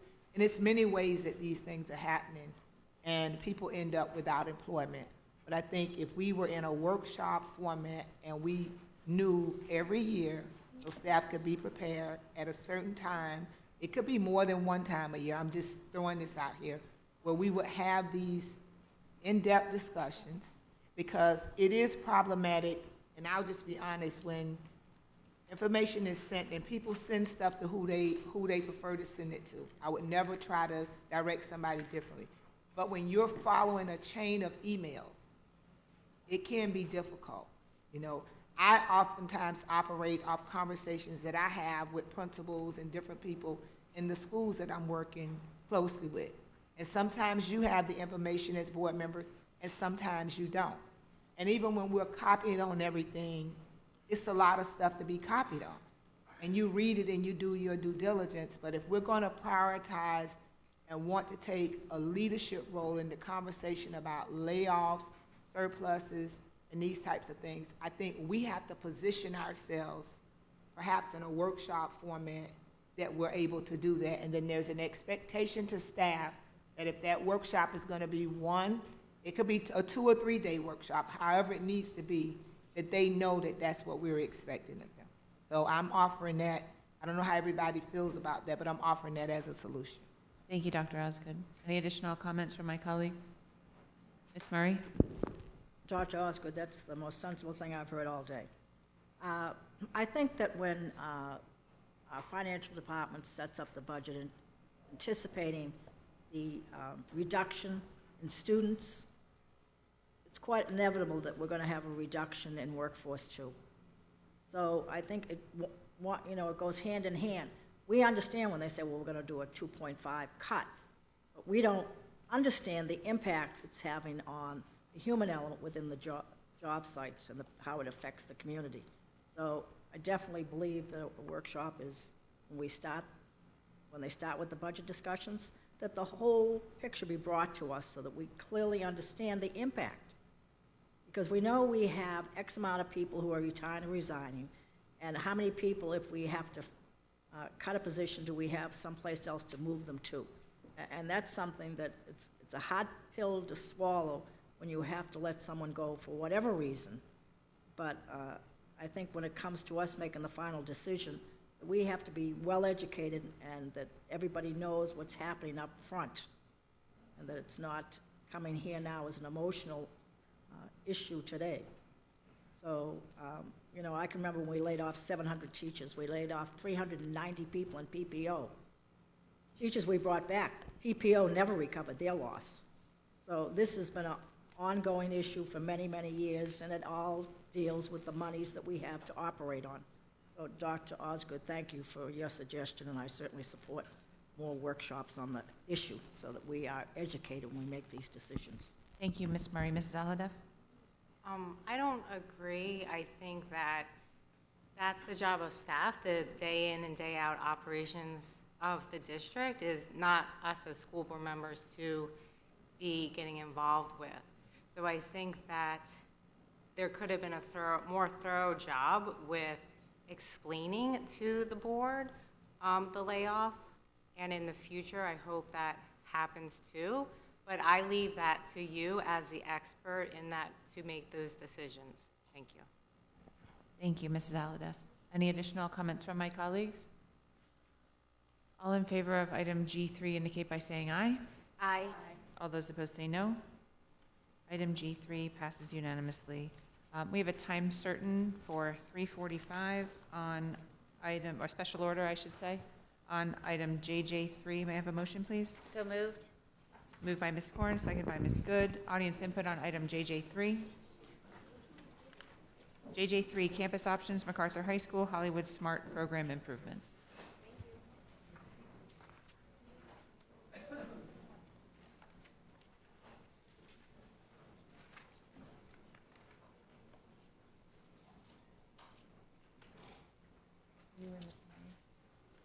We didn't do G4, correct? No, we did not. Okay, I just want to make sure. No, I did not. The other, Okay. So I don't see any audience input on item JJ3, so I'll go first to Ms. Murray. For JJ3, a special order at 3:45.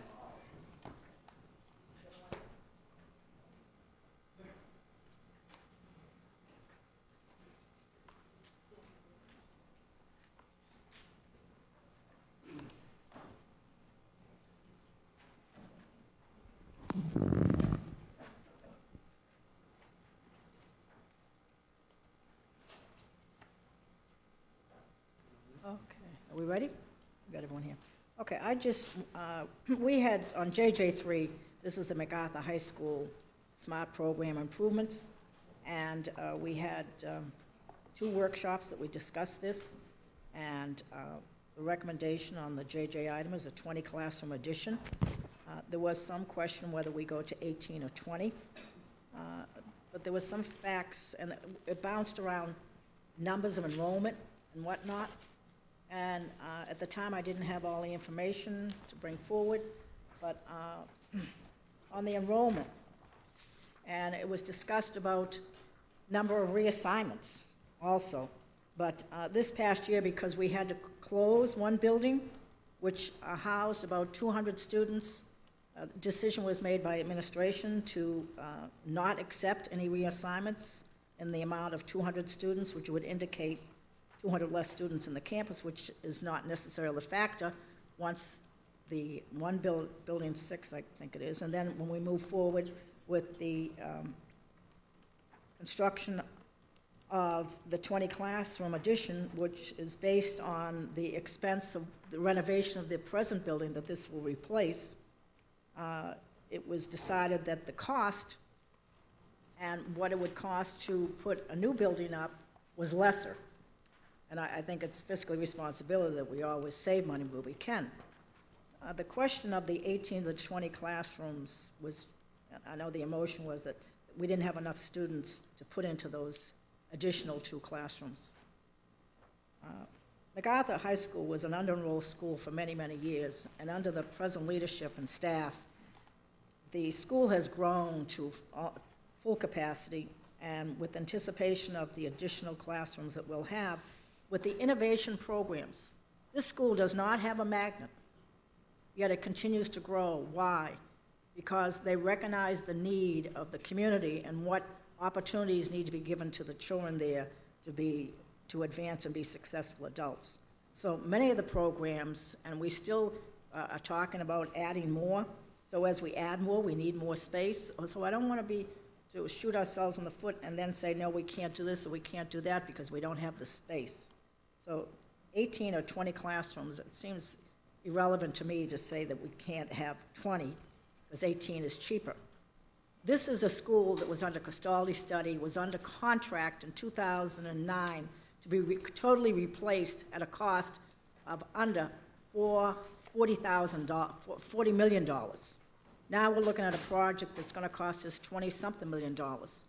And every time we do something, I mean, this is a phased replacement. We still have other buildings at MacArthur. We have an auditorium at MacArthur that still needs to be replaced. By the time we get around to it, these buildings are going to be 70 years old. So again, you know, it's behooving to us to have foresight and not have hindsight at a later date that we shoulda, coulda, woulda. I've sat in this community for 50 years. I've watched the schools in District 1 have to suck it up, excuse the expression, suck it up and make it work. And yet, we're very generous. I'm very generous when it comes to what other schools need. I've supported Fort Lauderdale High School right to the end, and that was really a very expensive project. I supported the building of West Broward High School. Why? Because it was needed. And what I'm asking today is what my community needs, what we need to advance the children. I've talked about the demographics of the area in District 1. When you look at the area, it's the only last place of affordable housing. I know demographics projects out over X amount of years what the growth of a community will be. Well, it's a mystery number, because when we can identify the birth rate in certain groups of people, it's the minority groups that are having children today, not the affluent parents. So where are those people going to come to live? In affordable areas where they can afford to rent or own. So again, it's a mystery number. And I've seen us so many times underguesstimate what needs to be done. Passionate as I am about my community, I can see it because I've seen it happen before. That they underestimate, that they shortchange, that they underbuild, and that's why we have all these portables throughout Broward County today, because the wrong guesstimates were given with anticipation of growth in any one particular area.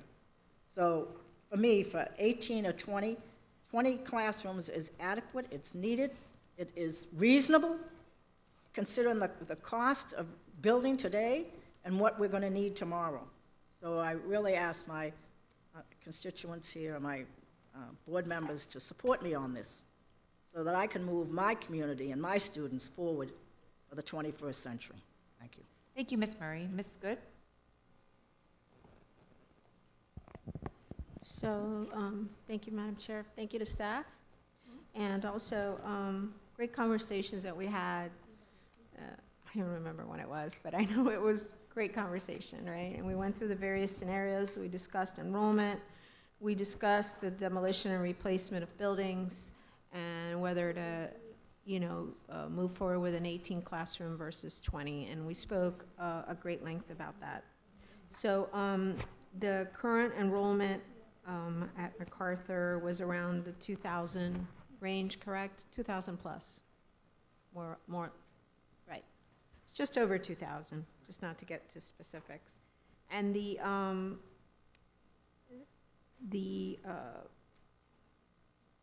proposed capacity, once the 18 classroom addition is done, we'll put it at where as far as capacity is concerned? Frank Girardi, Executive Director, Capital Program. With the 18 classroom addition, it would drop by 50 students, where the 20 would stay where it is right now, capacity-wise. Okay, so right now, the school's enrollment is around 2,066. Okay, I don't have Right. that number in front of me. That was when it was in the presentation Right. that you guys gave Okay. us. And I know that there was discussion that that enrollment also took into play the fact that they had a building that they couldn't use right now. So it probably impacted their enrollment. Something along those lines was said. I don't know how. Yes, that was Building 6. Okay. So if you just do the 18 classroom demolition and replacement of buildings 6 and 8 with a TV lab, I just need to understand where we would be with the capacity. I just need a number. It would be demolition of 6, 7, and 8. Right, 6, 7, There and was 8, I'm 3. sorry. Okay. That would put us at what as far as building capacity? With an 18 classroom addition? Yes, sir, yes. I don't have the exact number, but it would, It's Ashley's got it. 2,161 would be the capacity with an 18 classroom addition. 2,100? 161. And then with the 20 classroom? It would stay at the current capacity of 2,211. We have it at 2,224, oh, whatever, so it'd be 211.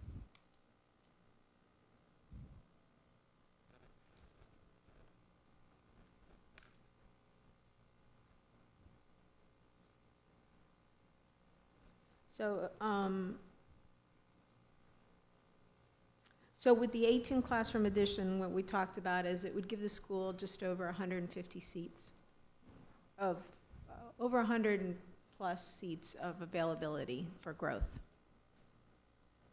And I'll say it this way. I won't use specifics because I can tell that you don't want to say it that way. So if you added, if we replace the 8 classrooms in the lab with the replacements and demolition and an 18 classroom addition with the lab, it would give the school some growth from what it has now as far as enrollment. Enrollment versus capacity, I guess is what I want to say. Right now, the school's under-enrolled. If we did the 18 classroom addition, the school would have capacity to increase their enrollment. We're not building it to their enrollment. We were talking before capacity to capacity, right? The school's under-enrolled. So we're talking about doing the 18 classroom addition, and it would still provide them a flexibility of probably 150 more seats. Well, 100, okay, 195 seats. And so I'm trying to be consistent. I get what Ms. Murray is saying, to allow them that flexibility. So I guess for me to make the decision, one is in additional funding of 14.05 million, and the other is 14.9. So tell me the difference in cost from 18 classroom to 20. Just the difference in those two. $820,000. It's in the executive summary where the 20 classroom addition, sorry. Okay. adding the 2 classrooms, would be an approximate added cost of $820,000. I had underlined the one and not the other. Thank you. Thank you for pointing it out. So it's $820,000. So it's a significant cost. And I think to be consistent on what we've discussed in other schools, we've said, we weren't going to look at projected enrollment. I mean, we've had these conversations with other SMART projects. I get we've done in the past with the DEFP, but this now is the SMART Bond program, of which we're already over what we had contemplated at this school. Clearly, it makes sense to do alternative 1 with replacing and demolishing some of those buildings. I think it's prudent that we do that, but to expand beyond, and I still think it allows them some additional enrollment. That area is an established community. It's a built-out community. I agree with Ms. Murray that there are young families that live throughout that area, and it is very affordable for many families. But I have to base my decisions on what's given to us and whatever the projections are and the current enrollment that's there now. And so $800,000 is a significant increase to the already increased additional funding that's necessary here. So I support alternative one as staff recommended, and that would be my decision at that time of vote. Thank you. Thank you, Ms. Good. Any additional comment from my colleagues? Mrs. Aladev? Was 18 classrooms in the original scope of the Smart Bond? No, the original scope of the Smart Bond was renovation with, later on, Building 6, which was sinking, was added because that building had to be demolished. It couldn't be raised up and leveled out. So it was level, it's going to be leveled with the new classroom addition. When we researched and looked into the cost of the renovation work, we found that with the amount of renovation work that needed to be done in Buildings 7 and 8, it would be less costly to just demolish those buildings and then do the 18 or 20, whatever's decided on, addition. So it's coming in less than the original cost of renovation. If you didn't have to do the demolishing of the buildings, do you know how many classrooms you would have had? Would have been 18 classrooms or 20? To replace what is being torn down would be the 20 classrooms. The 18 is downsizing it by the 50 students. Thank you. Thank you, Mrs. Aladev. Any additional comment from my colleagues? I can't recall if I took audience input, so I'll ask again. Okay. Ms. Myrick? Just so that my colleagues are able to vote to support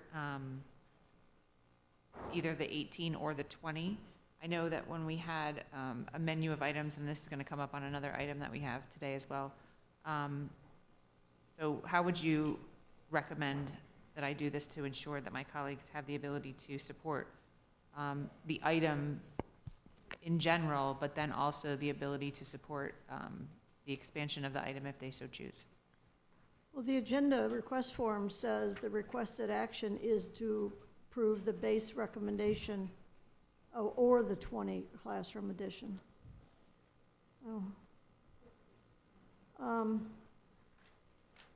So I believe in the past. I think somebody, okay. I believe in the past we've done the 18 classroom and taken a vote and then asked for the additional 2 classrooms as a separate. But I don't know because it's not like an add-on.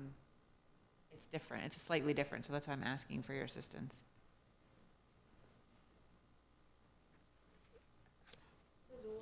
Well,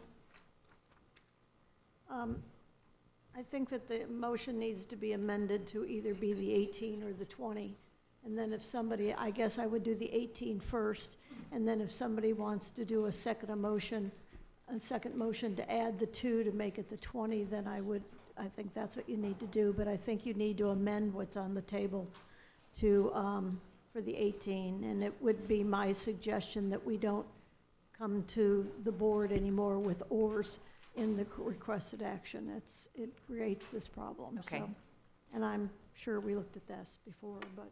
Thank you. And if someone could remind me, I believe Ms. Korn was the motion and Ms. Good was the second. Is that correct? Yes, that's Okay. who it was. Ms. Korn, would you like to amend your motion to be on the base recommendation on the 18 classroom building? Sure. I guess I assume that's what that was, because it tells you we have to take additional action to do beyond the 18. The way it's worded in the requested action Okay, is so I will odd. modify my motion to move to approve the base recommendation. Is that clear? Okay. Okay, it has been moved by Ms. Korn, seconded by Ms. Good to approve the base recommendation for the MacArthur High School Smart Program improvements. Audience input? Ronald B. Barish, please ask yourself this, please ask yourself, the school board members, this one question. Do you really think doing this, putting 18 classrooms in, really cost $800,000? Ask yourself that question. Thank you. Thank you, Mr. Barish. Ms. Good? Millions of dollars. So I just, before the vote, so I just want to understand. I don't know that I'm allowed to do this, but I'm going to ask it anyway. So we're going to vote on 18, and there may be others that wish it be 20. So I just don't want somebody who supports the school to vote no on 18, and then the 20 doesn't pass, and then essentially they've voted no on the project. It would be my recommendation, if you are going to support the school, that you vote yes on the 18, and then the second motion is to add 2 more, instead of voting for 20, Okay, add 2 that's more what to I the needed 18. to understand. Okay, I just wanted clarity. Thank you. Thank you. Any additional comment from my colleagues? Just for point of order. Yes. Once we vote on it and approve it, the item's actually disposed of at that point. We don't really have another item to bring forward. An amendment would need to be had, I believe. An amendment would need to be made now before we vote, so that the item is still on the floor. Or you could have somebody on the prevailing party bring it back to the floor and then have an amendment to that point. I think it's probably cleaner if we entertain an amendment to it now. Amend And it that way- now to the 20, and then if that fails, then you can Correct. go back to then it goes back to the 18. Thank you, I would Ms. Barnes. agree. I would agree. I'll make a friendly amendment. Can you use your mic? Oh. I'm sure you want people to hear you. Yes, I certainly do. I will make a friendly amendment to increase that number from 18 to 20. Is there a second? Second. It has been moved and seconded. Is there audience input On the amendment. on the amendment? Ronald B. Barish, my question still stands. Thank you. Colleague input on the amendment? Seeing none, all those in favor of the amendment to increase by 2 classrooms indicate by saying aye. Aye. All those opposed say no. No. The amendment fails. And now back to the main motion. All those in favor of item JJ3 indicate by saying aye. Well, that's the 18 classroom Base. Yes. addition base recommendation. All those in favor indicate by saying aye. Aye. All those opposed say no. The 18 classroom addition passes unanimously. Thank you. It was asked if we could also take JJ4, because we have people in the audience for that one as well. May I have a motion and a second on, moved by So Ms. moved. Good, Second. second by Ms. Korn for JJ4. Audience input on item JJ4.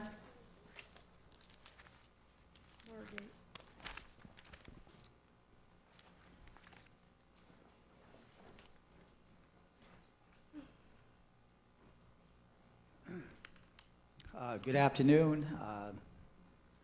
My name is Todd Ainger, City of Margate. I'm not used to public discussion being before the item's brought up, so I apologize for a little hesitation. I've been at several workshop meetings. The workshop meeting that was here, I came to follow up as far as the recommendation, whatever y'all decide to do as far as Margate Elementary goes. But from my experience in generating a group of volunteers to be able to help improve that school, and the work that we did on the old buildings, and Mr. Girardi was great in coming out there and re-inspecting after we saw some problems, some structural problems. I am really glad that you guys brought this up as far as tearing down the old buildings and replacing them. I would prefer to go with the more classrooms instead of the less. I understand being fiscally responsible, but I believe that we need to do what's best in the interest of our kids. And first and foremost, for these old buildings with the structure, I believe you had the structural engineer come out there immediately after the workshop meeting and was told that there was nothing that could be salvaged in those old buildings. So our thinking that from the work that we did, our thinking that these buildings needed to go was verified through that structural engineer. But anyways, whatever you do, please replace those buildings for the health, safety, and welfare of our children and our teachers. And I am really, really thankful for the efforts that Mr. Girardi has done. I am thankful for what Board Member Nora Rupert's done. I'm sorry she's not here today. But for the best interest of our kids, if you'll please replace those buildings. Also, at the workshop meeting, and I just wanted to throw this in, was that I heard every one of you talk about being fiscally responsible. And as a taxpayer, that is a fantastic thing to hear. But from what I've seen through this process that we've gone through over the last couple of years with discussions about things that needed to be done, buildings being replaced, your system gets in the way of getting things done. And for you to be fiscally responsible in the best possible way, you guys need to get some things done. You need some projects under your belt. You've got way too many things that are being planned and way too many things that are out there in the future and way too few things that are being done and being accomplished. So fiscal responsibility would start with getting some of these projects done and getting them done now. Thank you. Thank you. Any additional audience input? From my colleagues, I have Ms. Good. So thank you to the speaker, and thank you to staff, and I'm all about getting things done. In fact, this is one of those projects that benefited from some greater conversations, and certainly, you know, we started with just renovations of, you know, 18 buildings, and now we're in the process of demolishing buildings, renovating buildings, and potentially having, you know, PE areas. So I believe that we're in a better place for this school. Although we all wish everything would get done quicker, I think we're in a better place. So I know staff's made the recommendation for a projected cost of about $8.46 million for Alternative 2. Am I understanding that correct? That's correct. Okay. And so included in that is demolition of some buildings, replacing with a 6-classroom addition, 4 ESE classrooms, 2 VP Clay classrooms, renovations to buildings 1, 7, and 9 through 18. Correct. And I'm saying that just because of the comments that were made. Yes. A lot is taking place at this school, and it deserves it. Also being contemplated is the opportunity for a play court. I think that when it was discussed at the workshop, you know, we talked about, again, what we've done at other schools, what's, you know, this school in particular has absolutely no play court. That's what was told, Correct. and I want to verify that. Yes. Okay. And so, you know, at minimum, I believe that that should take place. I know that staff met and showed me some alternatives with regard to structures, and I even spoke about some concerns I had in the fact that many of our schools don't have shade structures, and many of the schools probably do fundraising through PTA efforts to do that. But I do believe that once seeing what could be done for what I believe to be a minimal cost and maybe doing a half shade structure on the site, it's not what I envisioned when we were talking about shade structures and what I see at other schools. There are structures that are done, you know, you can actually hold educational programs outside at the school. I was just at Lakeside Elementary, and they have a similar thing where a portion of their school has this type of structure on it, and they conduct a lot of activities outside. It's really, except right now when it's really hot. So, I'll look to hear from my colleagues, but I'm willing to accept Alternative 2 with Exhibit 3, which is a partial shade area. I'm not supportive of a PE storage building. I think it's excessive, and I think to cover the entire play court is also an additional cost. But I think in a compromised position, at a cost that's not excessive, that we can consider at least the play court, asphalt double court, with half the shade structure over only the play area, which I believe was about $100,000. Is that right? There were two shade structures. One was a standing seam aluminum structure, which was the 1,000 square feet. That would be the smaller one. That would not be over the court itself. The other one, which is alternative number 4, is the one that covers half of the it? hard court. Oh, Where so you- that was the one that was, so that's 240. Right, that's 240 and then the 100 for the play court, with the other option of the building and a shade area, that was 500. So that one I believe we're not going So- to discuss that one. So Exhibit 3 is the shaded play area with it says metal roof shades. Well, there's alternate 1, which is Exhibit 2. I think that's what's getting confusing. So alternative 1 is the play court, which we're looking at. That's, the That's play a court good- is this one? It's just, Yes. right? Yes. The very first picture. Right. Then the next one, which is a shaded area, which is alternate number 2, Exhibit 3, that's that 1,000 square foot shade structure. Okay. Well, I think that I'm supportive of the play court, and I'm willing to do Exhibit 3, and I'll look to hear from my colleagues on this recommendation. Thank you. Thank you. I have Ms. Bartleman, then Mrs. Levinson, and then Mrs. Alida. So you have that you're requesting alternative number 2, but as I look at the pictures, that's the standings, I guess. Right, that's the small shade structure. That's not over the play area. It's just a okay. shade structure next to the play area. Let me ask you something. Alternative 1 and alternative 2 are the same price? Yes. Okay, no, because alternative 1 doesn't have a covering.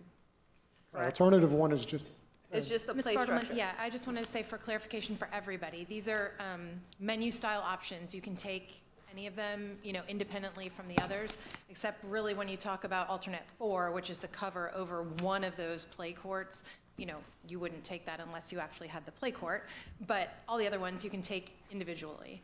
So alternate 2, the small shade structure would be adjacent to the play court. Okay, so, hold on. Let me just digest that and look at my question a second. I'm looking for the picture. So how many kids even fit underneath this alternative 2? 1,000 square feet is somewhat like a typical elementary classroom. And do we have them And they at put it others- in do we perspective have- of the size. And you said you have, what other schools is alternative 2 at? Alternative 2, on a lot of the schools, is part of the PE shelter. With the new elementary schools that we were building, we discussed this at the workshop, that the new elementary schools came with a PE shelter which had storage, had office for the PE instructor, and had bathrooms in it. And then that had the covering attached to it.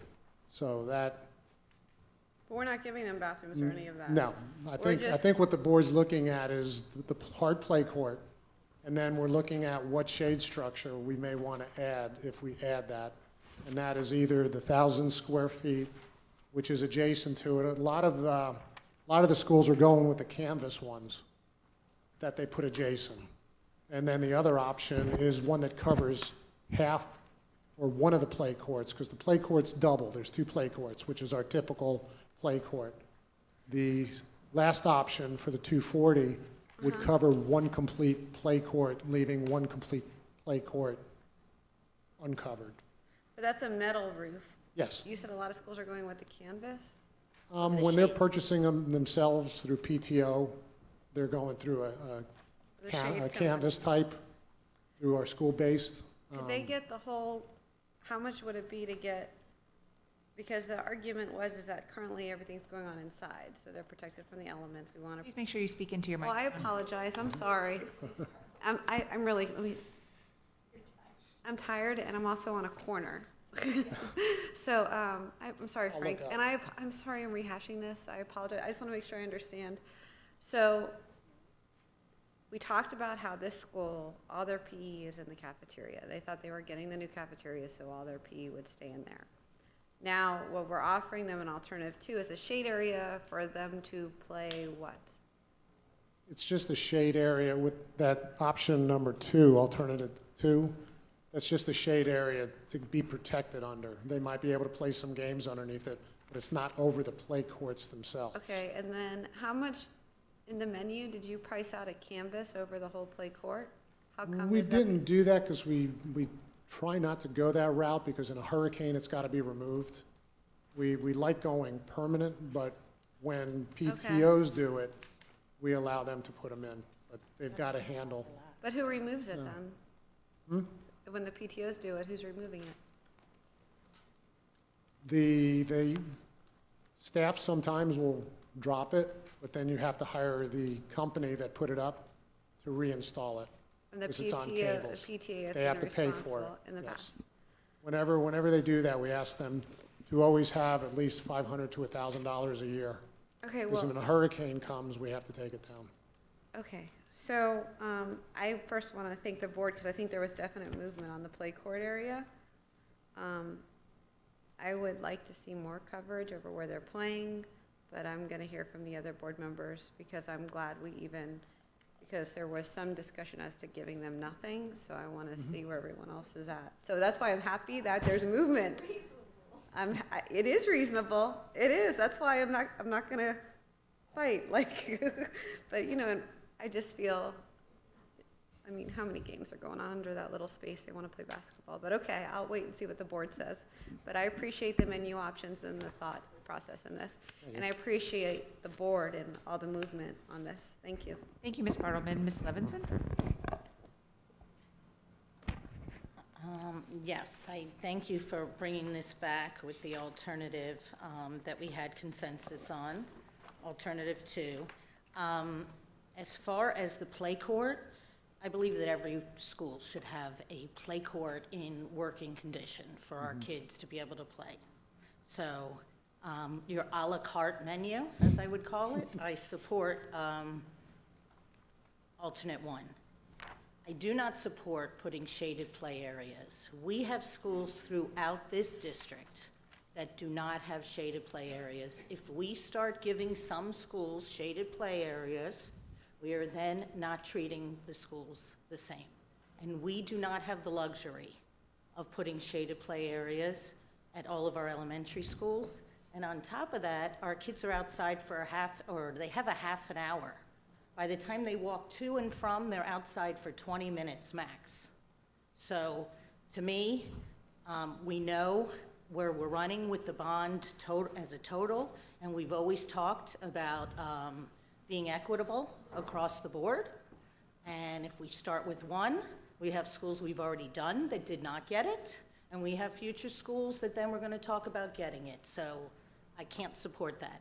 I do support wholeheartedly a play court in every school where kids have the ability to play sports outside. So I would support your base recommendation plus alternate 1 for the play court. Thank you. Thank you, Ms. Levinson. Mrs. Alhadeff? So can you just clarify for alternate 2, are they getting a play court? These, That's the shade. no, these are all individual items. You pick of the 4, which ones you would want. Looks like the alternate number 1, the play court, is what is being recommended now. Now we're looking at, are we going to do a shade structure in addition to that? That's addition. And we've got the 2 different type shade Oh, so structures. that's an additional 100,000? That's an additional 100. Oh, so. These are all add-ons. Okay. Get the calculator out and Needed just to keep be- adding up the numbers. Right. Oh, 'cause I'm saying Needed how to they be doing it. clearer in that. And then on the pictures with the Everglades in Weston, what exhibit is that going with? It's not labeled. Which exhibit was that? Is this the Everglades one? The Everglades Elementary School in Weston? All right, we got Fox Trail. Yeah, it is. So that's for alternate 2. That's just demonstrating, the one with the yellow circle is the same building. That's just demonstrating the small shade structure. And I just got word from Chief May, under that small shade structure, it's approximately good for 50 kids, but, you know, if they're standing up, I mean, you could fit a lot more kids under there, but if they're playing, 50 kids. Okay, so, just to be clear, if we're approving that we get the base recommendation, and then for an additional 100,000, we can get the play court, Yes. and an additional 100,000 on top of that to get the shaded play The area. smaller shaded play area, Smaller. yes. So I support alternate one. Thank you, Mrs. Alida. I have Ms. Korn. Thank you. So I wholeheartedly agree with alternate one with the play court. I do not believe that we should be supporting the shade play structure that is across the district. What some of our schools decided to use their $100,000 towards that, right? And some of them do it through their PTOs and so forth. But I actually believe that we should also support alternative 4.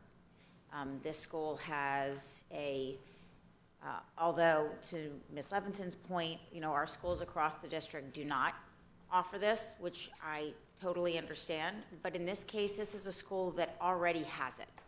And we told the community when we went out for the bond that we were not going to take things away from them. And in this case, we are taking something away from them in the way that we have decided to structure this renovation. They will not be able to have their play area indoors anymore, which is what they've historically had. Is that correct, or am I misunderstanding the school? That's correct. Right now, the old cafeteria they're using as their play court and its interior. Right.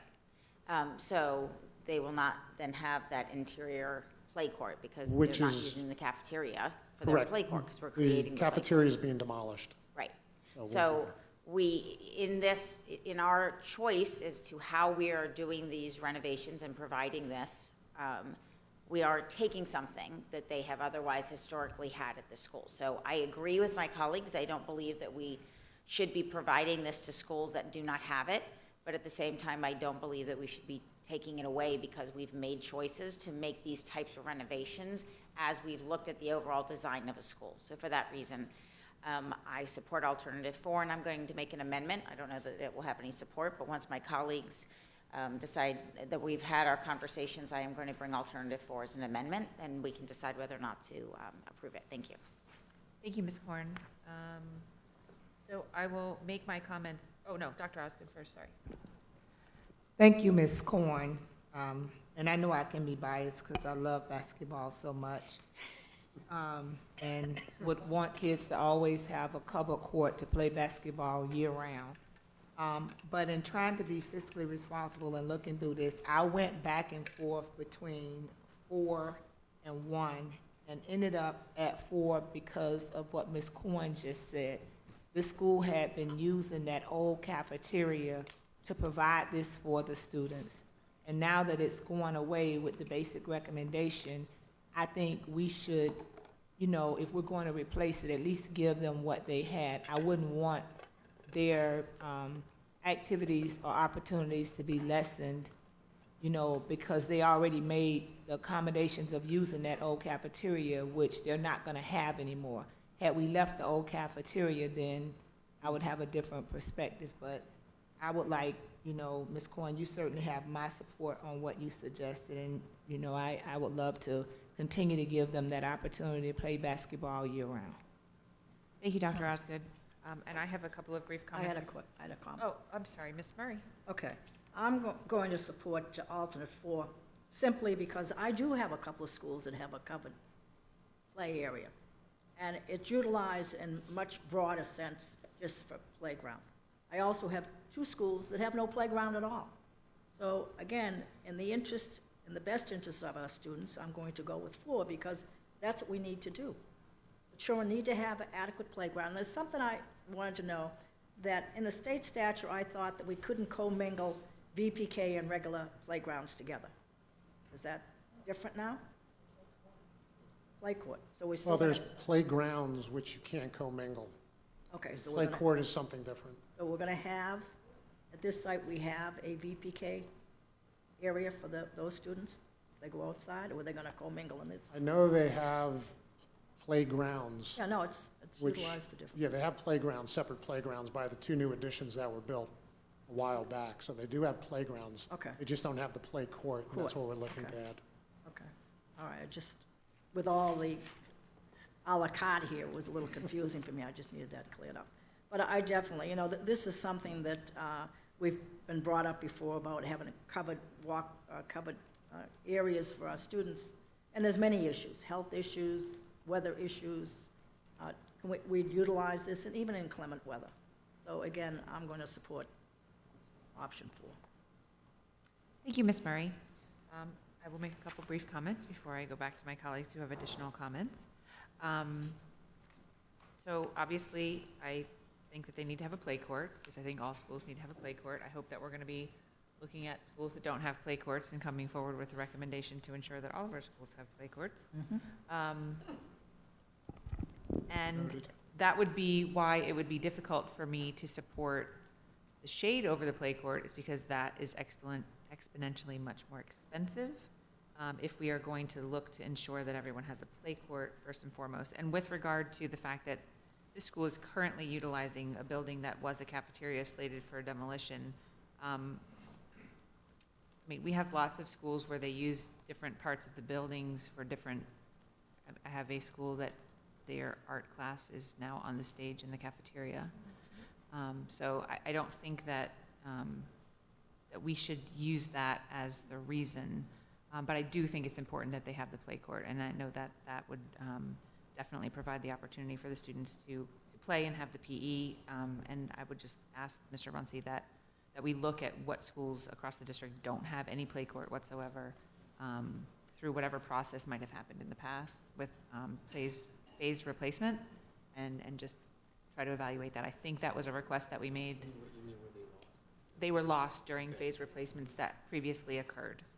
And I don't know how many there are, but it's just something that I think that we should have a conversation about. So that's my comment. And then I have going to Ms. Bartleman and Ms. Good. Okay. Oh, I'm sorry. So, I always assumed they were getting the play court and we were discussing the shade areas. So I would want a play court and a version of a shade area. But you're talking a $40,000 difference if you go with 4. The reason why if I put 1 and 2 together, if I put 1 and 2 together in my head, it's 100 and then 100. But you would have to do 1 and 4 together as well. So it's actually a $140,000 difference. No, that's not what she's That's not what I'm saying. Okay. Okay, I'm saying, for me, I assumed they were getting the play court, which was $100,000, but it wasn't part, and then I would have gone with the shade area, the mini shade area with the play court, which would have been $200,000 according to your menu items, correct? 100 and 100. Yeah, right, so that's how I added it, so I was correct. So that was gonna be what I was like, that's a good option, they're getting a little bit of both. But I think for $40,000 more, option 4 works. It would be 140. It's Option 100 4 is just the cover. Oh, We so still have it's to do option 1. 340 more, it's 100,000 more. I got it. Remember, Okay. they're all à la carte. For $100,000 more. Okay, so I will go with 4. If we cannot get 4, I will make the motion for 1 and 2, so they have a hybrid of everything, which is $200,000. The reason why, I know we talk about equity, right, in this district, and we try so hard. But I have to be honest with you, where I live, all the PTAs bought shade covers. Their kids have had them for years. Not all PTAs can afford shade covers, and a lot of schools have gone the extra mile and gotten grants, but not everybody can get a grant. And I shouldn't say all of them, the majority of them have some form of a shade cover. And some of them use city parks, so just in case somebody wants to correct that it's not as precise, I want to qualify that, okay? But my point is that we've had teachers that have gone out and written grants. Not everyone can get I know Target was giving grants for a while, not everyone could get that grant. So there still is an inequity based on the ability of your PTA to generate revenue. Now, if I was this school, when we were first contemplating our bond money and and a lot of schools use $100,000, and I was the PTA person, I had no need to vote to use my $100,000 on a play cover because I assumed I was getting the building rebuilt with the shaded area. So now that we've changed it, and this school has probably already spent their $100,000, they're put in an unfortunate position because they may have spent their $100,000 differently if they knew we were going to change the whole plan. So I will support Ms. Corn's 4. If that doesn't pass, I will make a motion for the hybrid, which will give them the court and also some shaded area. Thank you, Ms. Bartleman. And thank you for helping me with the math there. Ms. Good? Well, thank you, Madam Chair. So I've never seen this board, so I feel for you. We're like all over today. Yeah, So anyway, so I think the play court's decided based on the commentaries, and certainly I'm very supportive of that and everything else. And I viewed it differently, I guess, when I was looking at the chart. So I thought for 100,000 we can get like this whole big metal thing, but that's not the case. I thought that was a deal. I mean, okay, so, but so that's why I said what I said. But if it's only a small structure, I mean, I concur with my comments from both Ms. Brinkworth and Ms. Rich Levinson. The issue of shelters, we've been talking about them for quite some time. And yes, there's issues of how the schools use the $100,000 and whether they were able to fundraise to do it. We understand all that, but there are many schools that don't have it. And yes, would this be a unique opportunity for us to do that? It would be, but it comes at a significant cost. There is no way that I can support number 4. I respect my colleagues who do. The fact that they were creative and used the cafeteria space for recreational activities, I think is remarkable. But just because that was done in the absence of them having a play court, now they will have a play court where they can do those activities. I mean, the cafeteria was air conditioned, I'm assuming, right? So, so now we're going to have an outdoor air conditioned activity area for them. I mean, it's like Ms. Brinkworth said, many of our schools use different places within their school campuses for different activities, and to use that as rationale for me, I can accept. Again, I can respect the views of my colleagues, so I will go with alternative 1 in the effort to be consistent and accept staff's recommendation, which is that, correct? Okay, thank you. Thank you. Ms. Korn? Thank you. I'm going to make an amendment. Oh, before you do that, Ms. Levinson has a comment. Oh, I'm sorry. Oh, and so does Mrs. Alada. Okay. I just, I need to hear from our CFO a little bit, because we are back to adding. It may be 100,000, it may be 150,000. Each time we're adding. We don't have the money to do this, to keep adding. I know it sounds like it's just a drop in the bucket, but if this school gets $250,000, all the other schools behind that are coming are all going to expect, or $340,000 extra. That's what's coming. That adds up to millions of dollars that we don't have, and that was not part of the bond. So I know I've asked her to come up before, but I think we just get sidetracked, and I need you to discuss what our situation is in terms of adding to the scope of jobs.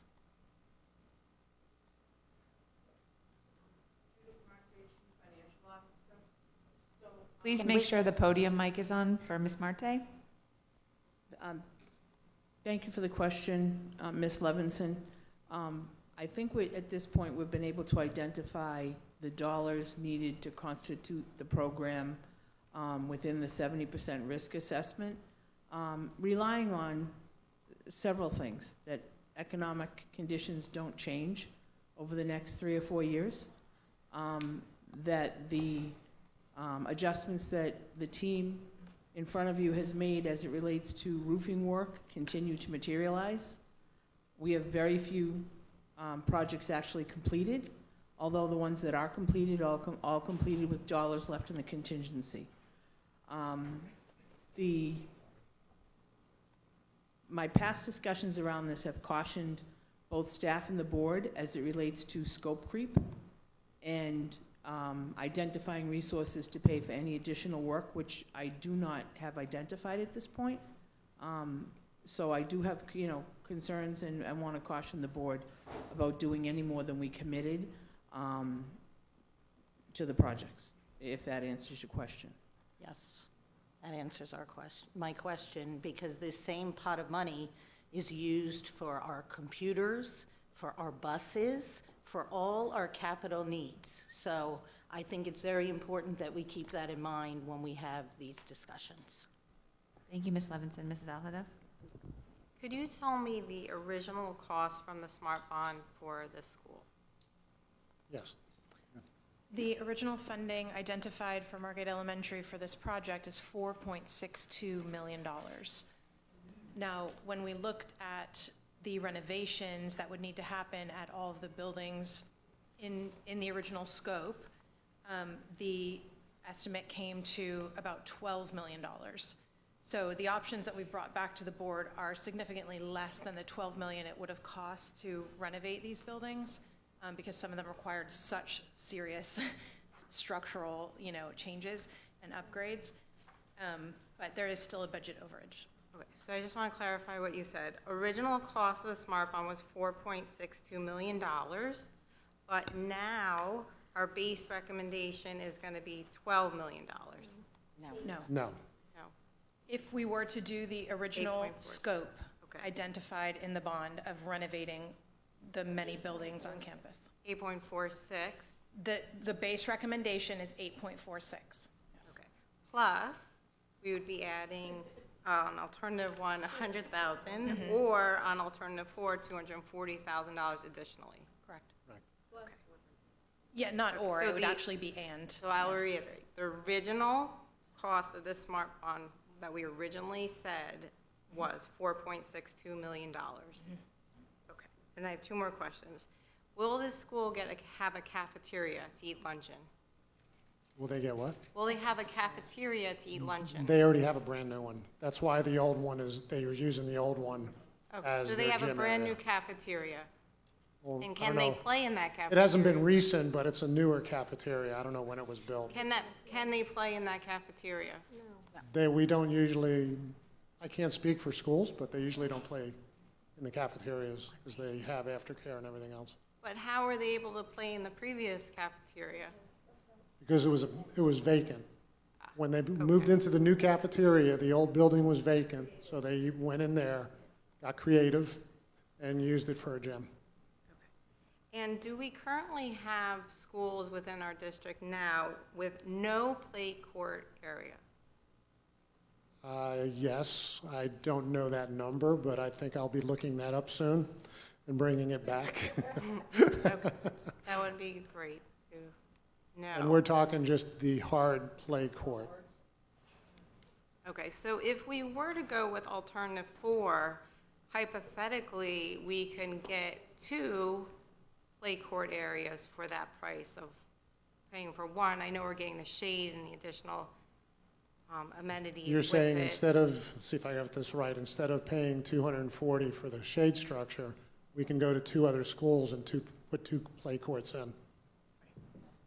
Yes. Yes, okay, thank you. Thank you, Mrs. Alhadeff. Anyone else before I go back to Ms. Korn? Ms. Korn? Thanks. So one last question. In the original scope, were we demolishing the cafeteria, the old cafeteria? No. So We were renovating it. Right. So when the community understood what they were getting, because I want us to make sure that we're using the language that the community understood. When we went for the bond, we committed to renovating the old cafeteria, so their anticipation would have been that they would have retained a gym in what we call the cafeteria. But they, as a school, knew it to be a gym, correct? Yes. Okay. So I just want us to be cautious. When we say things like scope creep and not adding to projects, if the community understood that we were renovating their gym, this is not to that community scope creep or adding to a project. We changed how we were delivering this school renovation. And that was to the benefit of the fact that they're going to get something better, right? So I'm not saying we did something wrong. I think we did something that's a benefit. At the same time, I just don't want us to look at this as the board just threw something extra in. They actually are still going to now not have an air-conditioned gym. which they thought they were going to get with these renovations. But they are going to have a play area that will be half covered if we use alternative 1 and alternative 4. And I completely appreciate my colleagues who are hesitant to move forward with this, but I just don't want this to be seen as a, well, certain board members said, yes, we would throw more things in and do scope creep. I, as a board member, and my vote is not scope creep. My vote is not adding to this project. I see this as still delivering to this community something different than they anticipated, but as close as possible with still giving them a renovated school. And I think that gives each of us as a board member an opportunity to contemplate that. And based on what your decisions are for each school, I fully appreciate being able to or not being able to support it. I just don't want it to be seen as supporting alternative 4 is scope creep. For me, it is not. I actually don't support scope creep, and I haven't on other projects. And I'm not changing my position with this. And if others see it that way, fully appreciate it. But for me, it isn't because of what we did when we went out to the bond, what this community anticipated. For that reason, I'm going to make an amendment and put it on the floor that we approve alternative 1 as well as alternative 4. Second that amendment. Thank you. There's an amendment on the floor made by Ms. Korn and seconded by Dr. Osgood. Audience input on the amendment? I concur with the amendment, but I want to let you know that if you get shade for the play areas, that all the schools are going to be following suit. So what I think is this: instead, have the play area, because they all love to play basketball. I know it. So that's what I would say. But if instead of the shade, get them to have SPF 30, which is a suntan lotion. Thank you, Mr. Barish. Ms. Good, and followed by Ms. Levinson. So, thank you, Ms. Corn, for some of your points. You must have been a good debater. So, I'm looking at the original SMART scope, and so where in the original SMART scope between buildings 1 and 18 was the gym/cafeteria? I believe it's building number 2. Which one? Building number 2. 2. All right? Yeah. Okay. So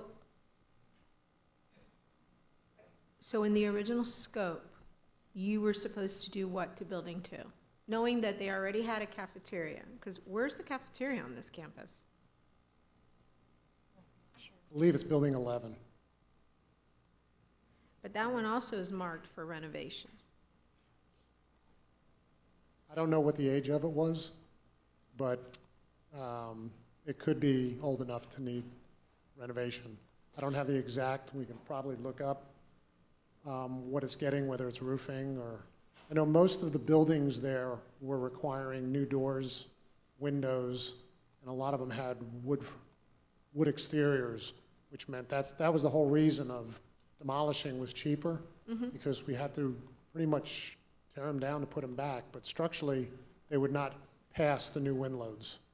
So I guess what was presented to us in the presentation was very brief, but it just spoke to building envelope improvements, conversion. I'm talking about the original SMART. Right. Conversion of existing music and/or art labs, HVAC improvements, music room, and SPE improvements. So I don't see any bullet about a gym. Well, it And wouldn't be so about the I gym. guess- So I It would guess. just be building 2. I know, but words do matter on this. So to Ms. Korn's point, she said that the community had an expectation that they were going to get a gym, because I guess they were speaking that the cafeteria was a gym, but I don't see that listed anywhere. So to that expectation, how is that shared with the community? I really need to understand that. And I know you probably weren't I wasn't part of it. Right. But the expectation, I'm assuming back then, was that Building 2 would be renovated. And once it was renovated, then they could use it however they wanted to, which I'm assuming would have still been the gym. But a cafeteria isn't a gym, right? I mean, a building 2 could have been renovated for classrooms, could have been renovated for a lot of different things. So I'm trying to understand, and your head's shaking, so that's where I'm missing. Right, go ahead. I mean, I think the renovations would have just been our standard smart program renovations. It would have been roofing, it would have been any HVAC improvements to make sure the system was working properly. The building envelope. And then, any other building envelope things that were related to doors or windows. But cafeterias are unique. They have serving lines, they have cooking areas, so why would we have renovated this building? Question. Can't answer that. Got it. So, But they did remove all the equipment. The kitchen area was used for storage. got it. So they were very creative on using it the way they used it. So the old kitchen was their storage of all their equipment. So in an effort to move forward, so do you believe facilities, based on what you've seen more of these plans than any of us, you've seen what was shared, was there an expectation within the community that a quote-unquote indoor play area was going to exist? And I'll stop there. Okay. I can't speak for what they thought was going to happen. Or what was shared with the community? Okay, and again, I don't know what was shared back then, but if it was just the renovation of Building 2, it would have been renovated to continue the use as it was being used. So it would have been a new roof, new envelope, new HVAC. So I'm just going to say, this one, I'm concerned. I'm concerned about what Ms. Korn shared and what the perception was of the community, that they would continue to be allowed to use the space. But the issue is this is a space that was designed to be a cafeteria. That's what it was. And it was utilized differently. And, I mean, I think certainly the point in time that it should have been looked at was when we were out there inspecting the various sites and seeing how sites were being utilized. Did it make sense? Someone made the decision, I guess, to just renovate Building 2. Right. Okay. I mean, it's difficult because this is an area I don't represent, so I don't know what was shared with the community and what the expectations were, but clearly this is one of those that someone should have taken a second look at the uses of the site originally when the outreach was before your time, and consider what made more sense. Maybe doing an outside play area. I mean, cafeterias are not made to be gyms. They're just not. And so the fact that it was used for that purpose is creative, but you know, because the space was utilized in that way somehow means that the community had an expectation is a little gray for me. So I just needed to say that. So that's it. Thank you, Ms. Good. Ms. Levinson? Yes. First, I'd just like to request Mr. Runcie and Mr. Girardi that in the future, if we could please bring these back to workshops, because I think to have hours of conversation on the dais to make a decision like this is not the proper place to be doing this. So. I agree. Normally, that's what we would do, but just given the fact that we're going to actually have a break for over a month and we want to keep these things on track as much as possible, we're bringing it to the board. But this would not be our normal method to go through this, given the amount of conversation we know needs to be had, but we really didn't have any other venue or time period to convene this board to discuss this item. Thank you. And my quick comment is, I'm going to agree to disagree with some of my colleagues on this. We don't have elementary schools that have indoor gyms. Elementary schools don't have indoor gyms, and that's all I'm going to say. Every school should have a play court and should have the ability to play sports outside. Thank you. Thank you. So any additional comments from my colleagues on the amendment?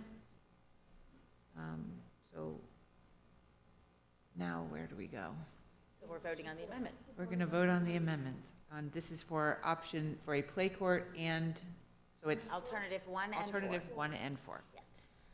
All those in favor of the amendment supporting alternative 1 and 4 indicate by saying aye. Aye. All those opposed say no. No.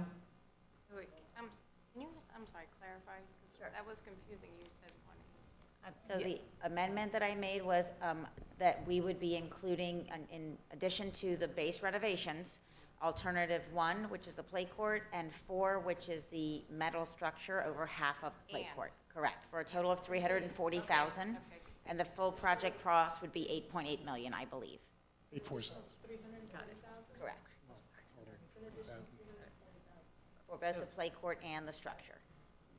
Any additional questions, and then I'll call for the vote again. All those in favor of the amendment for alternative 1 and 4 indicate by saying aye. Aye. All those opposed say no. No.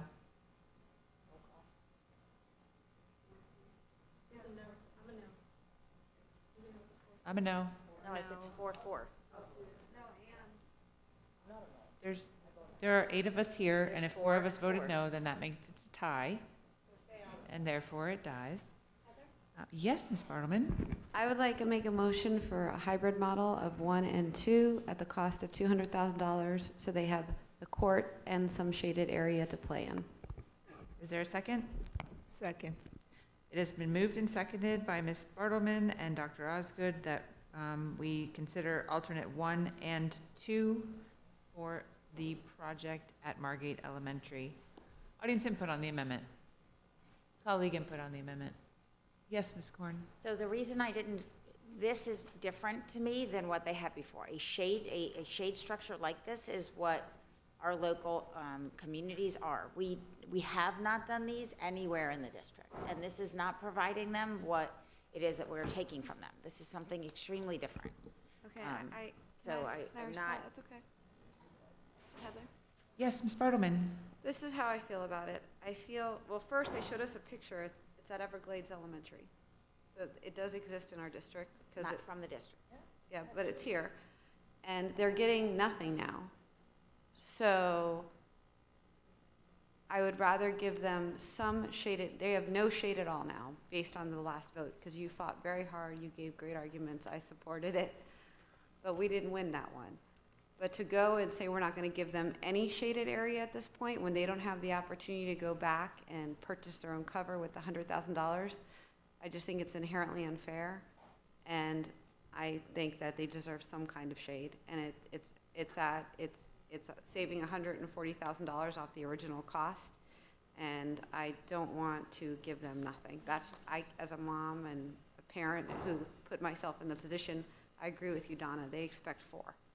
But we can't give them 4 now, because the majority of board didn't give that to them. But to give them one with absolutely no shade at all is just, I have an issue with that. So this, to me, is like a hybrid to give them something where the kids can be underneath some sort of covering for part of the PE time. So I'm making a motion for 1 and 2.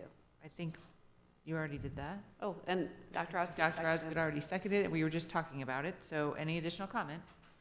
So just to be clear, alternate 1 and 2 are a cost of $200,000. Yes. All those in favor of the motion to include alternate 1 and 2 indicate by saying aye. Aye. All those opposed say no. No. Or 4 again. I was a no. Still a no. Okay, Ms. Good. So I will move alternate 1 with the play court and the base recommendation. It's been moved by Ms. Good, seconded by Ms. Levinson for the base recommendation and alternate 1 for the play court for the cost of $100,000 in addition to the base recommendation. Any audience input on the amendment? Ronald B. Barish, I do concur with that amendment. Thank you. Any comment from my colleagues? All those in... Could I say something? Oh, yes, you may. I'm sorry. I Okay. apologize. Todd Anger and Ms. Korn, I thought you did a great job of presenting for item 1 and item 4. As far as speaking to what the community or the school community expected when the project was discussed with them, I think they expected status quo. Yes, they've been innovative as far as the cafeteria goes. They do have a brand-new cafeteria in the back part of the property. They took a building that wasn't being used as it was before, and they turned it into something that they needed, they had a need for. They didn't have a play court, but they turned it into something that they had a need for. And I think that when the bond projects were sold to the different school communities, I think that what they expected were renovations of what they had, certain improvements, and yes, a status quo. I think as time has gone on, we've seen that some of these structures, especially the older parts of the buildings, including the original cafeteria, are in such poor condition that they have to be removed. I'm very thankful to Ms. Bartleman at the workshop meeting when she stood up for the play court. And I'm very thankful for all of you guys in discussing the play court and making sure that they have that. But if you're talking about what Ms. Korn said, status quo is that they have a covered play area. And that's what the school community, if they were thinking about anything at all as far as the encompassing renovations, they were thinking status quo. So I'm very disappointed that you don't want to give them some sort of a covering. It's hot out there. This is Florida, and it's hot. And eventually, you guys are going to have to discuss play courts and coverings in other schools. But because you have to discuss that in the future does not mean that you can't give this to these kids right now. I understand that you're on a limited financial structure. I understand that. But the thing is that those buildings should never have been renovated in the first place. They were old, they were dilapidated, they were full of mold and mildew. The T111 that was on the outside of the structures was rotting. Most of the doors in those old buildings were rotted, both in the doors and around the frames. Those buildings were terrible, and they should have been replaced in the original scope of what you were presenting. Right now, you have an opportunity to give these kids what they should have, and that's the play court with some sort of a covering. Thank you. Thank you. So the amendment that is before us right now is for the, what are we calling it? The base recommendation and alternate 1. Any discussion from my colleagues? All those in favor indicate by saying aye. Aye. All those opposed, say no. So was that only on the amendment, and now we have to vote on the main item? Yes, thank you. So any audience input on the main item as amended? Colleague input on the main item as amended? All those in favor of the main item as amended? Just to be clear, this is going to be the Margate Elementary School base recommendation plus the alternate 1 play court, correct? For $100,000 on that alternate 1. Colleague input, all those in favor indicate by saying aye. Aye. All those opposed say no. Item JJ4 as amended passes unanimously. We're going to go back to the regular order of business now. Give me just a moment. Yeah, G4. May I have a motion and a second on item G4, please? Moved by Ms. Good. Second. Second by Ms. Korn. Audience input on item G4.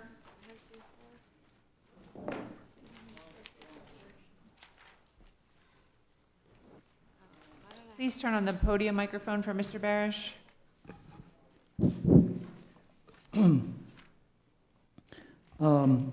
To all respect to you, Heather P. Brinkworth, since you believe I'm not on the right agenda, I would like to read this brief paragraph. Then I will speak on G4. No, Mr. Barish, I need you to speak only to G4, please. This is G4. I'm going to just read the small paragraph. It's about 30 seconds. Is it related to G4? Oh, yeah. Okay, go ahead. Approve the personnel recommendation for separation of employment and discipline as listed on the attached respective list for non-instructional staff. All recommendations are made with the understanding that these individuals will comply with regulations / policies as set forth by the Florida Department of Education and the School Board of Broward County, Florida. Okay? The non-instructional employees are composed of maintenance, substitutes, managerial, cafeteria workers, technical, and professionals. What I want to do is I want to say there are some non-instructional employees whom did not comply with the regulations / policies as set forth by the Department of Education and the School Board of Broward County, Florida.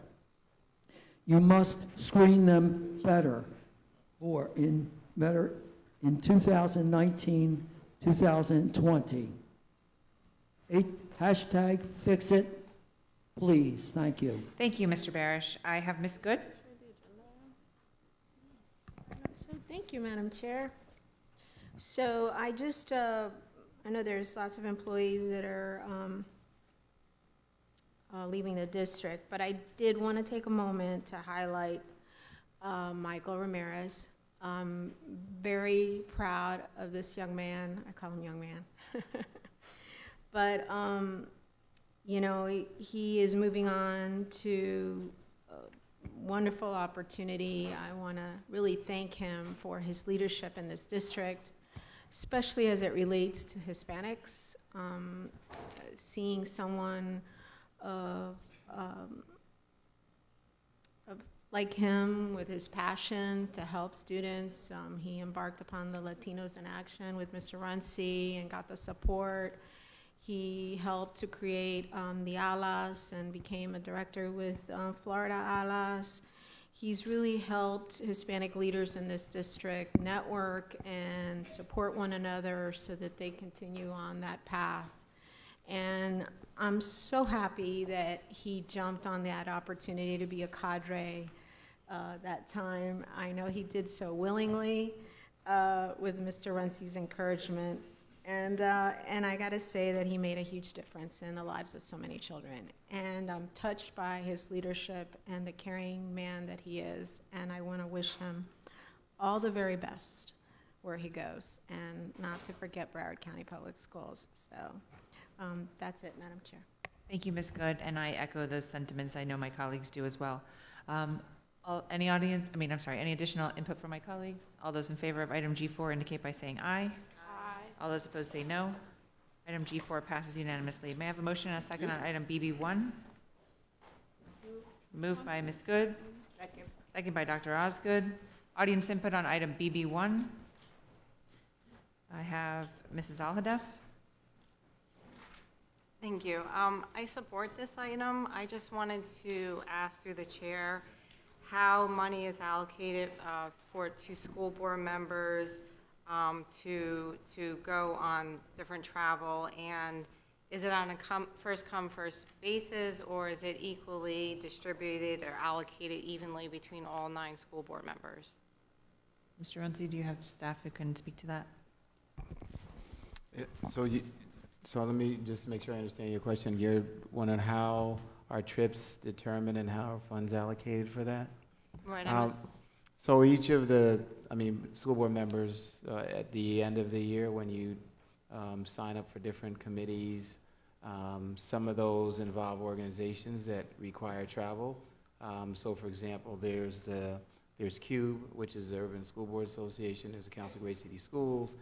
Then all of you belong to the Florida School Boards Association. So those naturally have some travel to it, but there isn't, a set budget. We try to essentially monitor it to make sure all the travel is certainly related to the work of this governing body. I would add that for staff, Ms. Marte and I are working to put different parameters and controls on to significantly limit travel. And then when individuals go on travel now, we're going to require that we get some output back on what they've learned or what they're bringing back to the district, so there's some accountability around it. I'm not sure what the board would want to do relative to any travel that you're doing, but any travel, my understanding, that's over $500 now. You just essentially have to put a board item, put it on a board item, just for transparency to the public. Is it what? State statute. Yes, state statutes, so that's the essence of it, to make sure that the public is aware of that, of the travel item. I don't know if that fully answers your question. Is there anything else you? Well, but I assume that there's a budget for the school board, for us, like. Yeah, there is. There's a budget for you, your staff, supplies, et cetera, and it's Right. actually within the budget of the superintendent's office. So part of that budget is travel. That is correct. So my question is, because there's a certain amount of money, and there's 9 of us, is that money for travel allocated evenly, or is it on a first come, first served It is not travel, I mean, it is not allocated evenly, and nor is it on a first come basis. It's just, you know, we kind of look at the trends, okay, how much travel was done last year, the year before, and we anticipate that it'll be similar to that. It does change some years, depending, for example, on how many school board members decide to travel to the School Boards Association for the state, or go to a national event like the Council of Great City Schools. But it's roughly within that ballpark. That's how we do it. So we don't really allocate it under any really type of systemic way. Thank you. Yeah. So I guess another way to put it, there's really no constraint on you attending any travel that's related to the work of this board. You know, it would be something that would have to make sense. We haven't seen any issues with that in the past. So we haven't really pushed to come to the board and say, hey, travel looks like it's going to be a challenge. This school board, as each individual member and as collectively, does what I would consider a limited amount of travel. Thank you. Ms. Good? Yes, thank you, Madam Chair. And I concur. I think this board really does try to limit that. But I do like a little bit of what you just said as far as,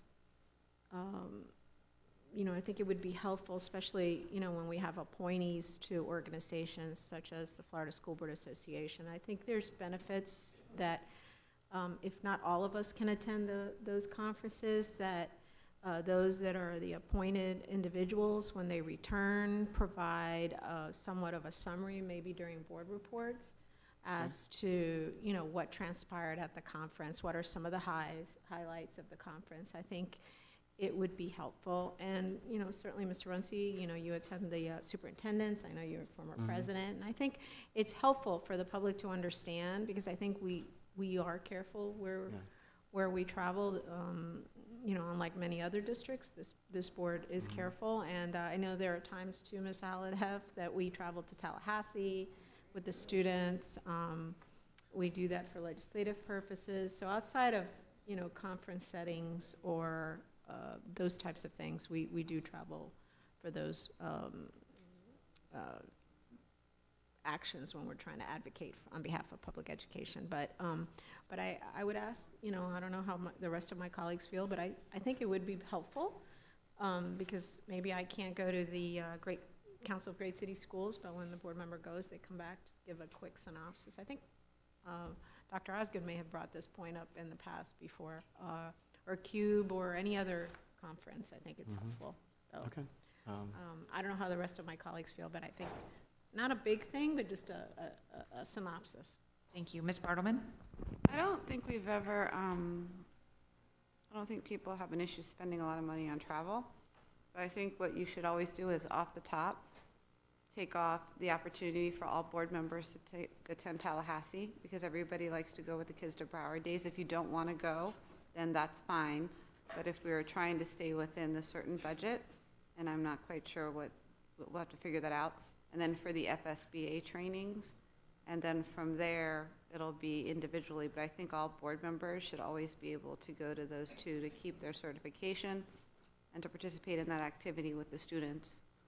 So I think we're all on the same page, but I guess my question is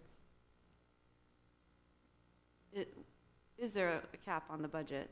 And that's my, like, there is, no, or yes, but I know there's times where there isn't money in the budget there. I know that that's happened. So I would just say that those expenses are estimated and taken off, and then whatever's left will be for the additional travel for everything else. Thank you, Ms. Broadman. I understand what you're saying. Any additional comments from my colleagues? I have a couple comments, but Dr. Osgood? Yeah, I just think it's important that whatever we do, that professionally, every board member is allowed to do what she needs to do for her own professional development. There may be some things that I feel will help me grow as a board member and not others.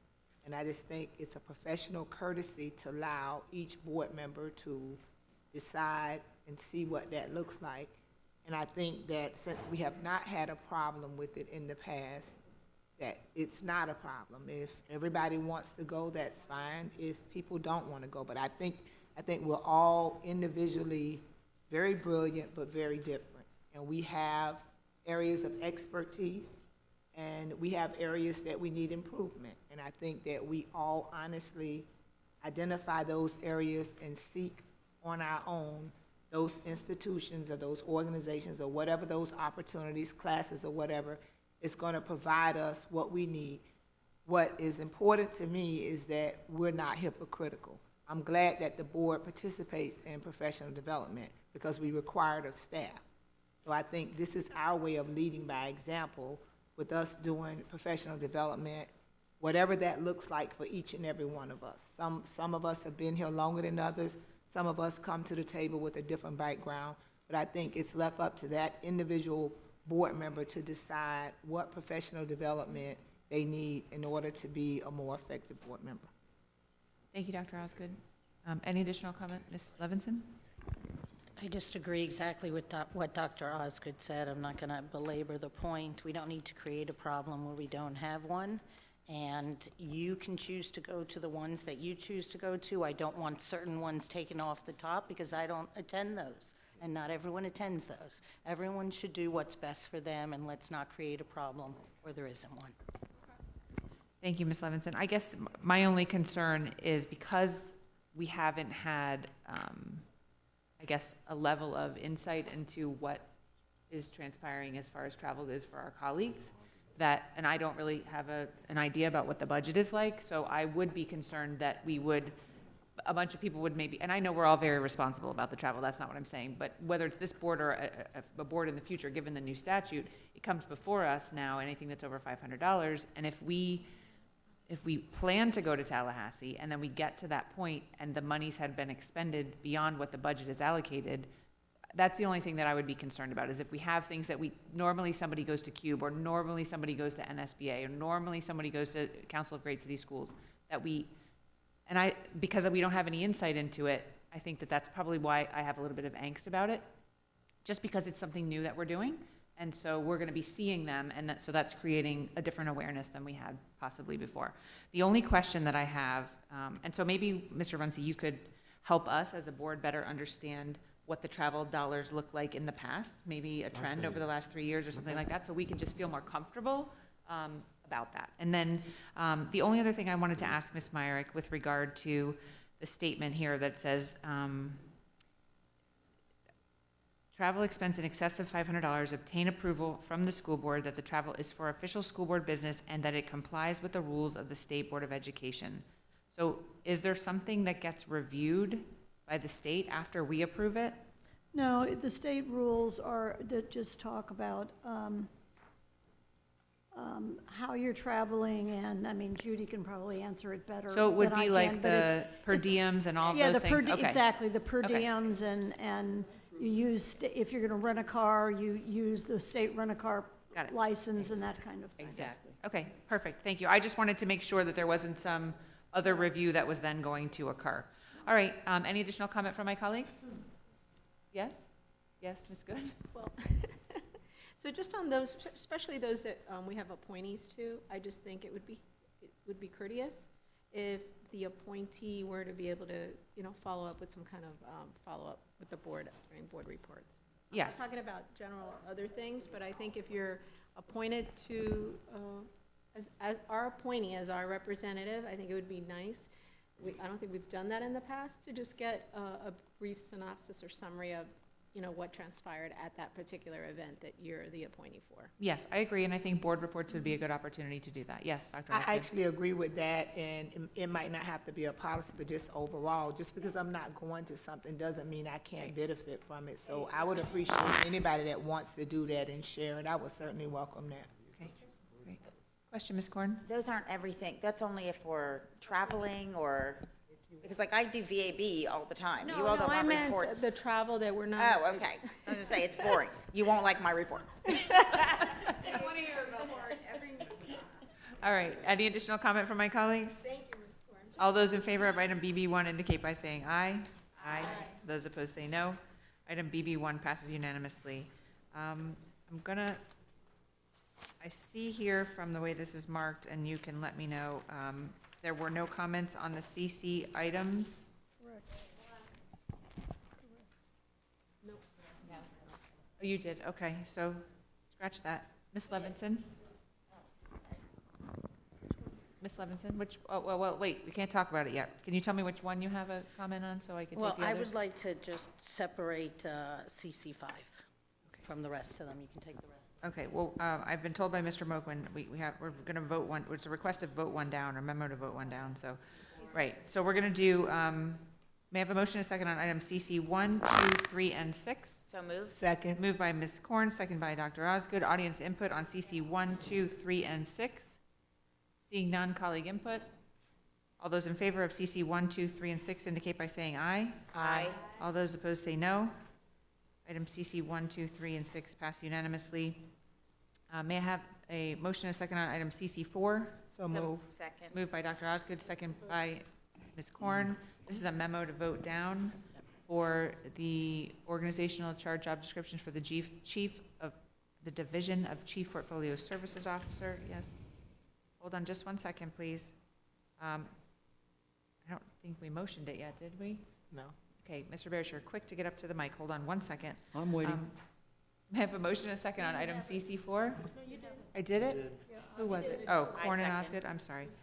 Dr. Osgood and then Ms. Korn. Audience input on CC 4, Mr. Barish. In accordance, this is Ronald B. Barish. In accordance with CC 4 and II, what was that? II 1, I suggest a manager in lieu of a director, and pay him 100, and pay the person 100,000. No more than that. Thank you. Thank you, Mr. Barish. Any additional comment from my colleagues? Just a reminder, this is a memo to vote down. All those in favor of item CC 4 indicate by saying aye. Aye. No, sorry. No. I held my breath. Yep, I know. All It's those hard. in favor of the item indicate by saying aye. All those opposed say no. No. Motion fails unanimously. May I have a motion and a second on item CC 5? So moved. Moved by Ms. Korn, second by Ms. Good. Audience input on CC 5? Seeing none. Colleague input on CC 5, I have Ms. Levinson. Yes, I'm not going to get into questions back and forth. I'm just going to say I appreciate the downgrade in the position. It says there's a difference of $23,000. I'd like it communicated with us in the end what the difference is and what the person is being paid. And I look forward to having future conversations with Ms. Brown about this work. That's all. Thank you.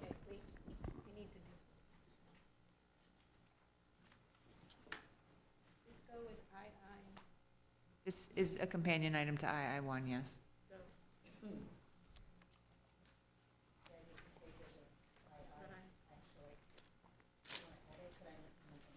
No, it's okay. Then I'm gonna need to speak to it. Okay. Ms. Good?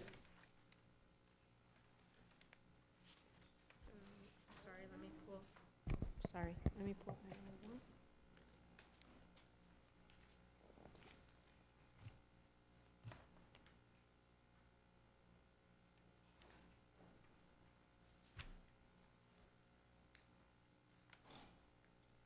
So, but II1, if you would allow me just so I can get clarity. So I1 in this department has 2 positions, but CC5 only pertains to one of them, correct? So CC5 only pertains to the Director of School Choice and Parental Options, right? So the one for Property Coordinator is where? Leslie Brown, Chief Portfolio Services Officer. The job description for the property coordinator is already an existing position, so there is no change to the job description for that It position. says new. It is new, but it does not require a job description. Okay. So it's new. It's a new position. Correct. Okay. So if I'm going to speak to that, it would be under II1. And this, okay. All right. Any additional comment on CC5? Anyone else for CC5? All those in favor of item CC5 indicate by saying aye. Aye. All those opposed say no. No. Item CC5 passes 7-1. May I have a motion and a second on item E1? So moved. Moved by Ms. Korn. May I have a second, please? Second. Second by Ms. Good. I'm sorry, Madam Chair. Yes. Hold on 1 second. Let me dispose of this item first. Yes, ma'am. Oh, what was this? It has been moved and seconded to bring E1 to the floor. Audience input on item E1. I have Mrs. Alhadeff on item E1. On the last page of the superintendent's recommendation tracking report, if you look on the bottom where it says pre-qualified contractors, the Asian Americans, there's 0% contractors pre-qualified. And I wanted to know what type of outreach for pre-qualification campaigns that we are currently doing to make sure that there is minority inclusion. Good afternoon, Board. Mary Coker, Director, Procurement and Warehousing Services. Thank you, Ms. Alhadeff. We did have the opportunity to respond to your question earlier, and that response will also be forwarded to the rest of the board subsequently. But in reference to the question, indeed, there is 0 pre-qualified Asians, as it was identified in the report. And part of my response states that pre-qualification is not done based on race or gender. It's done strictly on licenses, trade, for example, plumbing, electricians, etc. So what I attached to the response this morning was a list of our SMWBE's Asians that we have in our database. And I was able to take the construction ones, the ones that are certified under that same trade or commodity. And the idea would be to connect those and encourage them to become pre-qualified. So at the time of need, when we do have a bid, they would be available, willing to respond to our solicitations. And to answer your question on outreach, again, in the pre-qual department, when we do outreach, it's more so related to trade. And I'll give you an example. When we were doing fencing, because fencing requires the contractors to be pre-qualified, part of SREF and the Broward County, the county itself, we did a lot of outreach targeted specifically to vendors that provided fencing. We're doing so now on elevators, specifically related to elevators, contractors that provide elevator services. So our focus not necessarily was related specifically on pre-qual, talking about pre-qual, related to ethnicity. It was more so related to trade and/or licenses. But in combination with SDOP, part of the outreach that SDOP does for ethnic groups and small businesses, we are incorporating also at the time of certification to also become pre-qualified for that specific trade. Okay, thank you. Thank you. Any additional comment from my colleagues? All those in favor of item E1 indicate by saying aye. Aye. All those opposed say no. Item E1 passes unanimously. May I have a motion and a second on items EE1 and 2? So moved. Moved by Ms. Korn, Second. second by Mrs. Alhadeff. Audience input on EE1 and 2? Seeing none, I have Mrs. Alhadeff, followed by Ms. Levinson.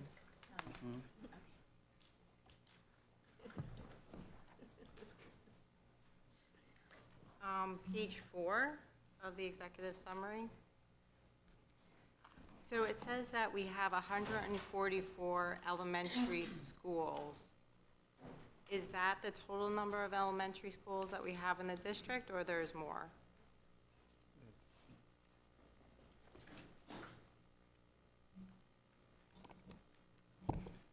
So I would like to defer this question to Ms.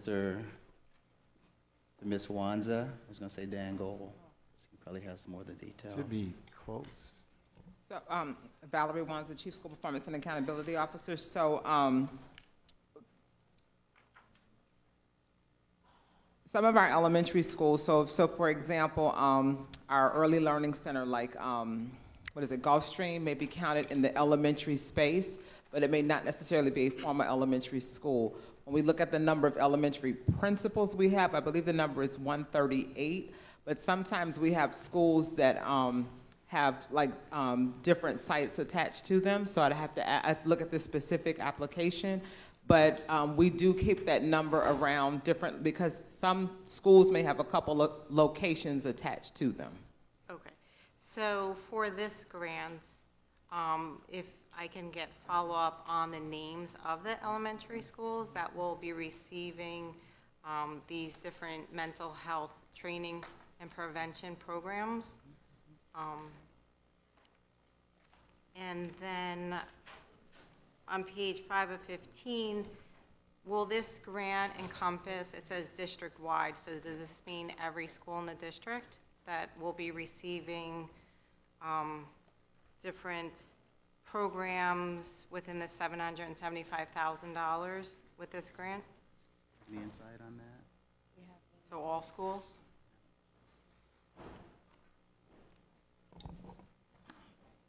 Ms. Amy Wood will respond. So we're talking about the CURVE grant, correct?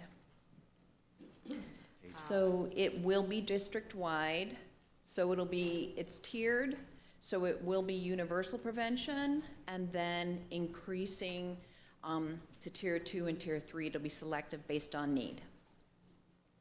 And how do you determine need?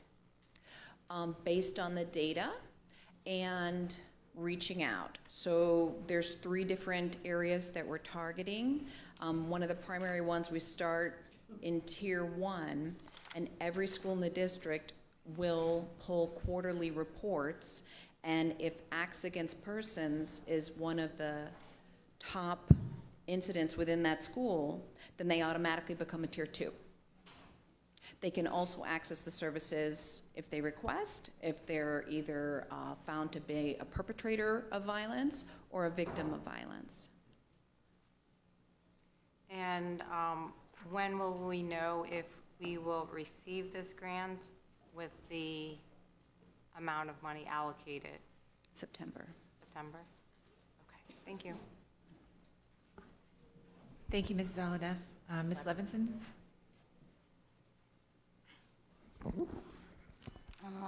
Yes, I just wanted to make a couple of comments. There's quite a few grants here. Commend all the district people who have spent so much time with these, as well as the school-based people, the Lowe's Toolbox and the Broward Farm Bureau, the ones that consistently give us these grants for our schools. And again, wanted to commend our Applied Learning Department, Dr. Lisa Milenkovic, more with the National Science Foundation. Very exciting there, the one with code.org. Looks like a great opportunity for us as well. So thank you to everyone who takes the time to write these grants. Thank you, Ms. Levinson. Ms. Korn? Thank you. I wanted to acknowledge, I haven't had a chance to do this recently, but our school-based staff that is applying for our grants, $1,000 AXA Achievement Scholarship Program, Robin Saborin, who's our bookkeeper at Plantation High School. The Broward County Farm Bureau teacher grant of $250 was requested through Chelsea Cowell, teacher at Pasadena Lakes Elementary School. A community grant from the Cliff Bar Foundation for $2,500 from Leslie Campbell, our school counselor at Park Lakes Elementary School. Sorry, pause. Florida Blue Foundation, the Florida Healthy Literacy Initiative of $5,000. This was awarded through the efforts of Brian Fazzo, our director for Broward Community Schools. And the Kids Fit ABL Game Changer Grant, a $10,000 request grant through the efforts of Courtney Brown, our speech language pathologist at Bright Horizons Center. The Lowe's Toolbox for Education, this was $2,500 and it was awarded through the efforts of Gracia Florence, our bookkeeper, and Augustine Halleck, one of our teachers at Croissant Park Elementary. Another Lowe's Toolbox for Education $5,000 award through the efforts of Donna Maggio, our librarian and media specialist at Coral Springs High School. The Ross Store-based giving program, $250 was awarded through the efforts of Maria Salamatoff, one of our teachers at Coconut Creek Elementary School, and supported by Karen Voss, the budget support specialist. Thank you. Thank you, Ms. Korn. Any additional comment from my colleagues? All those in favor of items EE 1 and 2 indicate by saying aye. Aye. All those opposed say no. Items EE 1 and 2 pass unanimously. May I have a motion and a second on item EE 3, please? So moved. Second. Moved by Ms. Korn, second by Ms. Bartleman. Audience input on EE 3. That's, my name, Ronald B. Barish. That's where the money should go. Mental health. I also have another suggestion that I gave to the MSD, Public Safety Commission. You should have, because of the problems. Mr. Barish, please make your comments only related to the item EE 3. That is mental health, right? Mm-hmm. It's Is it with mental health? approving agreement between the School Board of Broward County and the Florida Department of Education. What about mental health? Yes. That's what I'm going on. That's what I'm going on. I do, anyway, I have that suggestion. Put them, or in other words, you can use your money because of the problems that we've had, that Broward County School Board, the Broward County Public School District has had. This is a very specific item to Yes, deal it with is. SEDNet. Yes, okay. My suggestion is to have a psychologist on the high school and middle schools. A licensed psychologist, along with the administrative department, along with the guidance department. That is my suggestion. I gave that to MSD also. Thank you. Thank you. Any additional comment? Yes. Yes, Ms. Bartleman? Yes, since the funding for this grant comes out of our IDEA funding, which is our ESC funding, I'm just going to use this opportunity to inform you something that I was made aware of about our IDEA funding that I was uncomfortable with. I was not sure if I was allowed to send you all the email, but our ESC pre-K providers, some mental health providers, and not mental health, health providers and other providers have not been paid for 6 months since February. It was reported to me by one member. Now all the providers are linking up, and others have not been paid. This is the first year that there has been this kind of delay. It has been 6 months. I let Mr. Runcie know. I have a concern about the outstanding invoices. When I contacted Mr. Runcie, he reported to me that there was an agenda item on 6/11 that took care of this matter, but the agenda item that I could find pertaining to it had to do with next year's budget. But either way, these are providers that cannot go 6 months without pay. And I know that one provider is supposed to be getting paid. I don't know about the other providers. And I just think it's something that everyone should have on their radar screen, because it is a problem. And we are not usually delinquent in our payments. And I know Mr. Runcie assured me that he would be looking into this. And I do not know, because I did not copy you all on the email, if that meant that all of you, Mr. Runcie, when you research this matter, are you going to give everyone the response, or how are you planning to deal with that? I asked Ms. Marte to review this, and I spoke to her, and my understanding, these payments are being issued, and the vendors are being paid. Through the chair, I'd like to, Ms. Marte, if she could add just some more context around what led up to this based on what Ms. Bartleman has indicated. So thank you, Mr. Runcie. The agenda item, I believe, was May. It was the second budget amendment where we put significant additional funds into the ESE budget to cover what were outstanding bills. Mr. Runcie made me aware that this vendor was not paid. Dr. Hickman processed all the necessary paperwork, and my staff is taking care of the payment this week.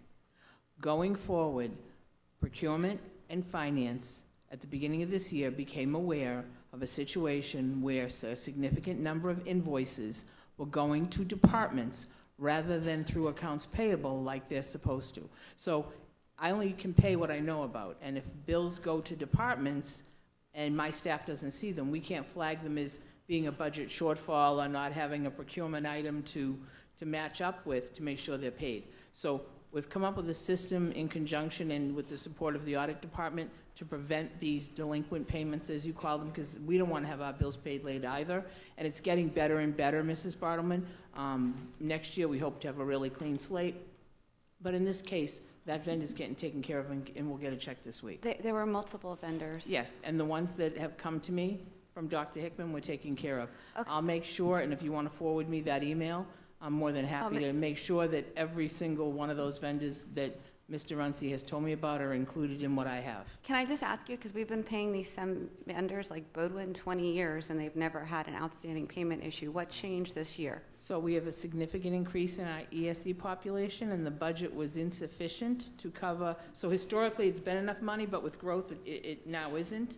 So there was no money to fund them with. It had to be approved. Okay, and then I'm also bringing this up because I'm glad we have a fix. One thing I did not realize is that every single vendor, according to their contract, is entitled to interest, an interest penalty payment. One vendor is upwards of $650,000. So this is something that we have to stay on top of. It's in their contract. Right. They're entitled to interest. And also, if you call the state, they will tell, and I think the problem is that the vendors, if they wanted to look into it and call the state, they would have to file for the interest payment for them to investigate it. But people don't want to do that because you're taking money from kids. So nobody wants to say, give me an interest payment on $650,000. So I have it in, I hope all of us will get that in writing, but I didn't want to be the only one. And like I said, there are multiple vendors. I know one is getting taken care of. They all communicate with each other. So we need to make sure that everyone is getting paid at this point. Through the chair, the best way for vendors who have a concern about their payment to get it resolved is to call accounts payable or the chief financial officer's office. I cannot pay what I don't know about. Okay, I don't want to go there, but I think they have documented phone calls and emails.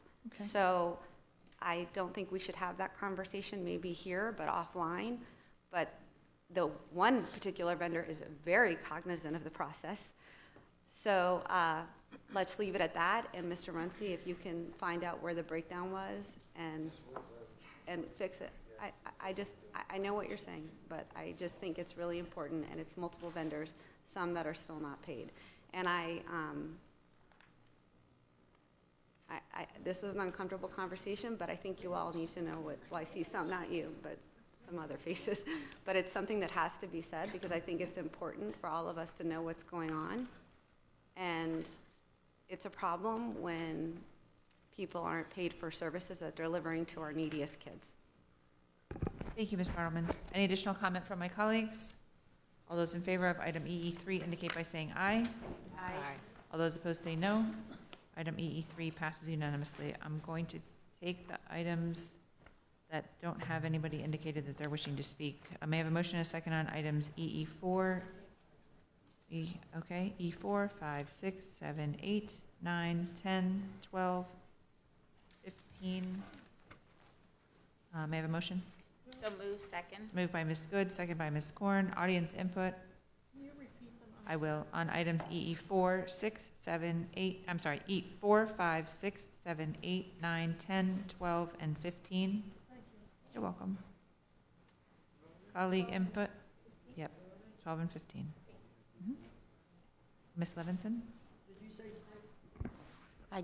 I would just wanted to make a comment on the partnership with the University of Chicago STEM education there, the exciting work that the district is doing with our elementary grade 3 to 5 students, Dr. Malenkovic's department infusing computer science through literacy activities based on science and social studies. It's very exciting that we are doing this at the elementary school level and wanted to commend that work that continues to be done. Thanks. Thank you. Any additional comment on the items that are on the floor? All those in favor of items EE 4, 5, 6, 7, 8, 9, 10, 12, and 15 indicate by saying aye. I'm sorry. I'm sorry. I did ask for audience participation, Mr. Barish. Yes, I did. Thank you. All those in favor of those items as just read aloud indicate by saying aye. Aye. All those opposed say no. Items EE 4, 5, 6, 7, 8, 9, 10, 12, and 15 passed unanimously. May I have a motion and a second on item EE 11? So moved. Moved by Ms. Korn, second by Mrs. Alhadeff. Audience input on item EE 11? Ms. Korn. Thank you. So just one quick question. I know that the days of the trainings is starting on July 8th, and it's already June 25th. I guess just from a timing perspective, it seems kind of like this was crunch time to put this in place. So I don't know if there's a reason. These aren't surprises for us. I mean, I know the social emotional side of what we're doing with our middle grade and reimagining middle grades is something that we're looking at kind of a comprehensive. So I guess I was just surprised that there was such a short window between when we were seeing this and when this will actually initiate. So, Ms. Korn, thank you very much for calling this out. You are absolutely correct. Unfortunately, we cannot get ahead of our partners, and in this case, a funding source for this is the Community Foundation of Broward, which is an annual renewal, and therefore we had to receive formal notification of their intent to give us the second installment of that payment, and then that cascades through the contracting purposes. We had everything queued up. The superintendent did an amazing job in making the pitch. They had delays in getting their letter to us, but we're clearly ready to go because people were signed up pending receipt of the award, and that is the language we use when we have such occurrences that put things right up against each other. This is not the normal way we like to do business. Occasionally it is necessary. Okay, so I appreciate that very much. The primary intent of me pulling this actually, or speaking to this, was to thank the Community Foundation. This is, we were only able to get this really off the ground because of their support. So it is incredible, thrilled that even if it was crunch time, so again, I didn't want to put a negative to it, I was just wondering why we were in this place. But I truly am thrilled. Our reimagining middle schools, I would love to see more and more of the momentum. This aspect of it, which is the social emotional side of it, is critically important, and I think this is what's really going to get us off the ground and running with the whole concept of what reimagining middle schools is. So I'm excited about being able to implement this and bringing this through, so kudos to the staff for continuing to develop what we have here, and I can't wait till we're at a point where we're going to be able to really roll this out for all of our students. Thank you. Thank you, Ms. Korn. Any additional comments on item EE 11? Yes, Ms. Murray? As someone who has witnessed the operation of this program, and the good results that we're seeing is just admirable. And I know that the Community Foundation was at one of my schools, and I was with them one day, and they were so impressed, and I'm sure that the impression that they walked away with was that may have been the turning point for them to continue this support. But it's just amazing of what our teachers are doing with our students. And it's reflected upon the mission statement that the board has already cited. So people need to know that we're well aware of the factors of the emotional needs of our students, and that we're committed, truly committed at all levels to have this happen. And the support that we have from community-based foundations is just admirable that we were able to do this in some of our lowest economic schools. So again, just my 2 cents worth. Thank you. Thank you, Ms. Murray. Any additional comment from my colleagues on item EE11? All those in favor indicate by saying aye. Aye. All those opposed say no. Item EE11 passes unanimously. May I have a motion and a second on item EE13? So moved. Second. Moved by Ms. Corn, second by Ms. Zaladev. Audience input on item EE13. Seeing none, colleague input on item EE13. I have Ms. Levinson. Yes, my question on this one is, we had 2 vendors that responded. On the previous contract, we had 2 other vendors. My question is, we have a lot of bids where we have 1 or 2 vendors responding. Do we know why? I mean, the spend was pretty evenly split the last time with an additional vendor, and I'm just wondering why we didn't have more bids. Thank you, Ms. Levinson, for the question. I don't have a specific response. I do know that 6 vendors downloaded the ITB from Demand Star, and the normal process is that when we see limited amount, the purchasing agent calls out to remind them, making sure that the deadline is approaching for them to respond. And in this case, from the 6, we only had 2 that responded. But I'd be more than happy to follow up with specific information by calling each vendor and getting, more Well, detail. not each. I'm just curious when there's a vendor who had 45% of the spend and didn't bid the next time. Again, I can definitely, we'll follow up and provide that information, but I know that from the 6 vendors that downloaded, we did contact them to ensure that they would respond on time, and 2 did. So I'd be more than happy to provide you a response. Any additional comment from my colleagues? Seeing none, all those in favor of item EE13 indicate by saying aye. Aye. All those opposed say no. Item EE13 passes unanimously. May I have a motion and a second on item EE14? So moved. Moved by Ms. Corn.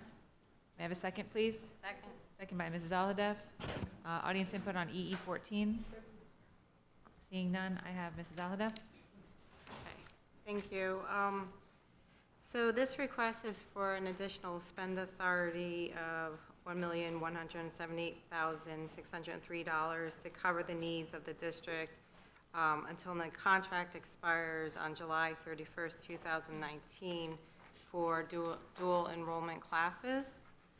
My question is, I have a paper here saying that school counselors and administrators are supposed to be proposing guidelines as far as dual enrollment for the schools. So these guidelines are pending the school board's approval. So when will the school board be looking on taking action and approving these dual enrollment guidelines for the 2019-2020 school year?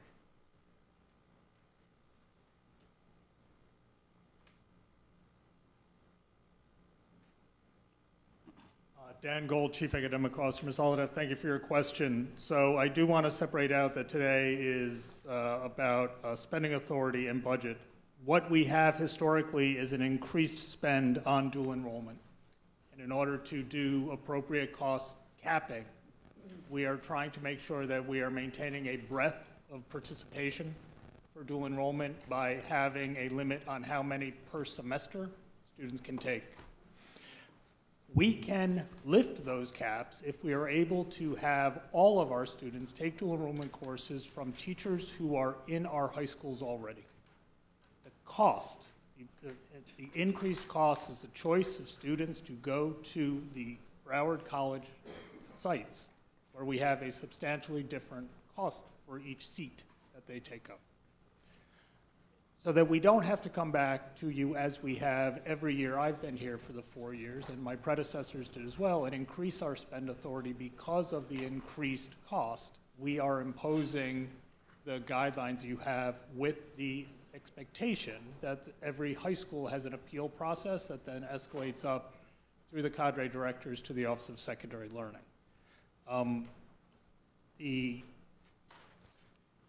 I do not have the memo that you say to have in front of you there.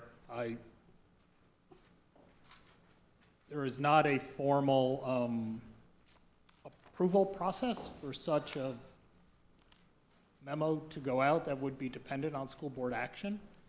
We have discussed at workshops the problems historically with dual enrollment as an increasing expense. So I will get a copy from that and do a formal follow-up. Okay. Yep, because mine says below are the proposed guidelines pending school board approval. Okay, and I'll look at the date on it and see if there was a subsequent clarity email or directive to the schools. Okay, thank you. Thank you. Thank you. Any additional questions from my colleagues? All those in favor of item EE14 indicate by saying aye. Aye. All those opposed say no. Item EE14 passes unanimously. May I have a motion and a second on item EE16, please? So moved. Moved by Ms. Korn, second by Ms. Good. Audience input on item EE16. Ronald B. Barish.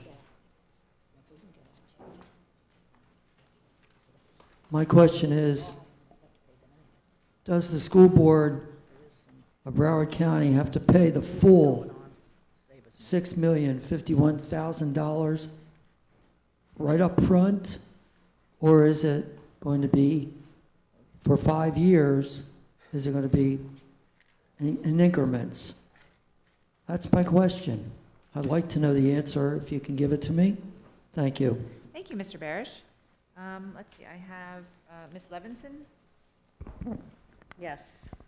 I know we don't answer questions, but the backup says that number of years is 5 years for most of these contracts. And I know we've discussed this at length. This, for us, is something we desperately need to control overpayments and many other fiscal aspects of accountability. I had checked with Ms. Marte on this Mendix contract. It's done correctly, but the financial impact needs to be just adjusted, so on the backup. So, Ms. Myrick, I don't think I have to make a motion. It's just, instead of $200,039 annually, it should be $220,039. The total is correct, but the $200,000 should be $220,000, so the $6,051,263 at the bottom is correct. All the numbers are correct in the contract. We just need to correct that number in the backup. And we have that copy here corrected, so we'll give it to Office of School Boards and make them. Okay, and again, I know this is something long coming that we've discussed, and excited to get this passed and start seeing the efficiencies come back to the district. Thank you. Thank you, Ms. Levinson. Next, I have Ms. Korn, followed by Ms. Bartleman. Thank you. So my question is, and I actually think it is to the speaker's point, when, I know it's a 5-year contract, but when are the payments due? It doesn't, okay, I'm gonna back up. There was no contract provided to us. Usually we actually see a contract. This was only an executive summary. I was confused, and I kept looking in my box, and there was nothing there. Is there a reason, or maybe just mine was missing it? Did everyone else get the contract?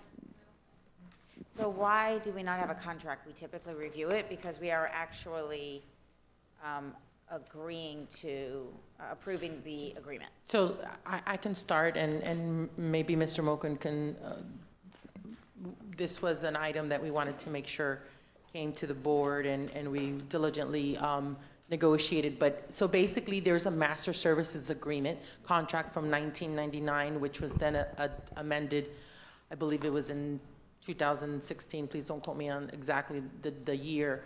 But so we're going with that master services agreement where we're adding these, what they call work orders, which they're modules to the existing SAP enterprise agreement.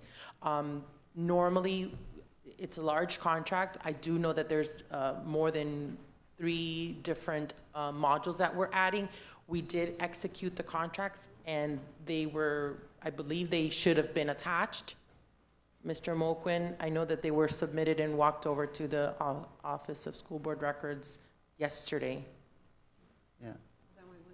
So typically, when there's a master agreement, there would be prior action, executive summaries attached saying when these things happened, and you might not necessarily have attached everything, but we would at minimum have the most recent agreement, because we are actually approving an agreement. We're not approving the executive summary, and we often will find little, maybe hiccups in a document as a board, because our board chair is going to sign the agreement. We review the agreements. So in this case, there was no agreement to review, so we're approving an executive summary. So- And I'm not comfortable with approving an executive summary, because I was looking for information about how are the payments made, and there's nothing in the executive summary that says that. It just says what the payments are. Yeah. Maurice Woods, Chief Strategy and Operations Officer. So in most instances, we usually would include a link with the attachments, given the size of this type of attachment. In our haste to expedite this item, which we submitted late, we did get that information submitted at the last minute, but obviously the link is not on this particular item, and you haven't had a chance to kind of go back and review that. I will tell you that we worked extensively with both legal and Ms. Marte to get this item approved. It needed to be on in the month of June because of pricing changes for the new school year. And all I can say is that the information is available. We do have it. We just didn't get the link attached to this in our haste to bring this to the board. I don't know if Ms. Marte wanted to add any color commentary to that. Okay, so in the explanation, it says that there are correlated agreements, and it identifies Success Factors, Qualtrics, Mendix, Cloud Platform, and Access Control, and 2 contingent addendum documents. But what we have gives us an outline of all of the stated ones, but I don't know what the 2 additional contingent addendums are. And when we approve this, we're going to ask Ms. Brinkworth to sign it. So one of the contingent addendums, and these were all reviewed by Ms. Myrick. Thank you so much for helping us expedite this. We worked through the weekend as well to make sure that we got this here today. One of them was to correct a name that had been from previous years, from SBBC to School Board of Broward County. And the other one, I believe, was from adding some of these modules. Ms. Marte negotiated us from prior modules that had been added in previous addendums, a credit back to us. So we had to terminate specific modules that were never used in the previous contracts. Therefore, we had to terminate those modules in order to get the credit back, and that was one of them. So that would be 2 of them, plus the ones that we identified. Sorry. So to that point, my next question was on the last page of the executive summary, which refers to the fact that we're terminating the on-premise licensing, which was going to give us a cost reduction of $351,640. But then when you look below in the financial impact, there is no reference to there being some type of a reduction. So I don't know if the $55,838.25 in the access control, in which paragraph that online premise termination is referenced, if that $351,000 is already considered in the $55,000 access control, or if the $351,000 is less than that. I am not comfortable with this as it's presented. Without having the agreements, we as a board are being asked to only act on the executive summary, and I want to. To Ms. Levinson's point, we've been waiting for this. Like, I couldn't wait for this to come forward. But now we've got it, and we've got a summary without a document. Is there any way? Could someone send it to us, and maybe we break for a few minutes and let Yeah, everyone? Bring it back to us and I allow think everyone I to see read it it. online. I think it's online. It is. There's an I've been- agreement, that's there's what an I've been agreement reading. online as one of the supporting documents. Okay, so I, as a board member, am archaic, and I'm still a dinosaur, and I read this paperwork that you give us. So, okay, so now I will, this isn't typically brought to us this way. No, and I apologize for that. And All right. again, I know that. So I'll have to do some homework while I'm sitting here. So let's go back to my last question, and then I'm probably going to ask to table it for just a little while so I can look at it. So I'm going to, but let me just have, I'm just going to finish my last question. And- The 351,000 Korn, credit. Before you make any motions, Ms. Bartleman wanted to speak to the item, so if your question is related to Ms. Korn's concerns, then she'll make a motion to table so we can have time to review. That's fine, but we want to make sure everybody's questions are answered. Sorry, thank you, Ms. Korn. My question, No, not your turn yet. Ms. Oh, Korn I'm has the floor. sorry. I think Ms. Marte was going to try to address my question. oh, sorry, Donna. Please make sure the podium microphone is on for Ms. Marte. Thank you. Judith Marte, Chief Financial Officer. The amounts of the credits have all been netted out against the $6 million you're being asked to approve. So, and I apologize, this has been a very, very long process. The pricing will be significantly different effective July 1st than it is now, in fact, by the amount of $1.24 million, which is why Ms. Coker and her staff and Ms. Myrick and her staff have expedited this work. SAP is a huge company, so we had to do a whole bunch of work on their end as well before we got to this point. So I do apologize for the lateness of this. Additionally, summer's a great time to start this project, and we're lined up to do so. You also had a question about payments. What we're buying with this approval today is the software and licensing from SAP. So the modules will be delivered immediately. When they are delivered, they get an annual payment. The implementation and the costs around that are not included in what you're approving today. So if you remember, the budget ask was $2.8 million on an annual basis. The cost herein is about 1.3 annually.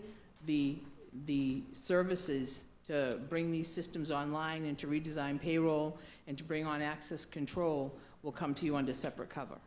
So this is a purchase of software, be it cloud-based, but software. And as Ms. Coker said, we're replacing systems that the district bought, quite frankly, years ago, which were never implemented. And SAP was good enough to give us significant credit for those, even though they're obsolete and they're not, for the most part, even selling them anymore. Okay. Okay, so I will wait to table. Thank you.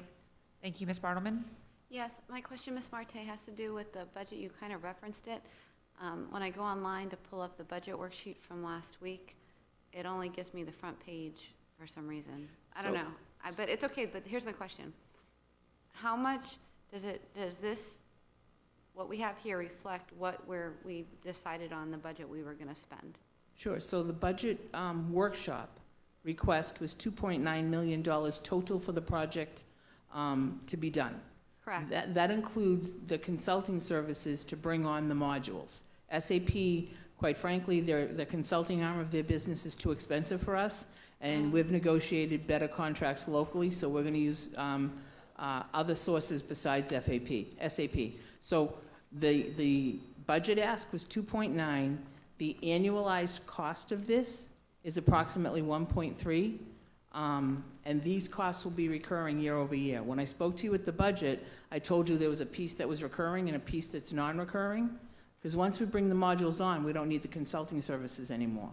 So the budget ask is 2.89 for this year, of which approximately 1.3 or 1.4 will go to SAP, maybe a little bit more this year, and the difference is set aside for consulting services. But then the total ask for the system is what's reflected here is $6 million. Yes, ma'am, and it'll be paid out over 5 years. So we'll just put that money aside each year as we move forward. Yes, once you build the budget, you approve the 2.8. Next year, when I come back to you for the budget, I'll show you a budget credit of the consulting Okay. portion. I didn't remember that from the workshops. That's why I needed to get that information. Okay, thank you. Thank you. Thank you, Ms. Bartleman. Ms. Korn? I ask if we can just table this till later in the meeting, please. It's been moved by Ms. Korn, seconded by Ms. Levinson to table item EE16 until later in the meeting. Audience input on tabling the item. Colleague input on tabling the item. All in favor of tabling the item indicate by saying aye. Aye. All right. Dr. Osgood, is that you on the line? It is. Thank you. Item EE16 has been tabled until later in the meeting. May I have a motion and a second on item EE17? Moved by Ms. Good, second by Mrs. Aladeff. Audience input on item EE17.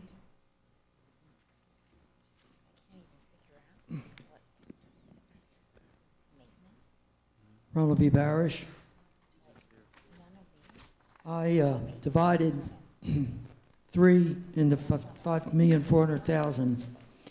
I got 1,800,000 per year for virtual instruction program. Is it possible? You think it would be possible to get it lower than that? You do have a lot of money that's going out. See what you can do. Thank you. Thank you, Mr. Barish. I have Mrs. Aladeff and Ms. Levinson. So I was wondering on the executive summary, it says that we are estimating the total number of enrollments of 72,000 students at $75 per license, and that's how we get the $5,400,000. Has this cost gone up from the previous 3 years?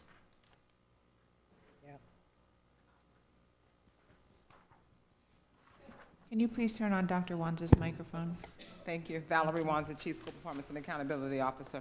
In Mr. McGuire's absence, the school assistant principal, Ms. Antoinette McGinty, is going to answer that question. Good evening. My name is Antoinette McGregor, the assistant principal at Broward Virtual School.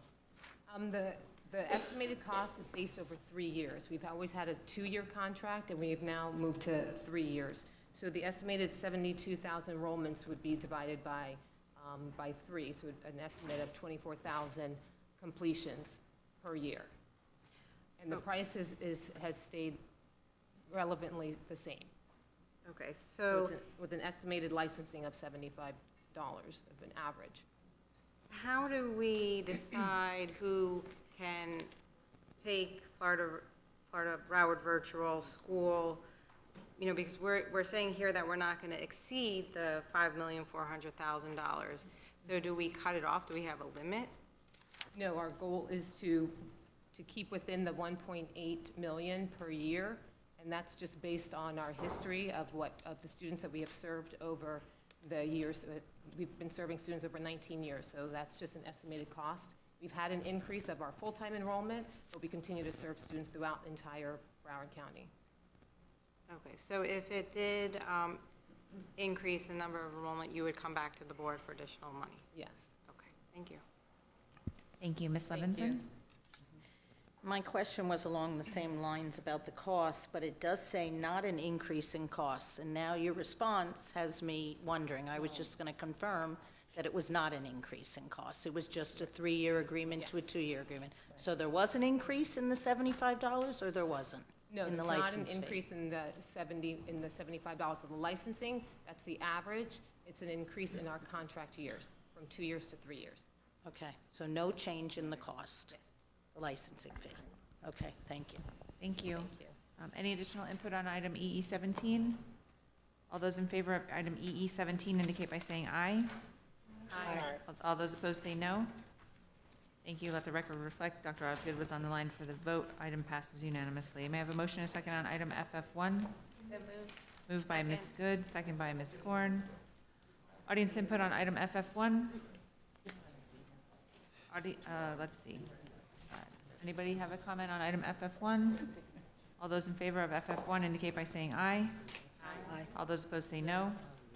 Item FF1 passes unanimously. Dr. Osgood, are you on the line? Yes. Thank you.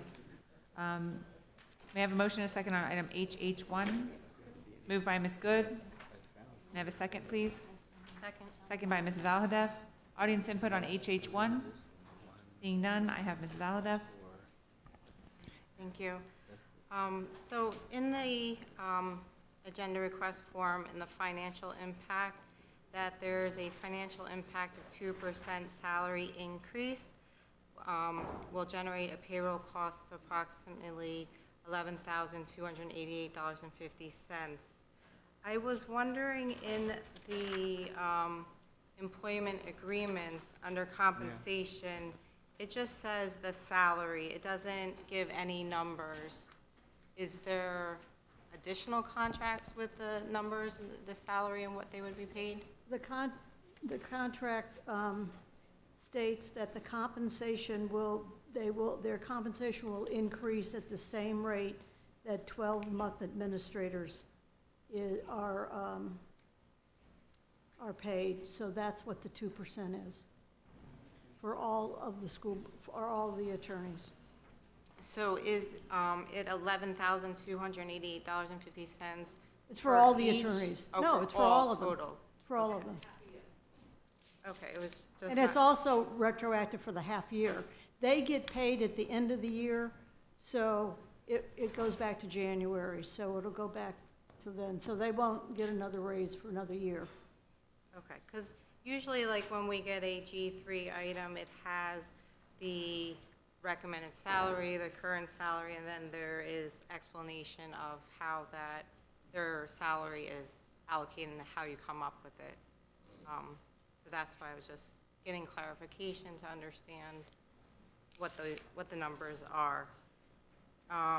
And then, so I see that we're approving general counsel and assistant general counsel's employment agreements. Do we choose, do we approve your contract, Ms. Myrick, or is that in like a year or two up for renewal? These are for the deputies and for the assistants. My contract is renewed every year automatically based on getting a satisfactory evaluation. Okay, so that will come forth to us? No, it won't come forth. It just is automatically renewed. Oh, it's automatically, okay. Thank you. Thank you, Mrs. Alhadeff. Any additional questions on item HH1? Seeing none, all those in favor of HH1 indicate by saying aye. Aye. All those opposed say no. Item HH1 passes unanimously, and Dr. Osgood is on the line. May I have a motion and a second on item I1? So moved. Moved by Ms. Korn, second by Mrs. Alhadeff. Audience input on II1? That was the one that I talked about. I concur with II1. Thank you. I have Ms. Good.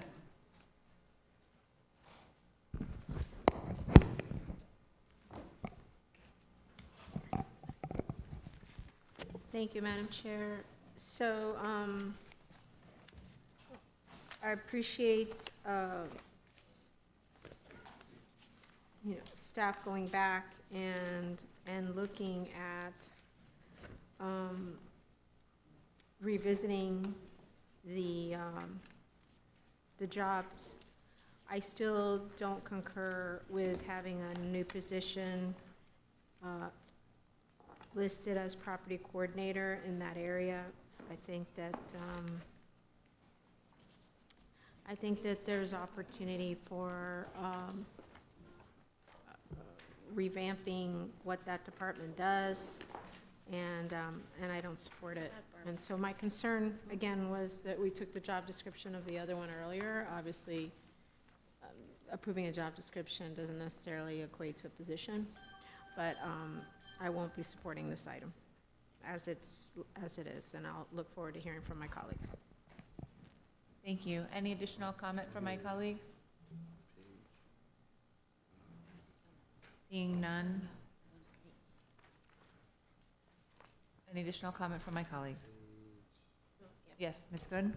So can Ms. Brown just indicate what it was before versus what it is now? Yes, thank you. Leslie Brown, Chief Portfolio Services Officer. The position was currently is an analyst, a real estate analyst. The position currently is supposed to be doing research and analysis of documents within the real estate department. The request is for that position to go away, not continue with that position, so to eliminate that position and create it as an upgrade to the work that position actually is doing that is way above the TSP level that they're currently at. The documentation, I think, shared a lot of the responsibilities that's being asked to be done by an analyst rather than a coordinator. And that is the intent. It is not to duplicate any positions at all. It is to provide the opportunity for this kind of more of a clinical technical position to be able to do the work at the appropriate pay grade. So you're looking to add, then under your org chart, just to be clear, under the senior property coordinator, another position called property coordinator. Correct. Currently, that position is actually a property analyst. Under the line. Under the line, correct. So I just wanted to be clear, and then you modified the other one that was a director to the manager. Yes, ma'am, we Okay. did. My comments stand. I don't believe that position is warranted, and I think that there's great room in that department for restructuring. So, thank you. Thank you. Ms. Levinson? I will just say I concur, and I really didn't see any realignment from when we discussed it the last time, except for a downgrade of a position, which I'm not sure that that is when we do get the number back to us of what that salary actually is. Thank you, Ms. Levinson. Ms. Good? So, I was going to say Miss Moquin. I'm really tired. Miss Myrick? Are we getting There's married? two M's. I'm Wait a sorry. minute. I know. So, just, not that it'll happen, but should this particular item not pass, what happens? It remains as it is? Yes, yes. Okay, so. Since I'm a little tired, I just want to be clear. So if it remains as it is, it would not have a manager of school choice or a property coordinator.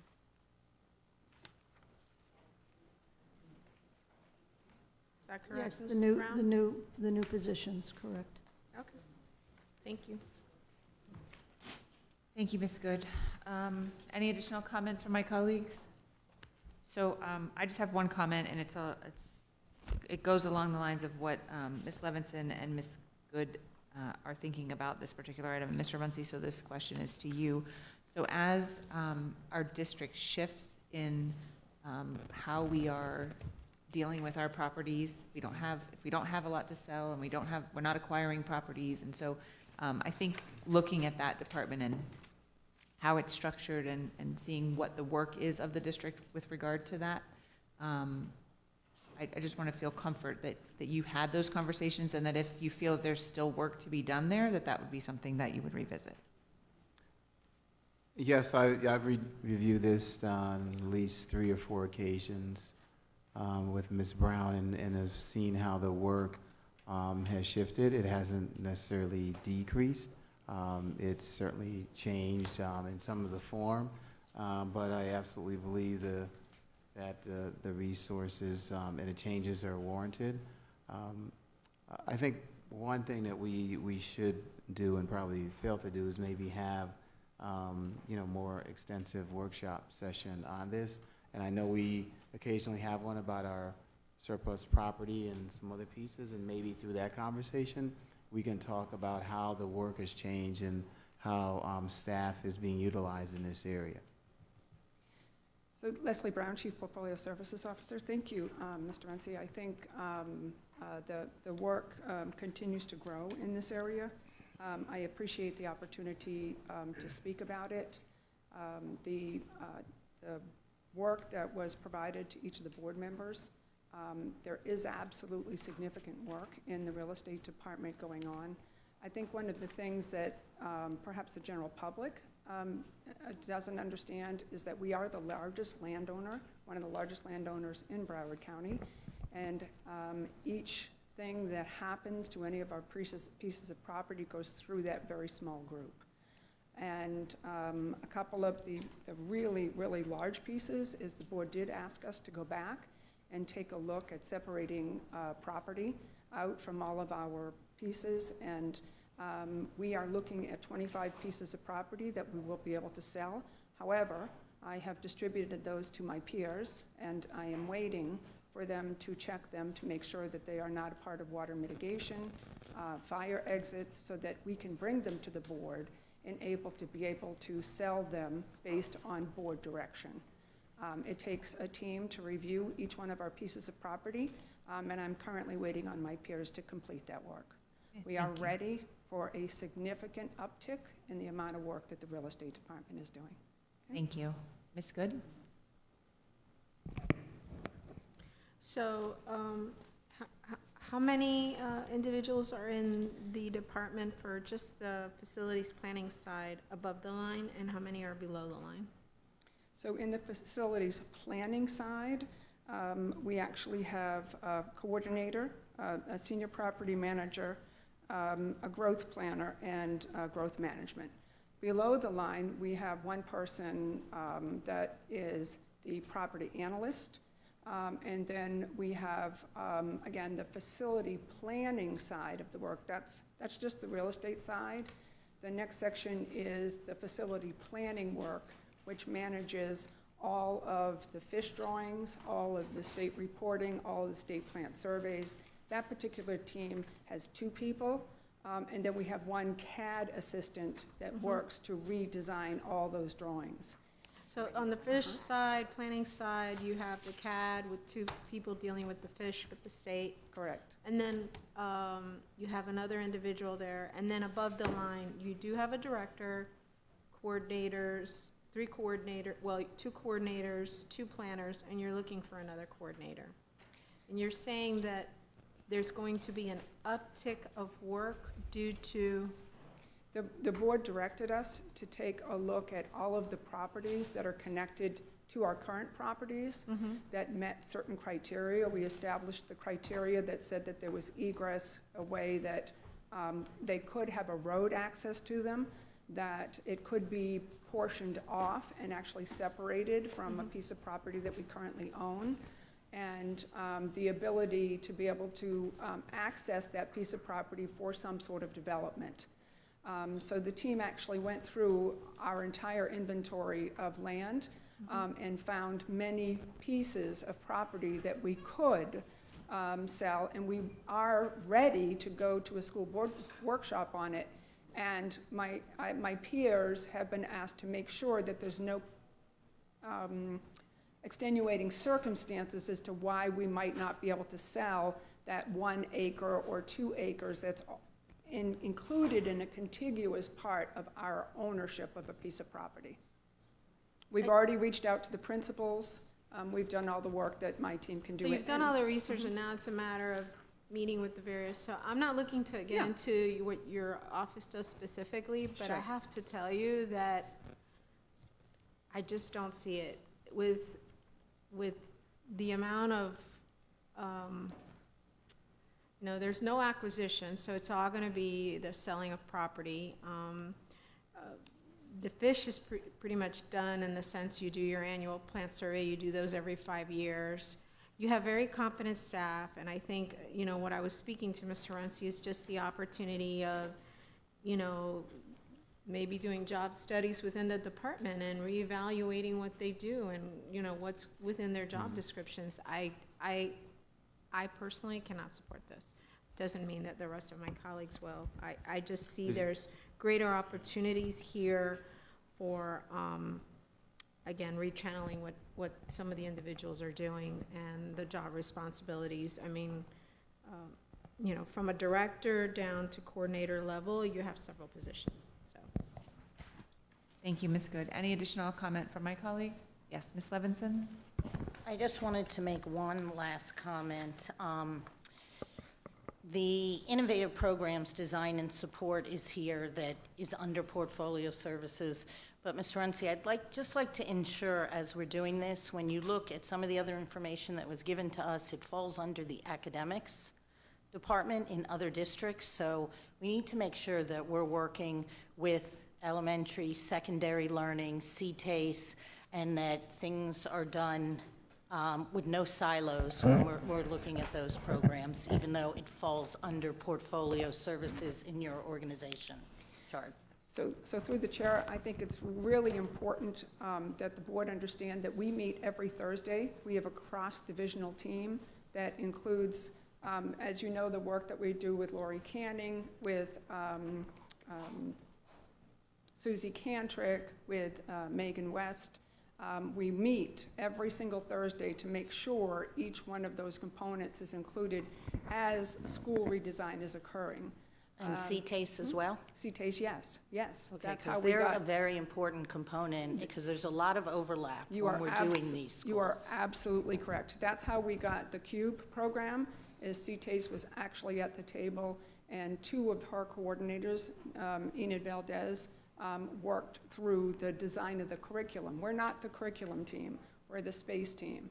So actually, I think we've had a very, very successful run of these programs being able to be redesigned based around space first, and then the same thing with Lori Canning with Gulfstream Early Learning. That is that team that sits around that table and really pulls up some great ideas and designs. We're kind of like the project manager to get things moving and done, but it's a great, great team. I appreciate working with them. Okay. Thank you, Mrs. Alladin. So my question is, what happens if this does not get approved? Does this go back to Mr. Runcie and Ms. Brown to relook at the organizational chart? It remains as it is, as it currently is situated. I mean, I will tell you that even though we've downgraded the school choice piece, all the other districts I looked at of significant size, some of those even have that position reporting up to the superintendent. I mean, just given the expansion of school choice and the need to certainly be as competitive as possible, that role has certainly changed over time, and we were trying to reflect that in this change. I mean, we'll work with it as it is. I know that it sounds like the major concerns, though, are with the whole facility planning real estate area. So I also would like to share, through the chair, some of the changes that have happened in our choice world are completely dependent on the state legislation. Every year, something new happens with choice. We had opportunity scholarships, so that is new. Those had to be, we had to manage choice for every single double D, triple D, and F school. We had to provide information to every single one of those parents. They had to have the opportunity to leave their home school. Currently, in this current session, there was the family empowerment scholarships, where we just got a notice from the state that we have to send out all of that information by July 15th to parents that make $70,000 or below. So we have to provide choice to every single one of those families to be able to leave their home schools. These are not things that we certainly want to promote as far as an opportunity to leave our schools, but we're trying very hard to design our systems so that the parents that are eligible for these types of state mandated choice processes also have the opportunity to look at our choice processes right beside them. So that's what this position is continuously being asked to do. The state also asks us to report on the numbers of OSP scholarships, on the numbers of Florida, the Family Enhancement Scholarships, the McKay Scholarships, the Gardner Scholarships, the Step Up Scholarships. These are all processes that the state has pushed down on us that right now a TSP is helping us manage. I don't have a lot of staff. I don't know how much shallower our team could be, but I can certainly continue to work with what I have. I also think that some of the next steps may take quite a bit longer without additional support. We're already working as hard as we can, and I really, really appreciate the work that my team does.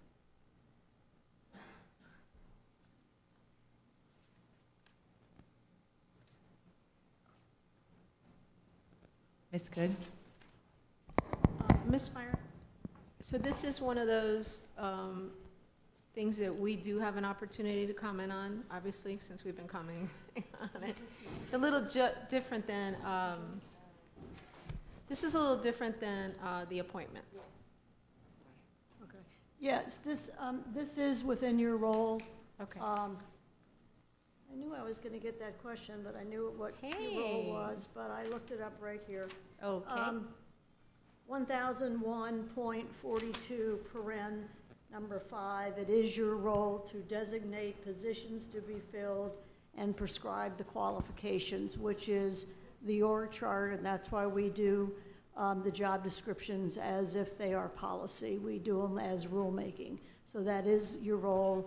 So if you vote against this, you don't have to have a good cause Okay. to do that and to express that on the record. Thank you for clarifying. And also, is it within our authority to make a recommendation or a change? Or do we have to either accept it or not accept it?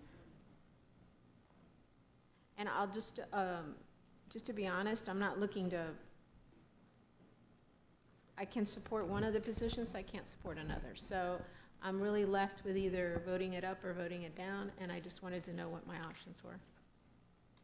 Well, I think you could amend the motion, so you could amend the motion to remove one of the positions and to support the other, then therefore leave the And then it position gets you voted up or supported. down or whatever. Yeah, you could do that. Okay. Well, has everybody spoken? Is there any additional comment on item II1 from my colleagues? No, there's not. All right, well, I will make a motion to modify page 14 of the organizational chart and remove the property coordinator position. It has been moved by Ms. Good and seconded by Ms. Levinson. There's only one box with, there's no 1 or 2, so. Oh, is there? I'm This is sorry. senior. Yes. Removing both. Just the whole box. Right now, there's a position under the line. That's an analyst. That's what she said. Correct, but there is one property coordinator right now, and we So would you're add adding to two. it. Correct. Yeah, I Adding definitely one. don't want to do anything to the current person. Thank you. So the motion by Ms. Good and second by Ms. Levinson is for page 14 of the organizational chart to change the number in the property coordinator box from a 2 back to a 1. Is that correct? Yes, ma'am. Okay. Audience input on the amendment. Ronald B. Barish. I concur with Patricia Good. Thank you, Mr. Barish. Wow, thank you. Mr. Any additional comment from my colleagues? All in favor of the amendment indicate by saying aye. Aye. Aye. All those opposed say no. No.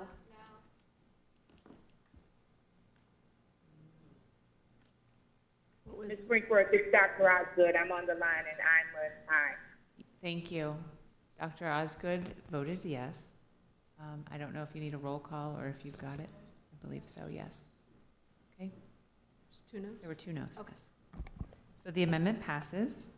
And now to the item as amended. Is there any additional comment? Seeing none, all those in favor of item II1 as amended indicate by saying aye. Aye. All those opposed say no. Okay, let the record reflect that the item passes with 1 no vote. Dr. Osgood, are you on the line? I am, and I'm a yes vote. Thank you. Mr. Brinkworth, I'm sorry, but I had my secretary brought down the whole pages, which is the SAP, if anybody wants to look for it. This is what I had upstairs to look at, if anybody wants to look at it, paper copy. Right, so the difficulty for me as chair is that I would need to pass the gavel to Ms. Korn to, and I'll sit here, but I can't read the item and chair the No, I meeting at the same understand. time. I'm just saying I have it. Okay. I'll look at it. So Oh, Ms. you wanna Bartleman's look at looking, I need to look at it, because I don't have my laptop. No, there's 2. Take this one. I just have my notes on the back. Okay. But, Ms. Brinkworth, I mean, for you to have an opportunity to interact in the meeting, I mean, can't we just take a break? I mean, I just think it's unfair, well, it's unfair to her that she has to stop doing her role so that she can read a document. I mean, I don't think that's right. So, as chair, I think you should have that opportunity. Yeah, that's I appreciate that. So I guess I would ask my colleagues, Would you like to continue to dispose of the items in the agenda until we get to that last item? Yes. Okay. May I have a motion and a second on item J1? So move. Second. Moved by Ms. Corn, second by Ms. Zaladev. Audience input on item J1? Jason Martin with Gilbane Building Company. Thank you for your time. Good evening.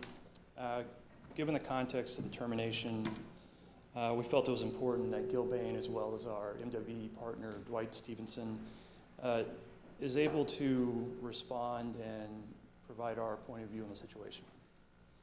And specific in this response, the termination letter issued to Gilbane was dated 6/10/2019. Our response was provided dated 6/20/2019, and it was addressed to Superintendent Runcie. I'm not sure if the board was able to review that, but we were following the notification process within the CMAR agreement. The termination specifically addresses that the termination is proceeding due to an unapproved GMP2. From a history of this overall project, GMP2 was initially submitted in April 2018. It was then deferred to the June board meeting 2018, and the decision was made to have a complete redesign of the overall project. For the last year, that redesign process has been taking place, and the revised documents are currently going through the permit review process with the building authority. Those documents have not been issued so that we would have a chance to rebid and produce a new GMP2.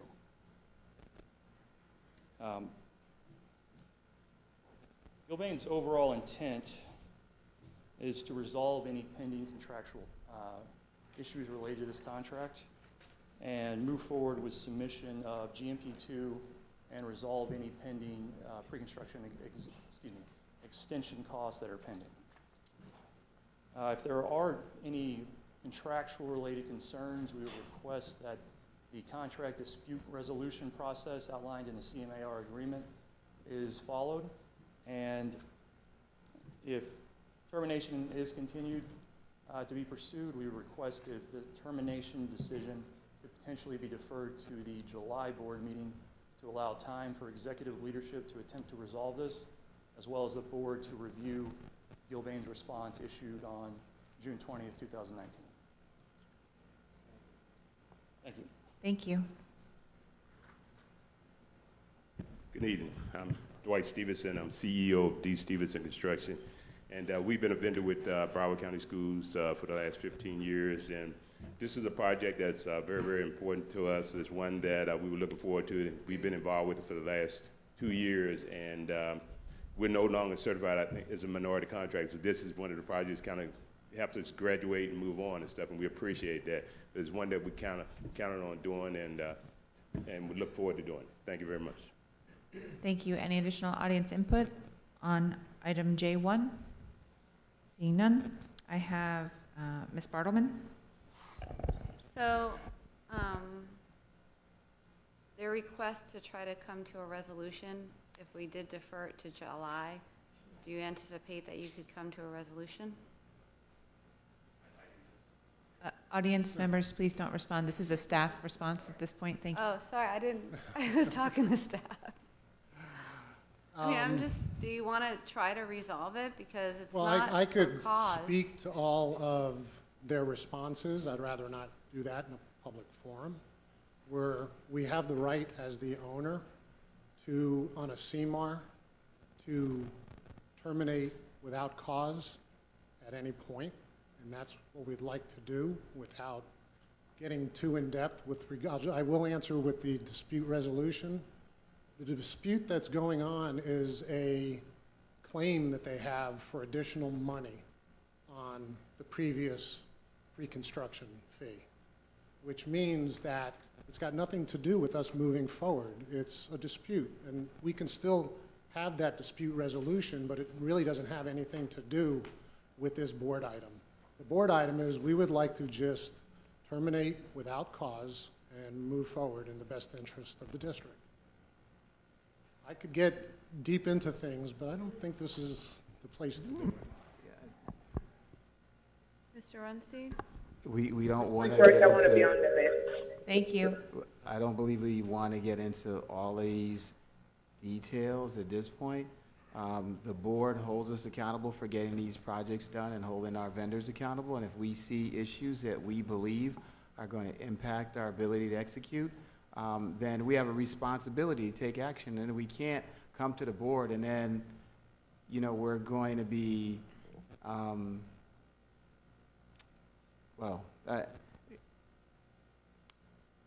mean, you have a right to ask questions on this. I get that. But, you know, at some point, we have got to be able to hold, you know, vendors accountable. And if we don't believe that we're in the best position to execute the work, then we need to make changes and do that quickly. We have certainly been criticized in the past and in recent years for not moving as quickly as we should when we needed to. Now we are doing that. So I hope we can support moving this item forward. Thank you, Mr. Runcie. Any additional comments, Ms. Bertelman? No. Thank you. Dr. Osgood? Yeah, I just want to ask that however we move forward, it's very important that we continue to keep in mind our MWBE commitment. I know when we're changing, you know, if we change, the award goes to someone else, I would ask us to make sure that we try to have the same level of MWBE participation as we had in this award, or, you know, what we committed to as far as this project as we move forward. So, Dr. Osgood, I've had that conversation multiple times with staff, and it will be part of the conversation going forward with however we move. So we are absolutely committed to maintaining the participation that we have identified for this work. Thank you. Thank you. And just to follow up on that, it was the first question that I asked when staff indicated that this might be the direction that was going to be taken. And so it is very important to this board, as we are committed to the disparity study and making sure that we have MWBE participation. So I just wanted you to know, Dr. Osgood, and for my colleagues, that that was the first question that I asked. And then the second thing that I've asked of the superintendent and of Mr. Girardi is that whatever occurs on this particular project, as with all of our projects, but specifically as we move forward after today, that very high levels of communication occur between the community and especially the municipality. And if there are any other comments, all those in favor of item J1 indicate by saying aye. Aye. Aye. All those opposed say no. Item J1 passes unanimously. May I have a motion and a second on item JJ1? So move. Moved by Ms. Bartleman, second by Mrs. Aladeff. Audience input on JJ1? Colleague input on JJ1? All those in favor of item JJ1 indicate by saying aye. Aye. Item passes unanimously. May I have a motion and a second on item JJ2? Moved by Mrs. Aladeff, second by Ms. Good. Audience input on item JJ2? Seeing none, I have just a question, comment. And I spoke to Mr. Runcie about this earlier this week, or yesterday, I guess, because today's Tuesday, and that would be earlier this week, Monday. It's been a long day. So I just was curious about the timeline, considering the delay that has occurred on this particular project, and it said 4 months only, so is that total there's a 4-month delay, or there'll be a delay of 4 months from this point forward? Just not state your name. Hi, Ms. Brinkworth. My name's Mike Bobby. I'm with CBRE Erie. We actually were looking at the reset of that milestone schedule today, and we did say originally when this first was cast about 4 months. I think it's probably going to be more like 5, no more than 6, but we'll reset that schedule here the next couple of weeks as we get a real hard look at, now that we have somebody on board, we get a real hard look at their schedule as well as the construction duration. Okay, and then for any of these that were in the, because here's the difficulty, right? So we awarded a contract approximately 2 years ago, or 2 years before we terminated the contract. And now we're awarding a contract to begin the process. So I'm just having a hard time making, first of all, I've spoken to Ms. Myrick about making sure that the legal team works together with the owner's reps and our construction people to say, we need to hold people accountable to the contracts that they've signed. But beyond that, is there anything that's being done on the projects, and there were several of them, to make them a little bit more expedited? I just feel like these communities have been waiting so long, and we need to do something. I'll make a comment, then Mike could add that we just completed negotiations on the other 4 LIMCO projects. Yeah. And Mike was part of it, so I'll let him answer. Yes. Madam Chair, the negotiations for the other 4 projects were completed as far as our work and discussions and agreement upon terms and conditions. Now we're in that cone of silence where the final proposal has come back and forth, and then we'll come to you all for approval. But I think in terms of schedule, what I wanted to share was on this one, they aren't going back to start from ground zero at scope validation, which is the first phase of the design process. You said they are? They are not. They are not, okay. And so we've got the advantage of using certain amounts of the work that was already done by the previous design firm, so that this one will move, they will be starting with 50% documents moving forward. The 2 that are with the, well, the 2 that are with the traces we expect will be at 30%, and then North Andrews Gardens and Hollywood Hills, we do expect them to start at scope validation. Okay. Just because of where the predecessor was at the time with it, we took action. And with that, I know with the design issues in the past, the year 4 and 5 projects are moving right on schedule, moving right along. So we don't expect any delays on these like occurred in the beginning. Okay, I appreciate that. And as I also indicated to the superintendent, this particular project is the only project within that municipality as far as school goes. So I want to make sure that we communicate regularly with the municipality so they have an understanding. We probably need to visit them and give them an update. Yeah, so as soon as we have the schedule reset, we'll schedule something through the commission there. So we'll work through our governmental affairs office maybe to set something up. Okay, perfect. Thank you so much. Any additional comment on item JJ2? All those in favor of item JJ2 indicate by saying aye. Aye. Aye. All those opposed say no. Item JJ2 passes unanimously. Ms. Good, may I take L1 through 3 together? May I have a motion and a second on items L1 through 3? So moved.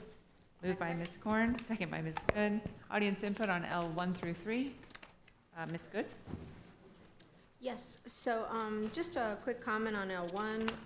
Again, I wanted to do a shout out to Mr. Riddle-Moser and Mr. Runcie for their efforts on this, and staff, of course. City of Pembroke Pines is going to be placing a guardrail at the corner at Flanagan High School's campus. They've had a couple of vehicle accidents near the school. There was concern that it could eventually end up within the campus property if it continues because of the networking of traffic adjacent to the school, and so this was a real priority. I believe the city already approved the easement, and I know that this is on our agenda today, and I look for a favorable recommendation from staff. I will support it, and again, I just wanted to thank Mr. Runcie and staff for the continuous updates on this and in an effort to hopefully get this completed within the summer time period so that it'll be in place by the time school starts. So thank you. Any additional comment on items L1 through 3? Ms. Alada. I'm sorry, yes, Mrs. Aladiff, I apologize. Yep. So if you look on page 2 of the continuation of the summary explanation, it talks of L1. On L1, page 2 of the summary of explanation? The easement, it's necessary to protect students, faculty, and staff from unsafe conditions, and the installation of the guardrail is a protective solution to prevent motorized vehicles from impacting the school. And I totally agree with that, and I would ask that, Mr. Katz, if you could review reports, and if there is a need in any other school within the district, that we look to implement these guardrails so that all students and staff can be safe, and that we also look to work collaboratively with the appropriate stakeholders to be able to get that done for our schools that need it. Thank you. Any additional comments on items L1 through 3? Seeing none, all those in favor of items L1 through 3 indicate. Wait. Oh, I have comments on L2 and 3. I was listening. We didn't vote yet. No, I pulled up. I know you did, and I took them all together for you. All of a sudden, you're going so quick. Sorry. I never jump so quick. It's good. Do you have comments, please? Sorry, I was listening so intently to my colleague, and then I went on. Okay. They will, yeah. I thought you were here. So L2 and L3, I guess they are companion items regarding the Somerset Charter. I guess essentially, the school's going to nest one charter within the other. Is that what's going to transpire? Yes, ma'am. Leslie Brown. Okay.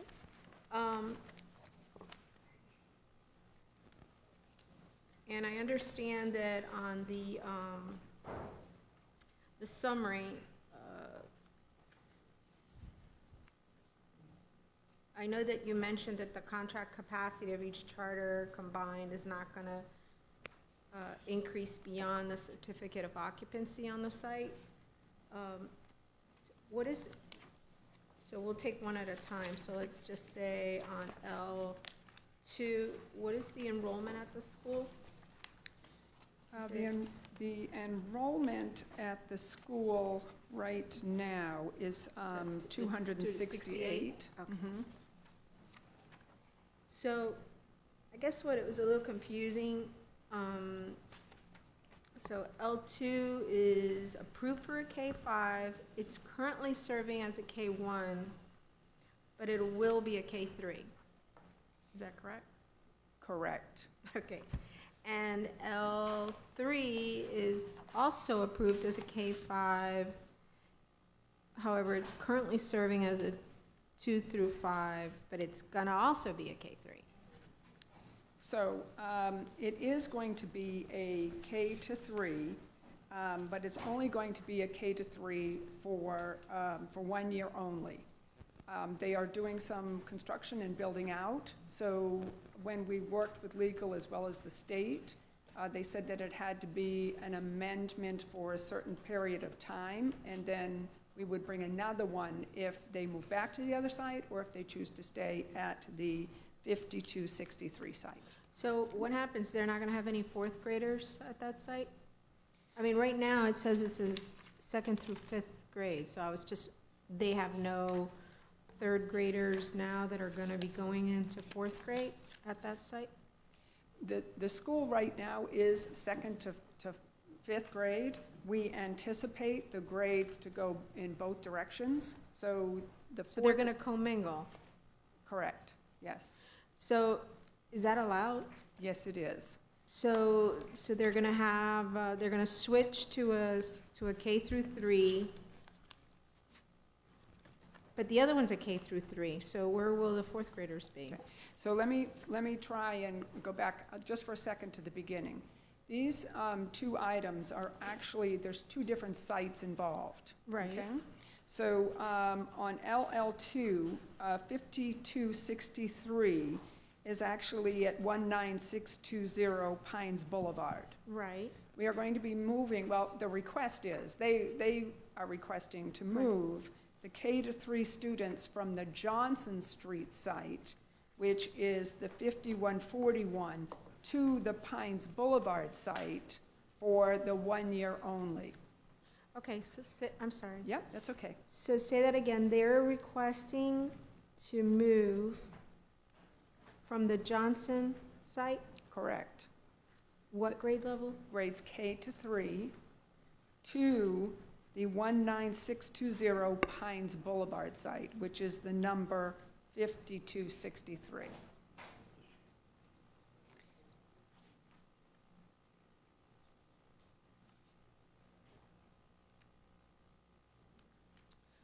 Okay, so they're taking the students that are currently at the Johnson's location, which is their Chapel Trail School, Somerset, the K through 3 that are there, and they're going to relocate those K through 3 students to this location. Correct.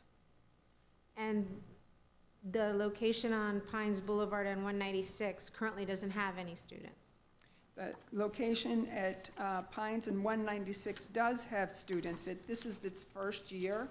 It is a brand-new school. They have students in K to 1.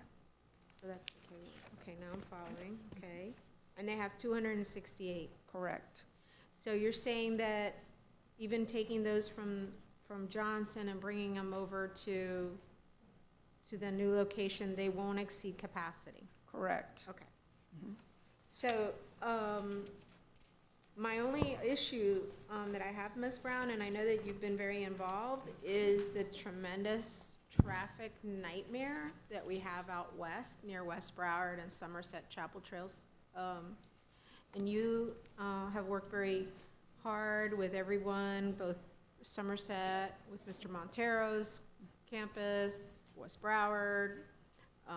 There's a lot of preschools in the area, so it's a nightmare. And looking at, I appreciate you attaching, or staff attaching, the minutes to the Planning and Zoning Board that, I guess, approved this relocation, or this charter school locating at this location. But the Planning and Zoning Board acted on this back in 2017.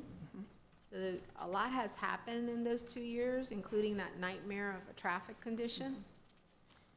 And part of the action that the Planning and Zoning Board took was that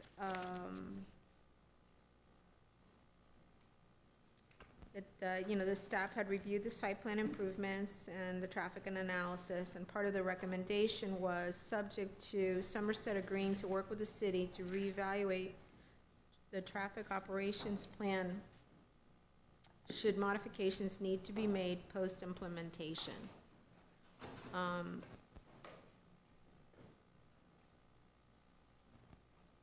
So I just want to make sure, and I don't know how this gets done, that if this gets approved today, that I get that you will notify the city, right? But I want to make it clear that when they were approved at that location, it was subject to the city reevaluating the traffic operations plan that they had submitted at the time because let's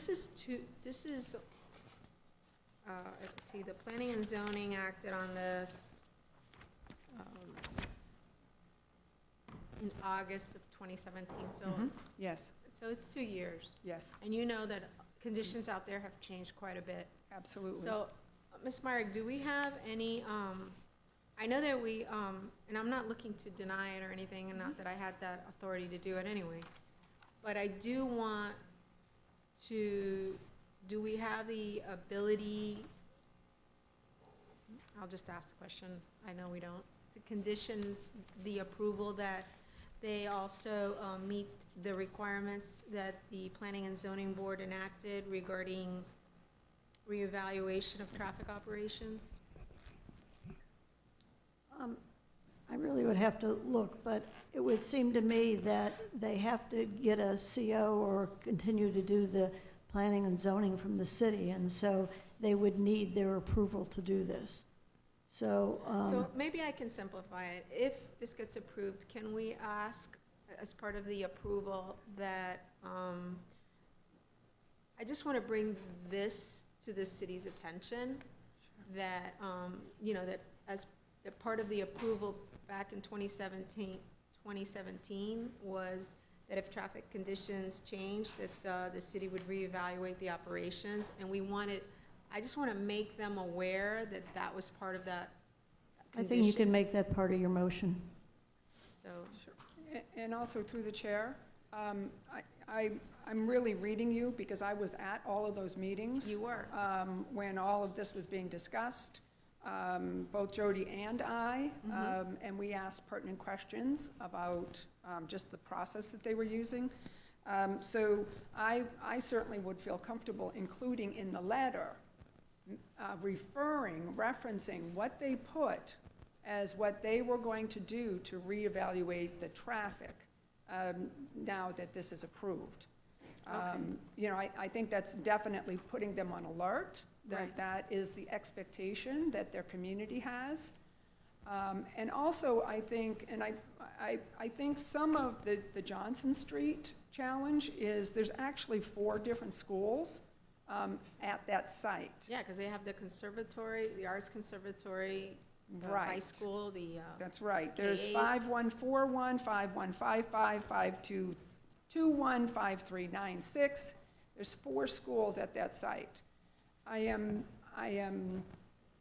projecting that by moving the K-3 to the Pines site may be one of their opportunities to try to alleviate some of the traffic. I'm sure it will alleviate, through the chair.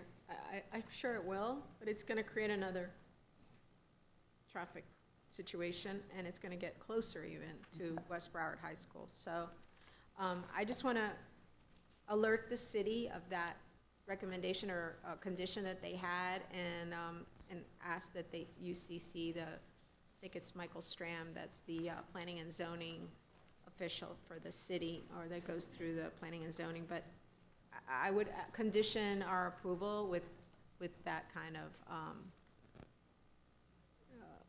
recommendation, that a letter be included as part of the approval advising the city of the planning and zoning requirement to have a reevaluation of the traffic operations plan at this location. If I may, through the chair, Ms. Myra, can we do a conditional approval? I just don't. Well, she said I can include it. I don't know Yep. how else to say it. Okay. I mean, Yeah, definitely on notice. I just want to make sure that I want my approval to include a letter to the city advising them of the requirement that was the condition in the planning and zoning recommendations that afforded them the approval to be at that site. Got it. Thank you. So that's my motion. Thank you. Ms. And I- Good, Would it be on both, Ms. Brown? Yes, it would. Ms. Good has made a motion, On both L2 and L3? Second. seconded by Ms. Korn. Audience input on the motion. Colleague input on the motion. Any discussion on the motion? And I appreciate it. Thank you, Madam Chair. It's just Yes. people can't get out of their driveways in this area. It's really, really bad. All those in favor of the motion indicate by saying aye. Aye. That's on L1 and 2, I mean 2 and 3, L2 and 3. sorry, L2 and 3. And now I have go back to all of the items, the main items, L1 and L2 and 3 as amended. Any comment from the audience? Any additional comment from my colleagues? All those in favor of L1 and L2 as amended and L3 as amended indicate by saying aye. Aye. All those opposed say no. Let the record reflect that the item passes unanimously with Dr. Osgood on the line. May I have a motion and a second on items LL 1 through 8, please? So move. Moved by Ms. Korn, seconded by Mrs. Alhadeff. Audience input on items LL 1 through 8. Colleague input on same. All in favor of LL 1 through 8 indicate by saying aye. Aye. Aye. All those opposed say no. Dr. Osgood? Aye. Yes, okay. Let the record reflect that the items passed unanimously with Dr. Osgood on the line. May I have a motion and a second on item LL 9? So move. Moved by Ms. Korn, second by Mrs. Alhadeff. Audience input on item LL 9. Ronald B. Barish, this might be the last one for me. So I'm going to wish everyone, all of you school board members, a very great summer. I won't be back till September. I guess you're happy. Anyway, LO9, that is the, I'm so happy and joyed that the portables are going to be eliminated for the reason that Mr. Barish, this is an item that is the Second Amendment of Agreement of Sale and Purchase for the South Area Portable Right. Annex. It's the sale of the property. It's not about elimination of portables. Mr. Moglen, Maybe that's right. you were wrong. doesn't happen very often, Mr. Barish. Sorry. Thank you. And thank you for wishing us a happy summer. We appreciate it. And I have many of my colleagues. I'll start with Dr. Osgood on the line, please. I'm sorry, Ms. Brinkworth, you went in and out after Mr. Barish. I did. I heard Mr. Barish, and then I lost you guys for a minute. What are you asking? I'm asking, you indicated you'd like to speak to item LL9, and this is Oh, your no, I'm opportunity. good. I got my question answered. Okay, I'm good. perfect. Thank you. Mrs. Alhadeff? Thank you. So there's going to be a positive financial impact of $21 million, $25,000. Where does this money go? So the Leslie Brown, Portfolio Services. Thank you for the question. The money goes into the capital reserve. There has been approval by the board to use some of the money to redesign the space at Flanagan where the relocatables are for Community School South. All other proceeds go into the capital reserve under Ms. Marte. Okay, thank you. And the board makes the decision. They don't go any place else without going through the board. Thank you. Ms. Good? Yes, so they're asking for, I guess they've already paid $30,000 into an escrow account regarding 2 extensions, Yes, ma'am. and they're asking us to return that. No, actually, there was a little back and forth on whether or not it needed to go into an escrow or it needed to go directly to us. This codifies that it goes directly to us and not into an escrow.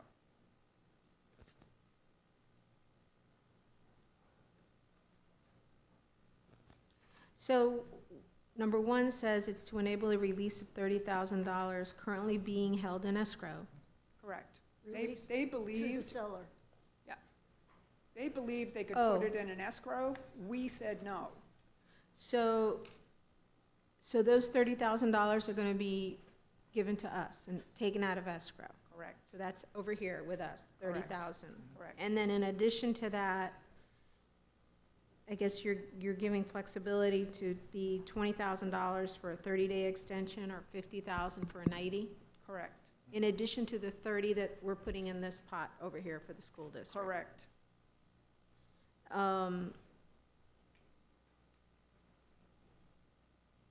The concern that I have is with paragraph 5, that if I'm understanding how it's reading, it's speaking to the fact that we're granting the superintendent the ability to grant whatever extensions they want, not subject to school board approval.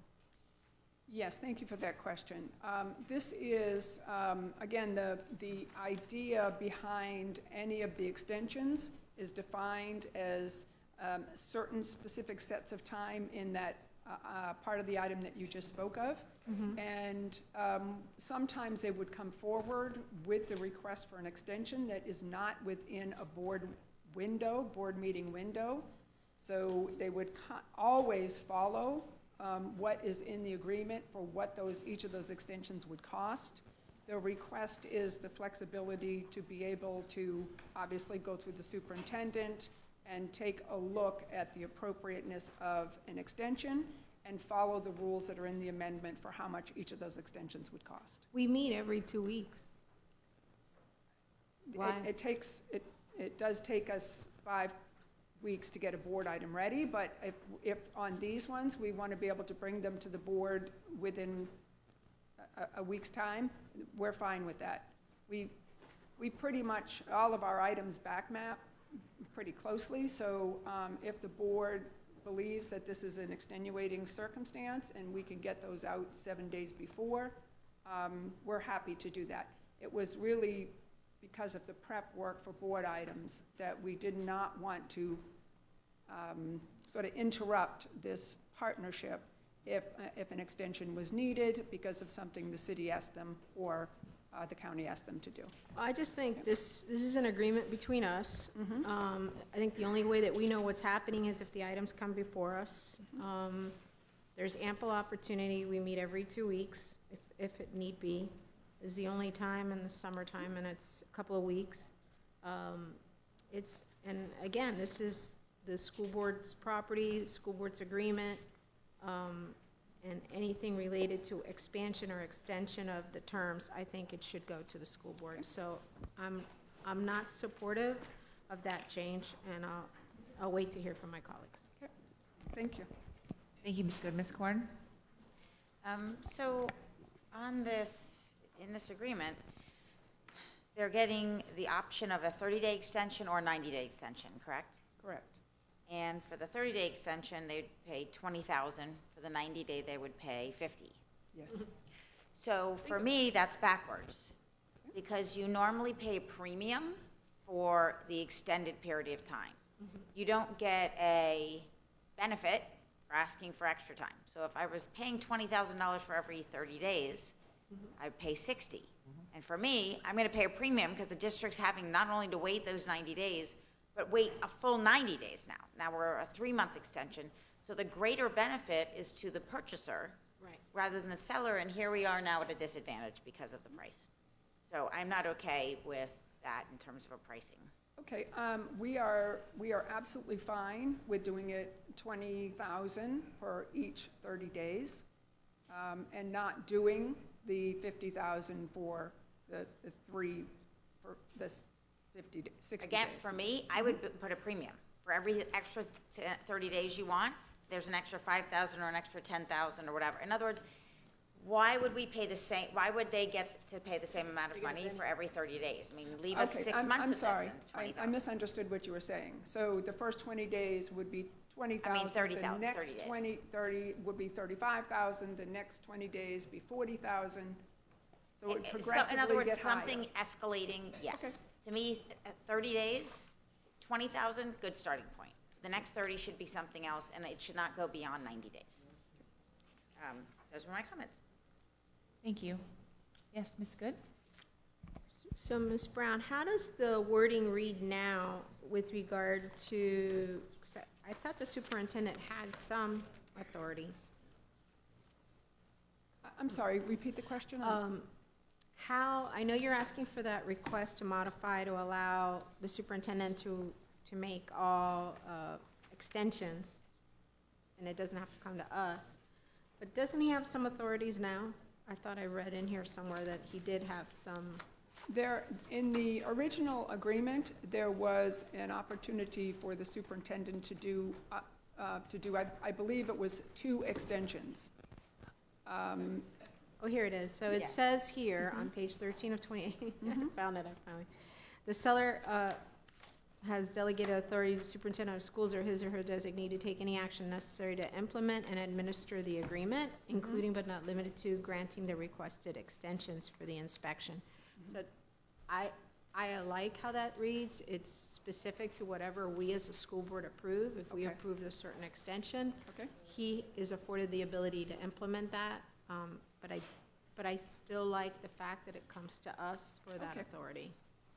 And so, I know that Ms. Korn didn't speak to that, but I would modify the agreement to have the language remain as it exists. I might not get support, and then I'll allow you to make the other one. Okay? So I'll make that motion that paragraph, section 20,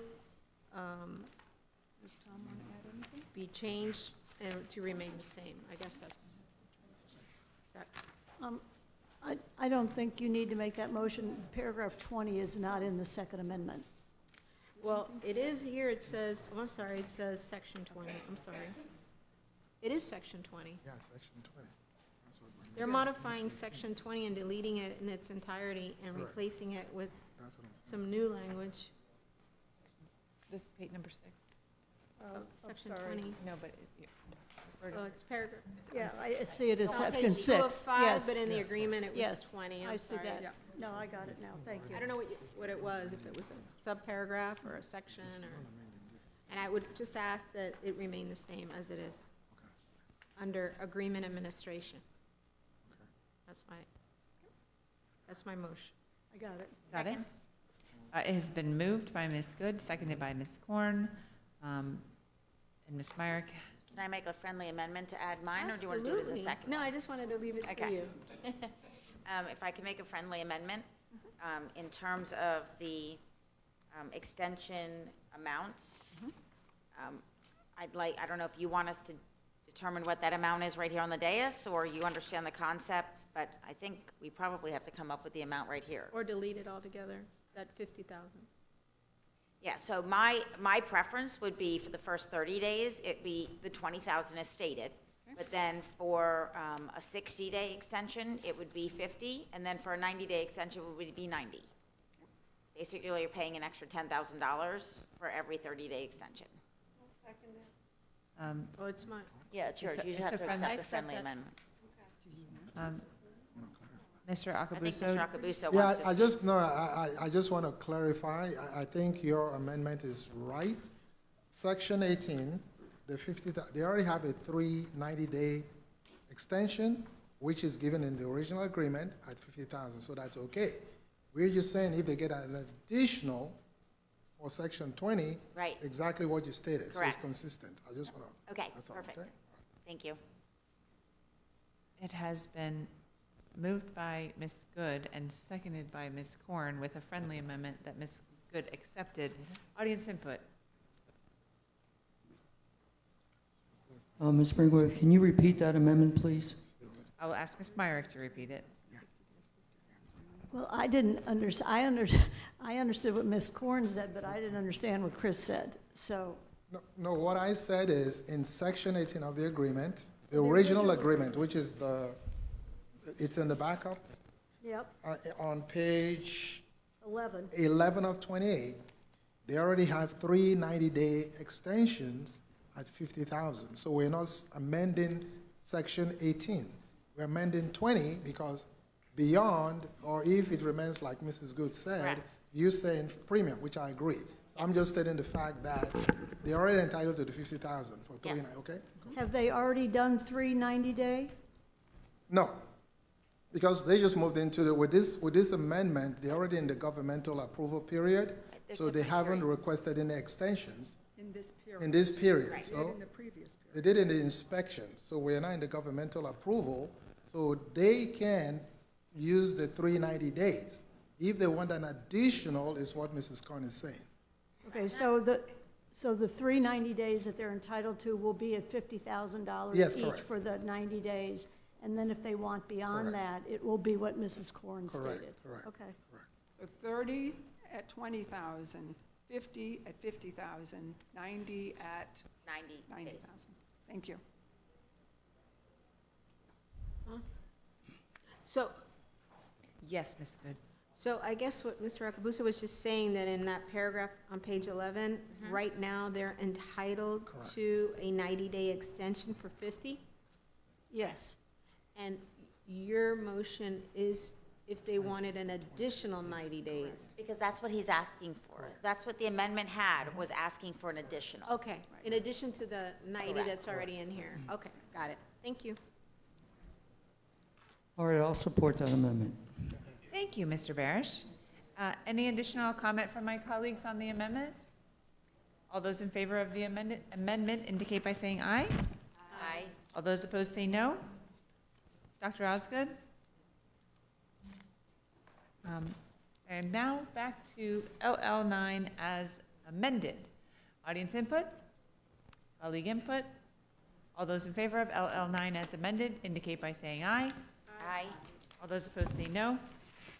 Item LL9 passes unanimously. Dr. Osgood? All right, and so, Mr. Moquin, you can tell me if I'm incorrect, but I believe we have EE16, the tabled item, EE16. is the only item left for us to dispose of. Correct. I actually looked through it here. So I will ask for a motion, a second on item So moved. EE16. To take it off Moved the by table. Ms. Korn and seconded by Ms. Good. I'm sorry. Motion to take it off the table. Oh, sorry, to take it off the table, yes. To bring to the floor, wherever we're bringing it at this moment. And so, Ms. Korn. Thank you. So I had a chance to review it and went over with staff, and I'm going to ask for an amendment that the Excel spreadsheet that staff used to determine the, in the addendum, hold on. in the termination addendum for cloud extension, the credits that were being applied there were actually spread to within the costs of each section. And I've asked that there be an addendum to the termination addendum, an addition of the Excel spreadsheet that indicates how those reductions were spread into the costs of each of the other sections within their amendments. And I'll explain to the board why I'm asking that. If none of us who were involved in this transaction read the document, you would not be able to determine that the credits that were in this termination addendum were actually already recognized within the costs of the other part of the agreement. So by adding the Excel spreadsheet to the termination addendum where it shows the credits, we can now correlate how these costs were already considered in the actual breakdown of costs for the other amendments. I have some questions. So that's my motion. Okay, it's been moved by Ms. Korn, seconded by Ms. Good. Questions Hold on. on the amendment? Audience input on the amendment. All right, I'll concur on that amendment. Thank you. Colleague input on the amendment. Okay, so Donna, when I was trying to piece this together while listening to everything else, I saw that when you go through each item, there was one for 5.8, 1.1, 3.9, 690. That didn't enter the total cost. Like if you look you have the termination, which I couldn't figure out how to apply that in my time here. So when you go and look at all the costs in each one of the sections, that doesn't equal the cost they said to us. So how much, did you do the math on how much is that what you're saying? Because that's what I couldn't figure out. It's almost $10 million in cost, but we're told it's $6 million, and then I couldn't find the, and by the way, I thought we weren't going to use them for maintenance, but we are, and they can go up every year, and it's 19% for maintenance. So did you add all of the, like if you go to page, each one has different costs and they're kind of hidden on different pages. And and the numbers are 5.8, 3.9 for cloud servicing, 1.2 and $690,000. That is over what you said, so then where's the credit amount? And Where's the 5.8? hold on, let me find it. I no longer have my item. I brought it out there, and I don't think I have. No, it's okay, hold on, I put this, hold on. And Ms. Bartleman, if you could address your questions to staff rather than to one of your colleagues. Oh, because I thought she did all the math and it pertained to hers. It's okay. All right, so do you want to go through the numbers? Because they're in each thing and I'll pull them up. You should know the numbers, right? So. You have the spreadsheet, or how do you want to do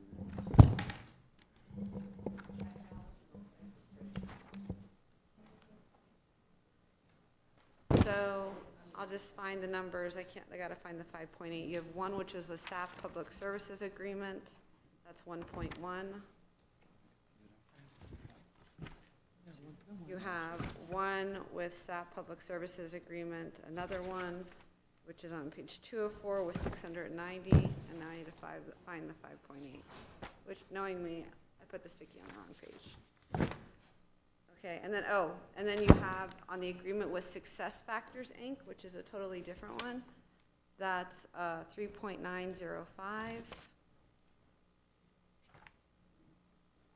Let me find the 5.8, hold on.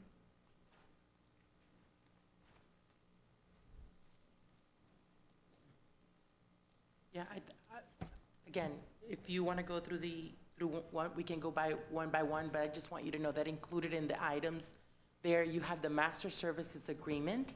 So if you're adding that number, you should not be adding that number. That's a master services agreement that's been in place since 1999. It's for reference purposes, and we're adding these addendums, these new work order forms to that master services agreement because they have the same terms and conditions. So where was the 5.8? So there should be a success factors for 3.9, Qualtrics for 299,000, and I'm rounding off. There's a 1.1. Mendix is 1.1, and Cloud Platform Annual 690, and Access Control 55,000. total of 6,051,000. What, Ms. Where did I find the 5.8? Because I put a sticky on the front page and now I can't find it. The 5.8 is the actual MSA, Master Services Agreement. Okay, so that's the old one, and that's the one that is not included. Right. Okay. And basically what Ms. Korn was alluding to was the fact that the actual credits that we've obtained from the termination agreement that is also being executed were not specifically broken down here, that you can see where they came from each contract, and that's what is being added as a spreadsheet with those, with the breakdown of those. Okay. And then the servicing agreement that we're agreeing to with the CBI increase each year after the first year, is that included in your figures?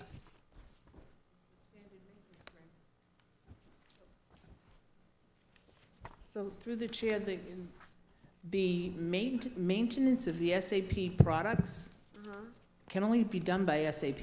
They're the only ones that can upgrade their software, so we're living with an extension of the current maintenance agreement we're already under. But I'm asking you, because I'm trying to get total, I'm buying something, total price out the door.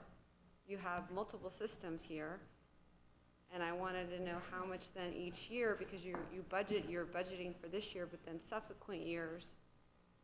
So the maintenance is paid yearly, the maintenance is paid. Separate from the numbers you gave me for Yeah, the it's purchase. separate.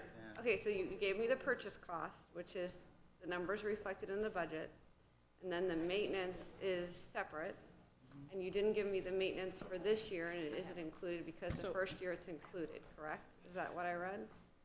I'm sorry, I read this very fast. So the maintenance for the on-cloud solutions is zero. The increase in maintenance included in the item is $11,000 for the $55,000 access control system that's on-prem that requires maintenance. Okay, they have maintenance in all of them, and I'm so sorry. So I just want to understand, you're gonna have maintenance each year with the three, with all of them, according to this. And then, from what I read, you're not getting maintenance, we're not getting charged maintenance the first year. That's what's in the contract. No. That is. It's cloud-based. But there's maintenance, it says, okay, let me get the page that it says it. So there's, Hold on, I'll get it. Service, maintenance, let me find the word. Can you just explain to me how that's gonna work? Okay. We didn't do any of this. I'll get it, hold on.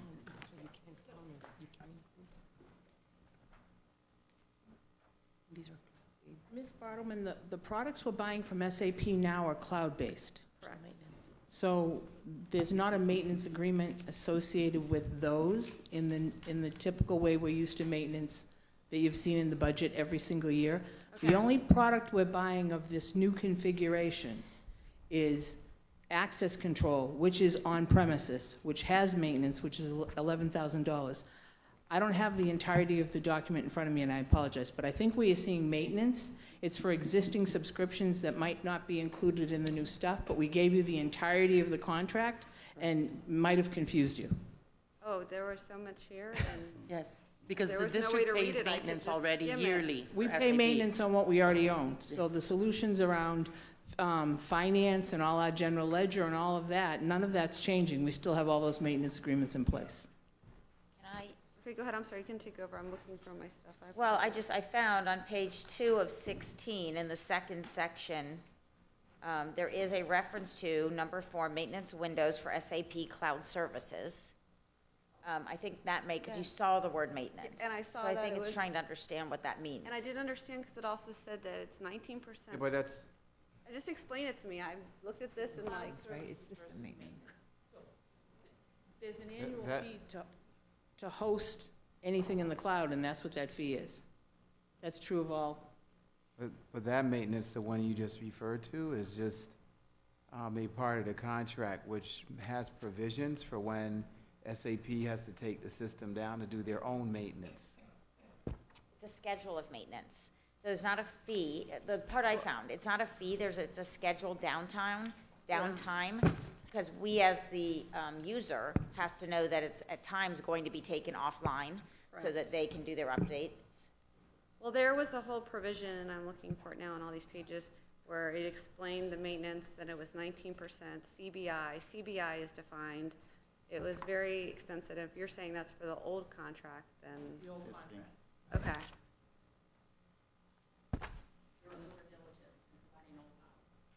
I see, okay. All right. And as long as the numbers are within the budget. Hold on, let me just see if I can find that one section. I put stickies on everywhere but there. Oh, page 2. You have a standard support fee for the licensing agreement. You have the CBI. It's a support fee, I'm sorry, not maintenance. They don't raise the fee for 1 year, and then they can do it in subsequent years based on CBI. So is that's not maintenance, that's support fee. It's page 2 of the main, that's the problem. This is, That's the MSA. is that the MSA, so then it's separate. That's already done, that's for the old stuff. Okay. I'm sorry, I got this and tried to look at it, and the numbers didn't add. I'm glad you referenced taking out the 5.8. Okay, fine, thank you. I just have one quick question. So do we feel confident that the scope of the cloud service is sufficient so that we avoid the additional fees, given the size of our organization? I mean, obviously, we must have done comparative analysis. Okay, good, because I wanted to make sure that, because when I was reading through it, that was the one thing that I said, ooh, I better ask a question about that. Okay. Ms. Korn? That was all for me, so I think it's on the floor. Okay. Oh, I had one more question, I'm sorry. I apologize. Yes, Ms. Brown. And we're terminating e-recruiting because we're not using it anymore? Is that why? Right. We don't, let me ask you, what was that for? I'm just thinking we don't have teachers, I'm not sure even what that was for, but we don't. So e-recruiting was handling non-instructional staffing. Everything, including teacher recruiting, is going over to SuccessFactors. Got it, okay. So we'll be terminating a program we're using for instructional staffing next year to save some money, but we're not doing it this year. But everybody's going on to SuccessFactors, one platform. All employees will access us the same way. Got it. Okay, thank you. Okay, so we still have the amendment on the floor. Ms. Myrick, are you clear about the amendment? I am. Thank you. Any additional discussion? All those in favor of the, yes, Ms. Korn? I'm sorry, I just want to make sure, this also has a mobile application, correct? That's the last item has a mobile application, if I read it correctly? Okay, thank you. Yes. Sorry, now I'm ready. Okay. Any additional comment from my colleagues on the amendment? All those in favor of the amendment indicate by saying aye. Aye. All those opposed say no. Amendment passes unanimously. And now to the main item as amended. Audience input on the main item as amended. Seeing none. Colleague input on the main item as amended. Yeah, thank you, Ms. Korn. Sure. All those in favor of item EE16 indicate by saying aye. Oh, as amended, indicate by saying aye. Aye. All those opposed say no. Item EE16 passes unanimously. Thank you. We're done, right? Are we done? Oh, wait, let me ask this question. Are we done? At this time, do any of, I'm sorry, did you have something else, Mr. Mocha, besides this? Where I was gonna Okay. go. At this time, do any of my colleagues have any reports or items to bring forth to the superintendent for consideration? Thank you. Seeing none, there is no other scheduled business to come before this board. I now declare this meeting is adjourned. Have a wonderful break, my colleagues, and to staff from the meetings for the next 3 weeks.